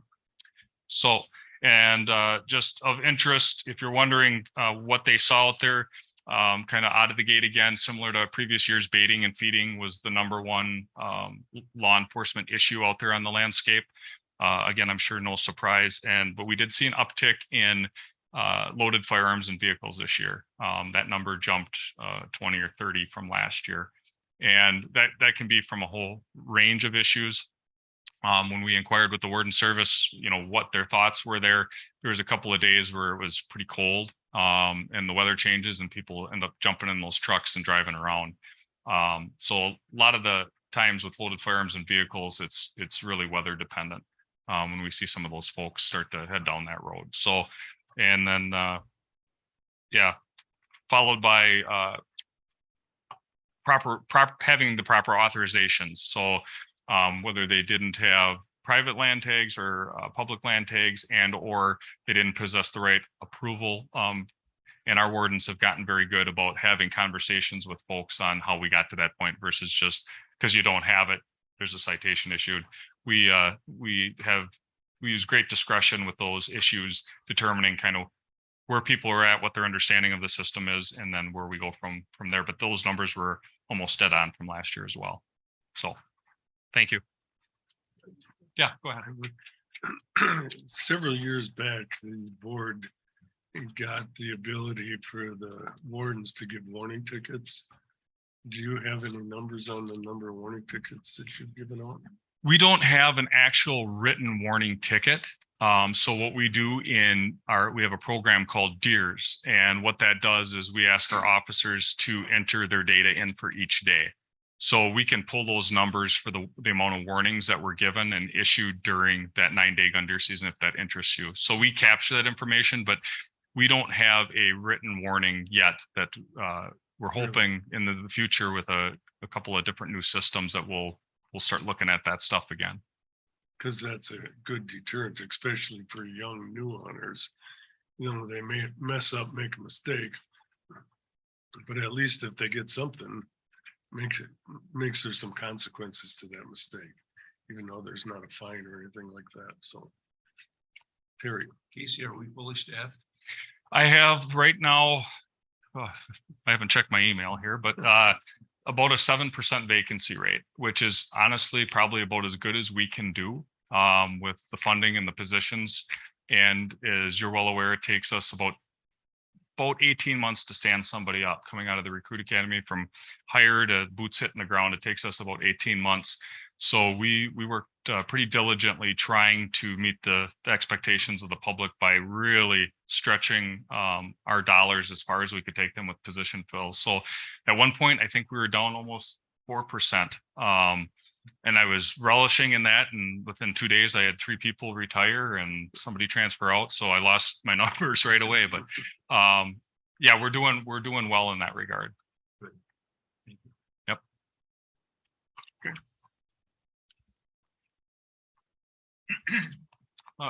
Jeff Pritzel's next. All right, thank you. All right, thank you, Chief Krieger. Good afternoon, Chairman Kazmierski, and welcome Secretary Payne and our new board members, and hello to our veteran board members and veteran Secretary's office staff. I'm Jeff Pritzel. I'm the Deer Program Specialist. So now we'll bring this all down and all the work that you heard about leading up to and including the work that the Conservation Congress and the CDACs do. Let's see what it all amounted to as far as the season for 2022. Let's see if I can find the right, there we go. So first of all, this is I believe the 3rd consecutive year we did not have a bucks only unit in the Northern Forest. This map shows the farmland zone units that participated in the holiday hunt. And then that was 38, the most we've ever had. And then those that are shaded red also extended their archery season to the end of January. 29 counties or deer management units did that, also the most we've seen. Comparing 2022 just to last year, because we'd like to just see that 1-year comparison. The big feature this year was that we had a very successful 9-day gun deer season with the 15% increase over last year. The muzzleloader season was also over. Also draw your attention to the youth hunt. Even though it's only 2 days, that percent looks pretty big. That's really just a reflection of the weather difference between they had a pretty poor weekend in 2021 and a really nice weekend this year. Going back this morning, you heard one of the questions that's going to be on the spring hearings is about expanding that opportunity. This is partly kind of why, because sometimes that 2 days, you might catch a bad weather situation. Other types of other seasons, pretty stable. The continued slowly decline in the vertical bow harvest. The crossbow harvest has been pretty stable the past couple of years. Stepping out at the zone level, now comparing last year to a 5-year average, which is probably a little bit more big picture. We were ahead of the 5-year average in the Northern Forest, Central Farmland, and Central Forest, considerably in some cases. The Southern Farmland, pretty much right on the 5-year average. So there, there's some harvest patterns going on in the Southern Farmland that might be a little bit different. The takeaway there is, as we talked about this last year, we were concerned that the antlerless harvest in 2021 dropped off quite a bit, and we don't know if we'll ever know why. The good news is that it returned to more normal this year, and in many cases, again, a little bit above the 5-year average. Now looking at the state as a whole, this is the orange line being 2022 versus the 5-year average, which is the blue line. Again, it shows that our archery season, this is a cumulative harvest over time. And I like the way we've been doing this the last couple of years. It's kind of revealing where you can see different events and how it plays out, and how predictable really some of this is at the statewide level. The archery harvest was following pretty much right along the 5-year average, and you see it actually climbed up that week right before the gun season, And then the gun season itself is where we really got quite the boost, put it above the 5-year average, and then it stayed that way, and it stays pretty flat after the gun season. Both of those little boosts prior to and during the gun season probably equate to white background or snow on the ground, and we don't get that every year. And this is probably that once in a decade we had really nice conditions, other than the real windy conditions we had on opening day, that probably supported a pretty good harvest during that time of the year. This is a new slide I wanted to share just because it's one of the things we are aware of. The orange line on top represents the reality that we are slowly losing license sales over time. This has been happening since the turn of the century. It will likely continue. This is not something unique to Wisconsin. This is a national phenomenon as the baby boomer generation is aging out of the hunting community. And so, but what I wanted to point out here is that as that orange line is slowly declining over time, the blue and the green bars are the average number of deer harvested per hunter, and those lines are actually increasing. If we start at 2009, which is after the Ernebuck years, which kind of colors the results, we kind of took that out, we're seeing an increase of deer killed per average hunter, or average of deer killed per hunter, the blue line being total deer and the green line being bucks killed per hunter. What's really interesting about that green line is this analysis probably captures more clearly than any other way I've seen it. You see this pattern where it slowly grows over 6 or 7 years, and then it drops, and then it slowly grows for 6 or 7 years. That's the effect of opening day of the gun season in the calendar cycle. So it's predictable, and we got 2 more years in theory of that growing, and then the next time we get to that calendar switch, we have to make sure we're messaging clearly ahead of time that we're probably going to see a bit of a drop that year. That again, it's just some of the predictability that we've seen over time. This is another piece of information we've been sharing over the years because of the interest in the shift in hunting effort from firearm hunting to archery hunting. And this is the proportion of the buck harvest that's taken with firearm and with archery equipment. And you see this long-term trend as those two lines have been coming closer together. We've had a little bit of an interesting ride over the past 4 years, partly driven by the pandemic, but you'll also see in 2018 and again this year, the firearm line pops up when we have a good gun season, especially a good opening weekend of the gun season. I think it's too soon to suggest that maybe this has reached equilibrium and will stay this way. I suspect over time, those two lines will continue to come closer together. And that's based on what we've seen in other states that have similar opportunities with weapon type and season frameworks. And so we'll continue to track that and share that. So just switching away from the raw harvest data, a couple of programs, the deer donation program that's been going on for a long time now, just over 1,000 deer donated this year, and that's 12% decline just from last year. And that reflects a decline we've been having. And this ties to what Chief Krieger brought up earlier, is that we're losing venison processors to the general public, but also those that are willing to participate in the deer donation program. We even upped the compensation this year in hopes of retaining them, and we've lost another 10, 12 processors that were participating in this last year. So that's part of it.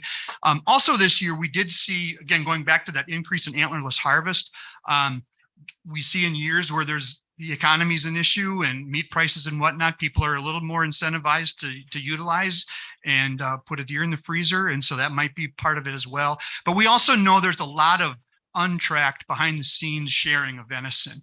And we have in the last couple of years in our annual mail survey after the season asked that question of hunters, how much venison are you sharing with friends and family, so that we can get a handle on that as well as what we can document through this program.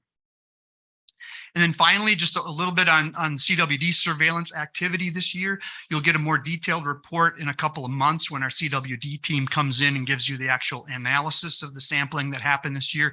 But just to let you know what was happening, in the previous years, outside of what we'd consider the endemic area, which is kind of the blue area on the map, in addition to the orange circles, which are our spot check areas due to sparks or occurrences in deer farm facilities. We had a kind of a targeted regional approach where for a couple of years, we really focused on the west central part of the state, then a couple of years up north, and a couple of years in the northeast part of the state. We completed that, and we didn't do that anymore this year. But what's interesting is our sample size pretty much stayed about the same. And I think what we've experienced in some of the other parts of the state is we've developed a cohort of the hunting community that are not only interested in CWD sampling from a food safety standpoint, but simply interested in contributing to citizen science, and they recognize their role. And so we seem to have gotten to a point right now where we've got about 16,000 samples in again this year. Sorry, that's in the next slide, but so I'll quickly point out here that we had 177 kiosks across the state to help make that possible for people to make it convenient to provide their samples. And the dumpster program continues to grow. That's really something we're getting positive feedback on, and more interest in that. So again, as I said just a moment ago, over 16,000 CWD samples. The sampling year really doesn't end until March because there's a few things trickling in. But again, to highlight the adopting a kiosk and dumpster program, there's a strong grassroots effort out there to assist us with that. And so 22 of the kiosks were adopted, and 69 of our dumpsters are supported by local grassroots organizations. So there's our presentation, and we'll open it up to questions to myself or any of the other program staff that provided information. Terry. When I read the report, Jeff, let's see. Me too. I was surprised by the low number of donated gear. I appreciated your comment about processors. And this is the first time that I found this in Shawano, where the two closest processors were not taking any more deer by Wednesday because they were so backed up, and their biggest issue was they didn't have enough employees to do the work. Well, how do we address this situation? Because I would think, we ought to be having donations of 4,000 or 5,000. The number of deer that are taken and the number of deer that are on the landscape, especially in farm country. How do we deal with that? I suspect you have a team that's really digging into this right now. Well, I part of that, Terry, I think is necessity is going to become the mother of invention, and culturally things will adapt, whether it's through the donation program or just getting venison processed, period. As Chief Krieger said earlier, when we recognize this happening this year, and again, it isn't something new this year, the pandemic kind of escalated that, where to your point, they were having trouble finding labor, to assist with this. We made an extra push to show that we have on our website a full video of how to process your own deer if you find yourself in that situation. We know, I mentioned earlier, that mail survey that we do every year, about 2/3 of our hunters do process their own deer. It's the 1/3, and I would have thought it would have been a little more than that, but it's about 1/3 of our hunters that depend on a processor. And some of that processing has shifted, that they still are doing meat processing, but not carcass processing. And so, you have to at least have the skill to bone out your deer and then bring the meat in. And so that's we've seen that happen over the past decade. So whether that comes from the community to recognize we have a need, and if there's a business venture or an opportunity to meet it, you'd think that would evolve. Again, we offered an incentive increase in the payment, per carcass, and that didn't seem to do much. So I think we go back, and as we discuss for next year, how else might we work with that community to make that a little easier for those that want to do that? It's a skill set that thankfully more people are embracing. They want to have that hands-on experience from start to end.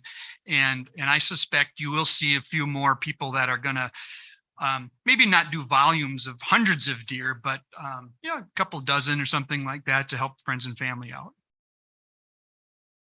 Any other questions for Jeff? Go. This one's a little bit outside the focus on this past season. but I think it's relevant. We've got some unusually heavy snows early up north. Do you have any sense of what winter severity is doing now and looking ahead at next year? Sure, where we're at now, we can talk to that. And yeah, winters, it started out like, hey, we're going to have a good old fashioned winter. And other than the far northern tier of counties, maybe now not so much. But yeah, of course, we use our winter severity index to track that. We've been doing that for decades so that we have some comparable information. And we summarize it once a month. So we have officially, and on our website, we share that at the end of each month. And so we have December's information up there. I did a little checking up north, and just that northern tier of counties, probably western Vilas across through Iron and into Ashland, Bayfield. I can't speak to Douglas, but that area is just about, so on our scale, those counties have just hit or about to hit 40, which is the point value. And when they hit 50, we consider that a moderate winter. And so it's quite likely that at least those northern tier counties are certainly going to move into moderate.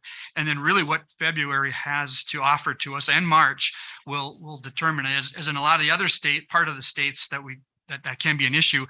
We started picking up some stuff right off the bat, but then it stalled out. And so it's just that northwest part of the state. And we will monthly assess that.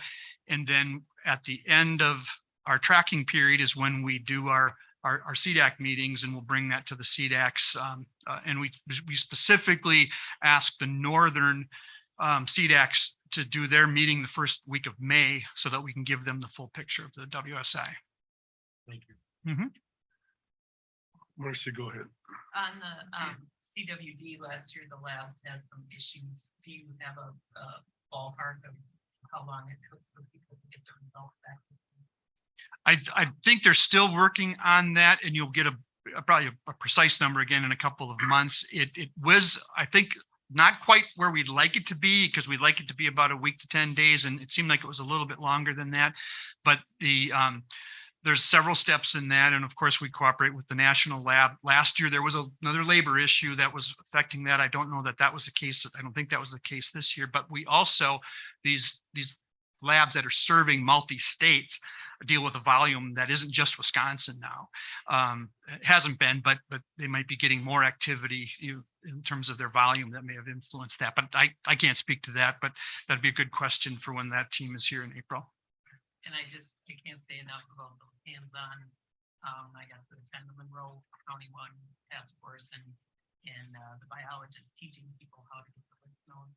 That helps the process speed up and continue. It's just awesome. Good, thanks. So I did have one question back to that food pantry thing. I know when CWD hit, we changed a lot of protocol if you donated a deer, like it had for the processors. The deer had to be tested, the meat had to be kept separate from each individual deer till the test came back. Have we streamlined that process to make it easier for processors? Because I have a feeling that's why a lot of them won't do it anymore. It's just too cumbersome of a process for them. Have we done anything with that? I can't say that we've done anything in the last year or two. We have staff in our wildlife damage program that work with the CWD team that kind of coordinate that part of it. And I'll acknowledge that in some of the part of the state where we've got some newer occurrences of CWD, like Shawano, I did have some conversations with pantries in the Green Bay area that were dealing with that for the first time, and that was a real concern of theirs. And so that does merit circling back and seeing if there's something we can do. This was prior to the season; they were worried about it. Now I haven't talked to them afterwards to see if it came to fruition or not. But yeah, that's worth further attention. To make it easier for the processors, because our concern here is we aren't getting processors to take donations. So, if we could look into that, and without the government eye, with the business eye, and go, can we streamline this process a little bit to make it more acceptable for them to take it? The challenge, I think, is finding that balance of we do have to make sure that we are giving full diligence to food safety for those animals as as well, that are going through that. And so that's where I think the challenge of finding that balance of making it as streamlined as possible, but also being conscientious and responsible about the source, and those animals. We do qualify that test that it's not a food safety test. So If I use the wrong terminology, that exposes Right. that I'm not. But I know that's circle, what you're trying, but it's not really a food safety test, the CWD test. And so there's no guarantees with it.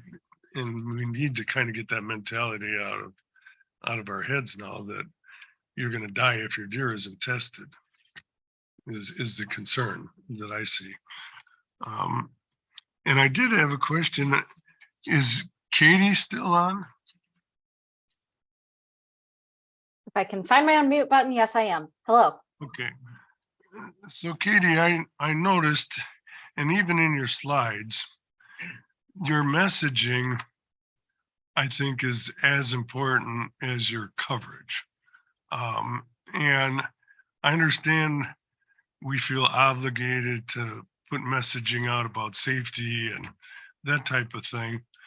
But if you were selling a product, and what we're doing is selling deer hunting, and the only messages you saw were safety oriented, don't fall out of your tree stand, don't shoot somebody, all that kind of stuff, and that's really what the public is bombarded with, then they don't understand and realize that deer hunting is safer than playing softball. Okay. And we don't do a good enough job of messaging the excitement, the experience, the camaraderie, the family side of deer hunting and the traditions in our messaging. And that's how we're going to attract new hunters. So we started doing that for a while when Sarah first got on board. And I even heard a radio ad that was thanking hunters for participating in the process. But that seemed to all gone away again. And we're right back to reporting fatalities and shootings and shooting accidents and that type of thing. Can we do something moving forward to sell the experience, to sell the excitement of deer hunting prior to the season for a recruitment kind of tool? Yeah, so that was really the basis of that, the recruitment part of it, that last slide I had up there. So that was kind of, the two ran concurrently, but that was really the focus messaging. And we tried to make it really simple based on the information that we had gotten from the research that we did, to have it be a, hey, really casual, do you want to go hunting with me? That was our tagline, want to go hunting. And so we were trying to make sure that we were getting across that camaraderie. It's not just a go out here and do it on your own.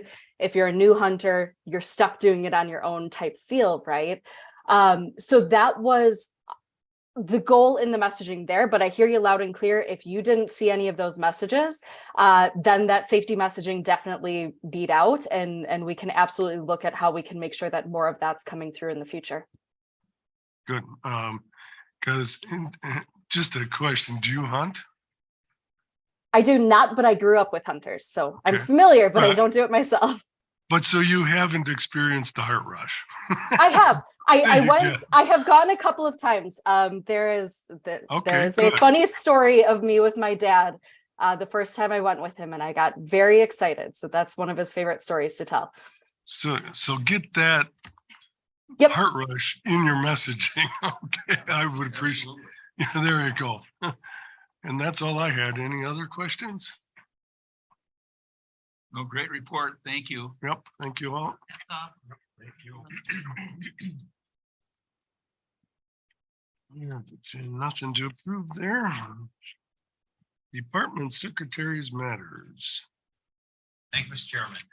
Outstanding reports, just all the work that goes on behind the scenes, and then you need to come here in 10 or 15 minutes and succinctly get to the point and provide enough information. I'm so impressed with everyone's presentations today. I don't know about you, Mr. Chairman, but I've really enjoyed this meeting. I have too. Excellent discussion, excellent questions, wonderful presentations, and my compliments to everyone. I did want to just, and not to, you know, you got to be careful, you mentioned names, but I've met with most of the leadership team, and Casey really made an impression on me the other day. I have such respect for law enforcement and our conservation wardens, and I've been hearing more and more, not only from legislators, but from friends and people I hunt with and fish with, that we need more wardens in this state. And boy, if they're like Casey, we're in good hands. So I really appreciate his work and his team's work. And Randy Johnson, I've had a chance now to interact with a little bit on the Wolf Plan and other things. And I could go through each one, but some folks really made an impression on me with just their professionalism and their knowledge. So really appreciate those presentations. I heard great feedback about our Go Wild portal. You know, I think really people really appreciate that. I tend to be a little old school sometimes and don't tap into that to the extent I think younger people do. But I appreciated Marcy's comment earlier today with one of the questions about the fish take and going from, what was it, 6 to 4 or 5 to 3.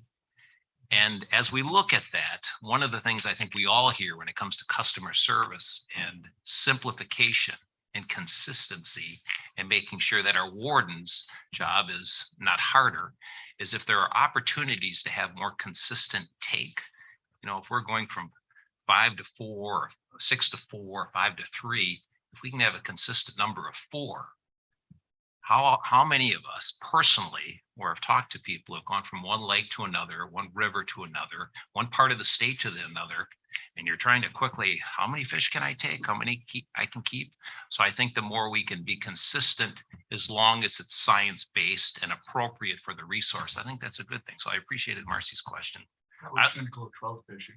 Yeah. Yeah, right. I mean, I know you can't do it across the board, but I think anyone would tell you who's spent time in the outdoors, hunting and fishing over the years, the complexity of the regulations, and it takes some time and where you're at. And so appreciate the work on that. I also wanted to give a shout out to, is Jim still in the room, Jim Lemke? Or did he walk out? So watching those board meetings the past year, Jim, at this point, 4 weeks into it, I think you have the best job. I just to come forward and present opportunities to work with the community and leverage resources and put more land into preservation and enhance our resource. I just think it's tremendous. And I thank you for the work that you do and how effectively you communicate. So thank you for that. And then the last thing I'll just say is that on the board itself here, you know, I did take a little time to talk to a few, well, I talked to all of you at some point, but looked at your backgrounds a little bit and really appreciate the backgrounds and expertise of this board. Some of you have more experience, some are newer to the board, but I think some real thoughtful approaches were taken to select people on this board. And I think this is just going to is a strong board and is only going to be stronger as we move forward. So I really appreciate everyone's time and leadership and your participation with this. We have a couple of retirements that I need to share. Mark Kane, Watershed Management, 33 years, and Susan Fisher, Waste and Materials, 37 years. So I believe we need a motion to recognize them. Second with the thing. All in favor? Aye. Opposed? Motion carries. And then my last comment is I have never seen our deputy secretary sit this long all month. In fact, that goes for all the staff. Everyone's always running around and working with people and helping make good things happen. So it's just amazing to see Sarah. Yes, but Sarah is going to give an update on commercial fishing. So appreciate her taking that lead. Thank you, Secretary Payne. It's a pleasure to be here. As we mentioned last month, I'm here to give a quick update on ongoing conversations we're having with the Lake Michigan Commercial Fishing Board, in particular, Charlie Henriksen. As some of you may remember, he came before the board in August and expressed some concerns. And so we've been having some really productive conversations with him, and we've really focused on two key areas of importance to the board and the fishers. The lake whitefish fishery and the request for a commercial harvest of lake trout. Fisheries and the Office of Applied Science staff are working on completing the new whitefish model runs. And this was one of the requests, was to have this model run based on last year's data. And so we're working on that process, and fisheries staff provided a short update at the January Lake Michigan Commercial Fishing Board meeting last week, and will present lake whitefish model results at the Commercial Fishing Board's February board meeting. So we're committed to doing that. We intend to work with the Lake Michigan Commercial Fishing Board and other stakeholders to update the 2024 whitefish quota to have changes in place for the 2024 season. And we remain committed to working together with our commercial fishers toward the goal of having a decision on a lake trout commercial harvest scope statement this spring. And what we're going to do is we're forming a Lake Michigan lake trout stakeholder group, and invitations to conservation groups and organizations, other stakeholders will be sent out very soon. And our goal is to hold the first structured meeting at mid-February. And we're hoping that this will help us make an informed decision about whether or not we move forward with the lake trout scope. Okay, any questions? All right, thank you. Mr. Chairman. Yeah.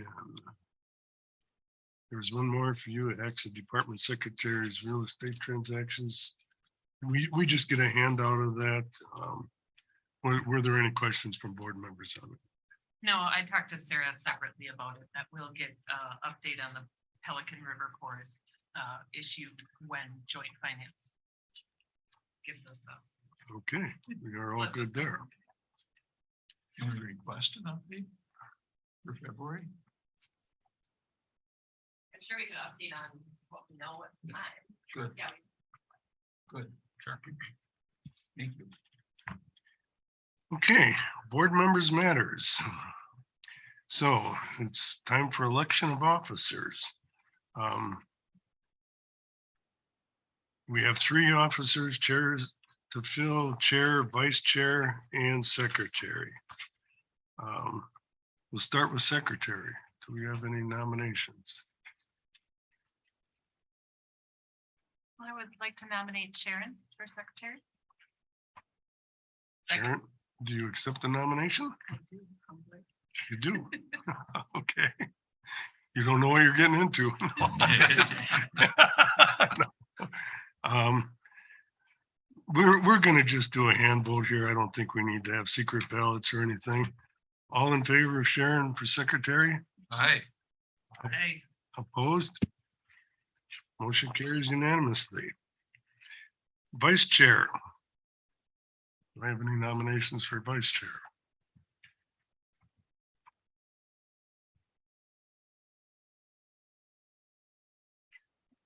I would like to nominate Marcy West for vice chair. Marcy West, will you accept the nomination for vice chair? Sure. She will. As long as Bill takes them. Okay. Second from Bill. All in favor? Aye. Opposed? Motion carries. Nomination for chair.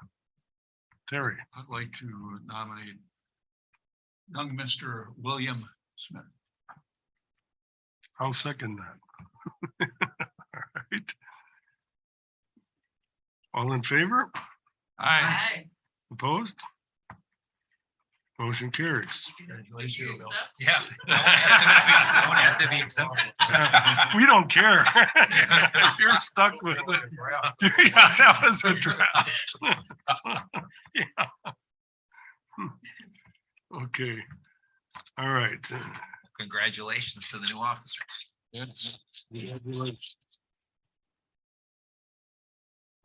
Thank you all for your support. And moving on to board members matters, is Sharon. This has been such an exciting period leading up to and continuing to embrace quality water, clean water. And I know that our board and the department is going to be really needing to give this high priority attention. So my request is that as PFAS and other contaminants move through a process, that this board is updated. May I respond to that, Mr. Chair? Sure. Absolutely. We're not only going to keep this board updated, we're going to keep the state updated because it's so incredibly important. So absolutely, you can count on it. Thank you. Okay, Terry. I wanted to mention, I appreciate Secretary Payne's interest in the Wolf Plan and moving forward with that. And I want to reiterate that the NRB holds a public hearing the end of February, right after our February meeting, if at all possible, and that the department facilitates the meeting and appropriately staffs the meeting, if at all possible.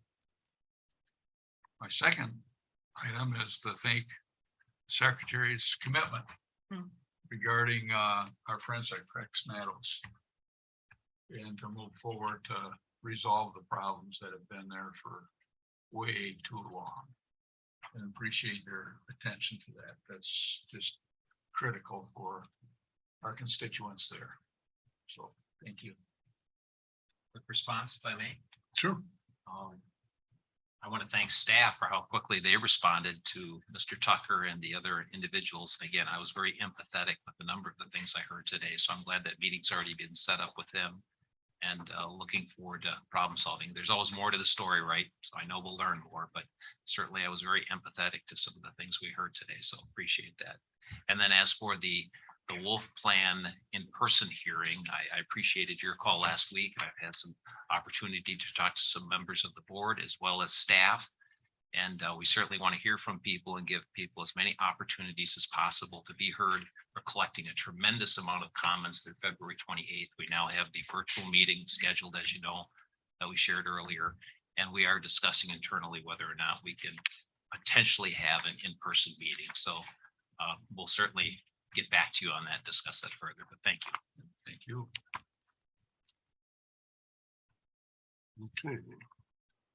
Marcy West. Nothing this month. I'll better write that down. I know. I gave Ashley a bit of a list on, that org chart that I use. And Bill Smith. My issues were covered on the agenda item, so thank you. Sandra. I have, I guess, two. One is we heard from someone in Marengo about elk on her farm. And I just want to make sure that somebody was able to follow up on that. The other one is kind of a question just to see where fisheries is on the new Panoptics technology that's out for ice fishing and what impact they think that it might have on schooling fish, panfish, and just thoughts as we're moving forward. I don't want to get behind the issue like we kind of are with wake boats. So just kind of looking forward. Okay. And last but not least, Paul. Thanks. I wanted to add my support to your comments about the advertising.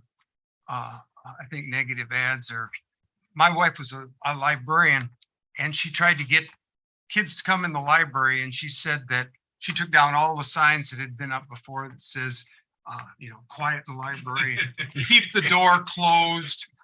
She said every one of those signs was just a negative, and negative advertising is 7 times more effective as positive advertising. I think your point was right on that, those other ads were just like, don't bring your lunch in here. So I think that was an excellent point. Now, I guess as my biggest point of confusion here today, if you just bring up to speed a little more on the Conservation Congress, I'd like to know the process that goes through and the dates that those interactions will take place. Well, I was going to address that in my board members matter, Okay. so I'll clarify some things then. And so now you are in charge of that messaging. When we are no longer on the board. awesome. And I have 3 things I'd like to talk about.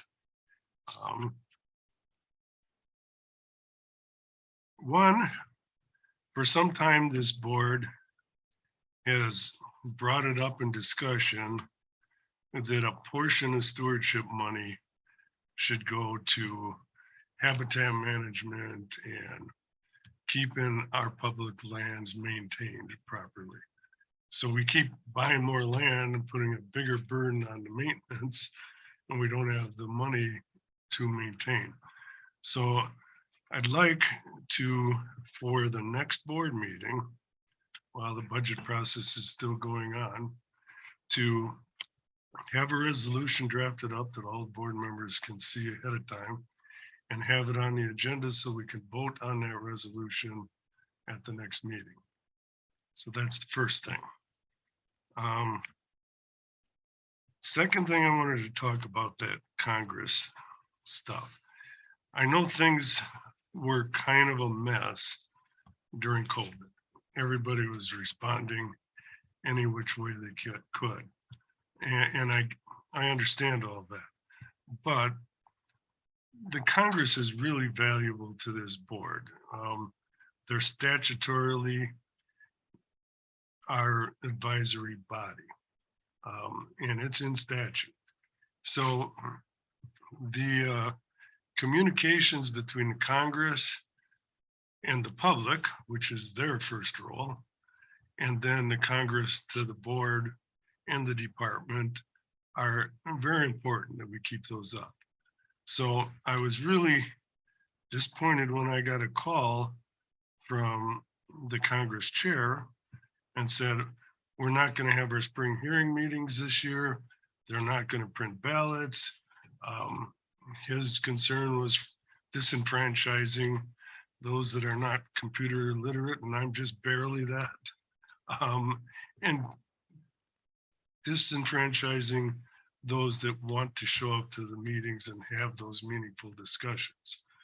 I don't believe it was the department's role to threaten the Congress that we can't print ballots, the ballot counting machines don't work with the ballots that we currently have. That should have been something that came through the board since they're our advisory body, and to not hold the spring hearings. So Rob did the best he could to do a workaround with those open houses. But that's not going to eliminate situations like that walleye question. It's just not good. The only place that kind of stuff typically gets hashed out is right there on the Conservation Congress floor at the Conservation Congress meetings. So we need to get back to that. And this board was instrumental in strong arming the Congress to have online voting for the questions. And we don't even have the bugs worked out on that. We can't keep non-residents of Wisconsin from voting. It's very difficult to do elections because you had to show an ID that you were a resident of the county when you went into those spring hearing meetings, so you were eligible to vote for Congress members. So we have to get all that infrastructure back in place after 2 years of not following through with it, instead of taking the approach, hey, we're going to come up with a better idea and disenfranchise more people. So on behalf of those board members that pushed for the online voting, and myself, we wanted both. We wanted that public interaction from both, and it's just fundamental to what we do here. So I hope moving forward, we're going to get this back to the way it was intended to run. And Mr. Secretary, if you could communicate with the Congress chair a little bit, give him some assurances we're going to get things back to normal. Can't do it anymore this year probably, but at least for the next Congress meeting. I appreciate your thoughts. I haven't heard some of that same feedback, so that's different. I appreciated Conservation Congress's comments today, the president's comments today. He was a lot more mild mannered Yeah, there than he was when he called me. it sounded like a more collaborative process when we were talking with you, but I will definitely be in touch with the president and certainly appreciate and respect the role of the Conservation Congress. So we'll be talking more. Awesome. Can I ask a question? Sure. And this would be for even us old dogs, but for the newer members in particular. And do we have a white paper on the Congress, and how that interrelates to the board and all that stuff? I think that would be valuable. And also the dates of those Congress meetings, because like Paul mentioned, I mean, you had been hanging around here for several years, but when I first walked into this room, somebody said the Conservation Congress. I thought, what the hell is that? And now I know because I've been hanging around those guys and I've been at their meetings, et cetera, et cetera. And Guys and gals, Terry. pardon? Guys and gals. Yes. Guys to me is generic, it's everybody. Yeah. So. Like you guys. Okay, There you go. I think it would be, if there's got to be some information available. I mean, Christine is here to lecture us on it and give us a presentation, but I mean, it would be, I think, valuable for everybody to hear about it. And in particular, the dates of when we're invited to their meetings, which is really important because everybody's busy. You try to get that into the calendar or when their annual meeting is. Real important for us to be participating at that if we can. Again, everybody's got schedules and stuff, but I think that would be helpful. I It solidifies the relationship. wholeheartedly agree with you. I've been doing so much background reading, including on the Conservation Congress, but where does it end? There's so much homework to do, and we have some new board members, and even for more experienced board members, it's a good refresher. Our staff are outstanding, and there's no reason why we can't put together a high-end summary that lays out some of this history, their roles and responsibilities, their relationship with this board and this agency, the importance of what they do, and some of the upcoming steps in the process of getting public input. So I think that'll be useful for myself and staff and the public as well. So appreciate the request. So just to give a little timeline on how things normally worked pre-COVID, this board meeting where the department presented their questions, the Congress also presented their questions to us. We're trying to get back in the swing of things here. They were a little late getting some of their committees to approve the questions and all that, getting back into the group. But typically that was done in February. And one last thing, all board members are entitled to put a question on the spring hearing. And typically that was done at this meeting also. So if there was something you wanted to have put on the spring hearing question, I think we should give a little time because we have some new members here and submit the question to writing to Ashley, and then they can get that question on because we don't have to approve those questions from a board member. So, but that's typically the role. Then the Congress votes on these different questions, presents it to the department. They may or may not move forward with those resolutions. But the questions that we voted on for the Congress, 90% of those came from the Congress. And now the department's putting them out as a question. They reword them and whatever they do to them. And then that at the time that it goes out, at this spring hearing, it actually serves as the public meeting on those questions for the process thing for rule then. So rulemaking can then be done. And that was usually in April, right? And it was at all 72 counties on the same And night. spring hearings were in April on the same night. Yeah, so everybody kind of showed up same time. Right. Yeah, and so the public kind of knew, oh yeah, it's the second week in April or whatever. So that public hearing, the official public hearing was that Continental Congress Right. meeting night. Correct. Right, that makes sense. So it sounds like there's gonna have hearings again on the department side questions. I didn't catch if wildlife was gonna do that too. With theirs, is he still here? I don't think he is.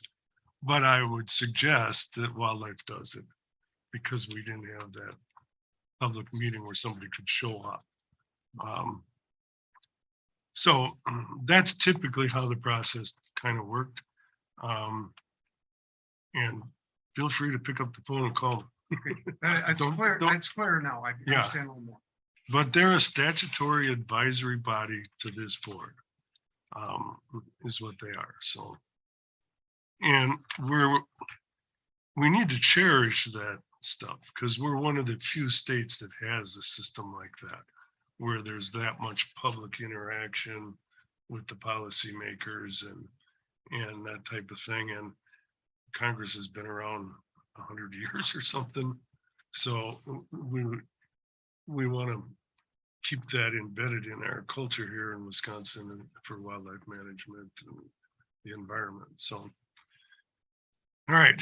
And then finally, I just wanted to thank the board for allowing me to be their chair for the last year. Stumbled a little in the beginning, but I think we finally got her down. Nobody said I wasn't a slow learner. I'm more of a listener type than a talker type. And, but I definitely did want to thank you for the opportunity to serve as your chair and to serve on this board. Spending time on that side of the podium really showed me the value of our system here in Wisconsin and having a Citizens Natural Resources Board, and we're not influenced by lobbyists. Our next election doesn't depend on our decisions. We can make the right decisions for the public. Now, that being said,